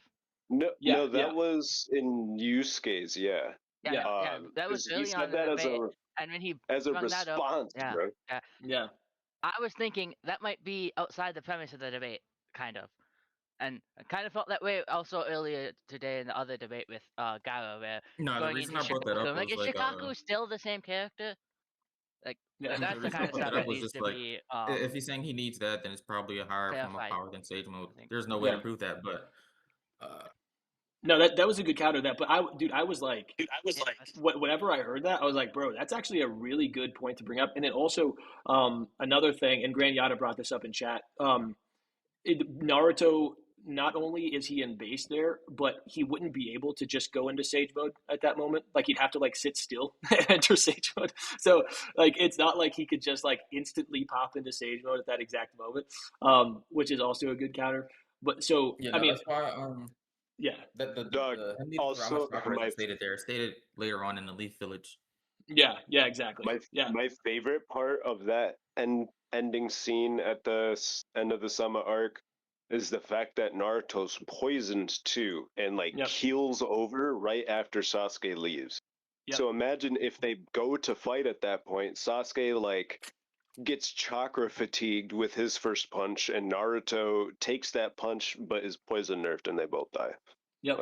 Yeah, so there's a lot of factors that go into that like if you haven't revisited that or like dug into it for, debate purposes, it'll just go, unnoticed. But yeah, I do think like, I mean, that was probably my favorite part of the debate is you bringing up the Kurama chakra thing, because again, I had never heard somebody bring that up. I had heard the poison thing from Mono specifically. I had heard the fact that he's in base. Like I'd obviously heard the arguments about it being referring to a later time because it is, but I'd never heard that. So like huge like Totally forgot point the there that you pulled connector up. at Kage and Naruto as well. Yeah, that too. Like Yep, you I sure remembered the that. hell did. Yep, but dude, what's crazy about it? I mean, obviously, it I'm not didn't gonna matter lie, in the when end. when But there, Acolyte was given judgment, I thought I was cooked for a second because I didn't connect them. but there was what's funny about that is that's not the first time that's happened in this debate tournament, because like you won the debate based off of the Sasuke over Naruto because of the stronger form fatigue, stuff like that, right? But we had a debate between Z Killer and Calamity yesterday where Z Killer 100% like established his character. Like it was Tsunade versus EMS Sasuke, and he got Tsunade to like at least temporarily KCM2 levels, and then was just like, I'm cool to like forfeit the rest of my time, because he didn't he didn't connect it at all. So it didn't matter. Like he won the point. Like he got his character to an absurd level, but then it didn't matter in the end because he never connected it back to Sasuke. So I was like, oh my god, this happened twice in 2 days now. Do you agree that Sasuke is below KCM2? Like, yeah. What were you, people what'd are you say, just Hobbs? used to that in sorry, people are just used to in casual conversation that we all know what Hokage level speed is. Right. Yeah. I said it wasn't even EMS. It was like 5 Kage Summit. Yep. Yeah, 5 Kage Summit Like, Sasuke. If he just like did one more Like, thing, I it would have was been even worse. chatting with that. I was chatting with his ability being a blitz level faster than him. Was it Yusuke or Charles that said Yo, he said blitz KCM level is stronger but not simply faster? moving faster. No, that's not what I said about being a blitz level. What was your My question? fault. That's just one of the things that I heard. I just heard would you define blitz level as moving faster? And I was like, is that a blitz? Yeah. Wait, so is that Kurama's chakra thing that I came up with? Is that like actually valid? Because I had no idea what I was talking about. I just made that up. Yeah, I mean, I think Yusuke did a good job of countering it for sure, but invalid. depends how harsh you want to Not judge really. what Well, it's He states it Sage later on in Naruto the is, village. quote unquote. yeah, it would be valid if you're like in it would be valid as a counter to the point that you guys were on in regards to like him saying that he needs Kurama chakra to like defeat him because that scan also wasn't posted, so like that kind of just existed in a vacuum, and that statement is made like shortly after this, so that would have worked if you would have also brought up the fact that Naruto's in base there, because then you could have just said, well, he's referring to having to use Kurama's chakra to defeat him. Like he's in base at the time he makes a statement, so he might not even be considering Sage mode. It could be like, well, yeah, I need this like Kurama like Neji fight amp. I don't necessarily need Sage mode. Like you could have went that direction with it, but I think that the way Yusuke argued against it was really tactful. If I remember correctly, Well, it's and either he before or couldn't after enter Sage he mode goes too. to like Mount Yeah. Diaboku to like access more of Kurama's chakra. Yeah, I think the statement, because I would have to look at it, because I'm fairly positive he says he needs to learn to control Kurama's chakra to do that, as opposed to like just access it. But that wasn't brought up in the debate, so it didn't really matter. Hey, But bro, in part one, it said he already's mastered Kurama's He chakra. has in the mastered. data, bro. He's mastered He's the chakra mastered form that that shit. he had in the training exams. That is true. Nah. well, hold on. nah. I'm seeing in the comments, Six is roasting me, and Six is getting his rent money off another man's stream. That's crazy. Is he reacting to my stream on his stream right now? Oh no. Six, if you're listening to this, bro, what's going on? That's yeah, no, I think that they're like the way that the point that won the debate, like I said, was the fact that Charles just conceded to the idea that Sasuke should be above, he's at full power. I mean, that just kind of negs it. But there are like if you look at the context of that scene, that's not what Naruto's referring to. And like not only in the manga is that stated, but also again in the Kuzuina scrolls, it just outright tells us that it's like a full power, with like full intent kind of bout that they're referring to, and it specifically says it's in reference to a future time, so it wouldn't be in reference to that time. So there Another are ways point around that. I like. When we get in the Another point JJK I tournament, is liked the real was question. when he brought up that Naruto could sense, like preemptively sense Sasuke's dojutsu. That's something that I bring up all the time when mentioning it or when talking about their matchup, and how it can end up as a stalemate. Yeah. Is like at least as far as Genjutsu is concerned. Like, yes, he in fact does know that Sasuke, he's been a victim to Sasuke's Genjutsu already. So he'd know both to not look at it. He could sense chakra being sent to his eyes and all that good stuff. Yeah. Not to mention, one thing he could have brought up as a way to get out of it would be taking in nature energy rather than the standard means to disrupt his chakra. Yeah, all that would be valid. But yeah, I was I hoping mean he that's brought up him not looking at him because then I would just argue Sasuke beats him up because like, most people can't fight while not looking at their eyes. yeah. I mean, I will say I think like with the Sage sensory because you can kind of like see them regardless. Yeah, I don't think it bro. really Like- matter. But I mean, I don't think it would necessarily matter. But I think that you'd have to like be aware of the fact that he can see people, which I mean Charles was. So, but yeah, I mean that's it for this. I have been streaming for a long time, and my lady is for sure gonna be getting more and more impatient as we go. So I think it's about time we wrap up the stream. You're telling But me you don't want to Yeah, cover bro. the next debate tonight? Continue the stream, bro. Get your priorities straight. We yeah, gotta talk about more Naruto. yeah, I'll run that past her. I'll see what she says. We'll But run the hidden debate, and it'll be me versus Mort on Chopper versus Crocodile. nice. Gara versus Crocodile is the Yo, real the One conversation. Piece tournament's gonna hit, bro. Let's go. But all right, guys. Well, thank you guys once again for participating. I'll update the brackets and stuff tonight. Get everything moved. If you guys, and for Charles, by the way, so whenever the like primary tournament is concluded, we will have. I hate calling it this, but it's just like what it is. We'll have a losers bracket where we'll be able to define seating and stuff for future events because I plan on doing this. I plan on doing this like biannually. So basically after everything's done here, we'll have like a 1 through 16 seeding. So then the next time it rolls around, everybody will be able to participate again. But for the people who fall in the bottom 4, they will have to like do like a play-in debate, kind of like the NBA play-in tournament. So we will be revisiting with you to get you in another debate here in the future once this is all concluded. But I appreciate you showing up last minute, doing everything you did. Good job to both of you guys. But yeah, I appreciate y'all's time. But all right, that is it for us. So I'm going to go ahead and end this stream. So for anybody listening, thank you guys so much for joining in. I'm going to leave these all public indefinitely. So feel free to go back and watch if you'd like. There were actually a couple different streams today.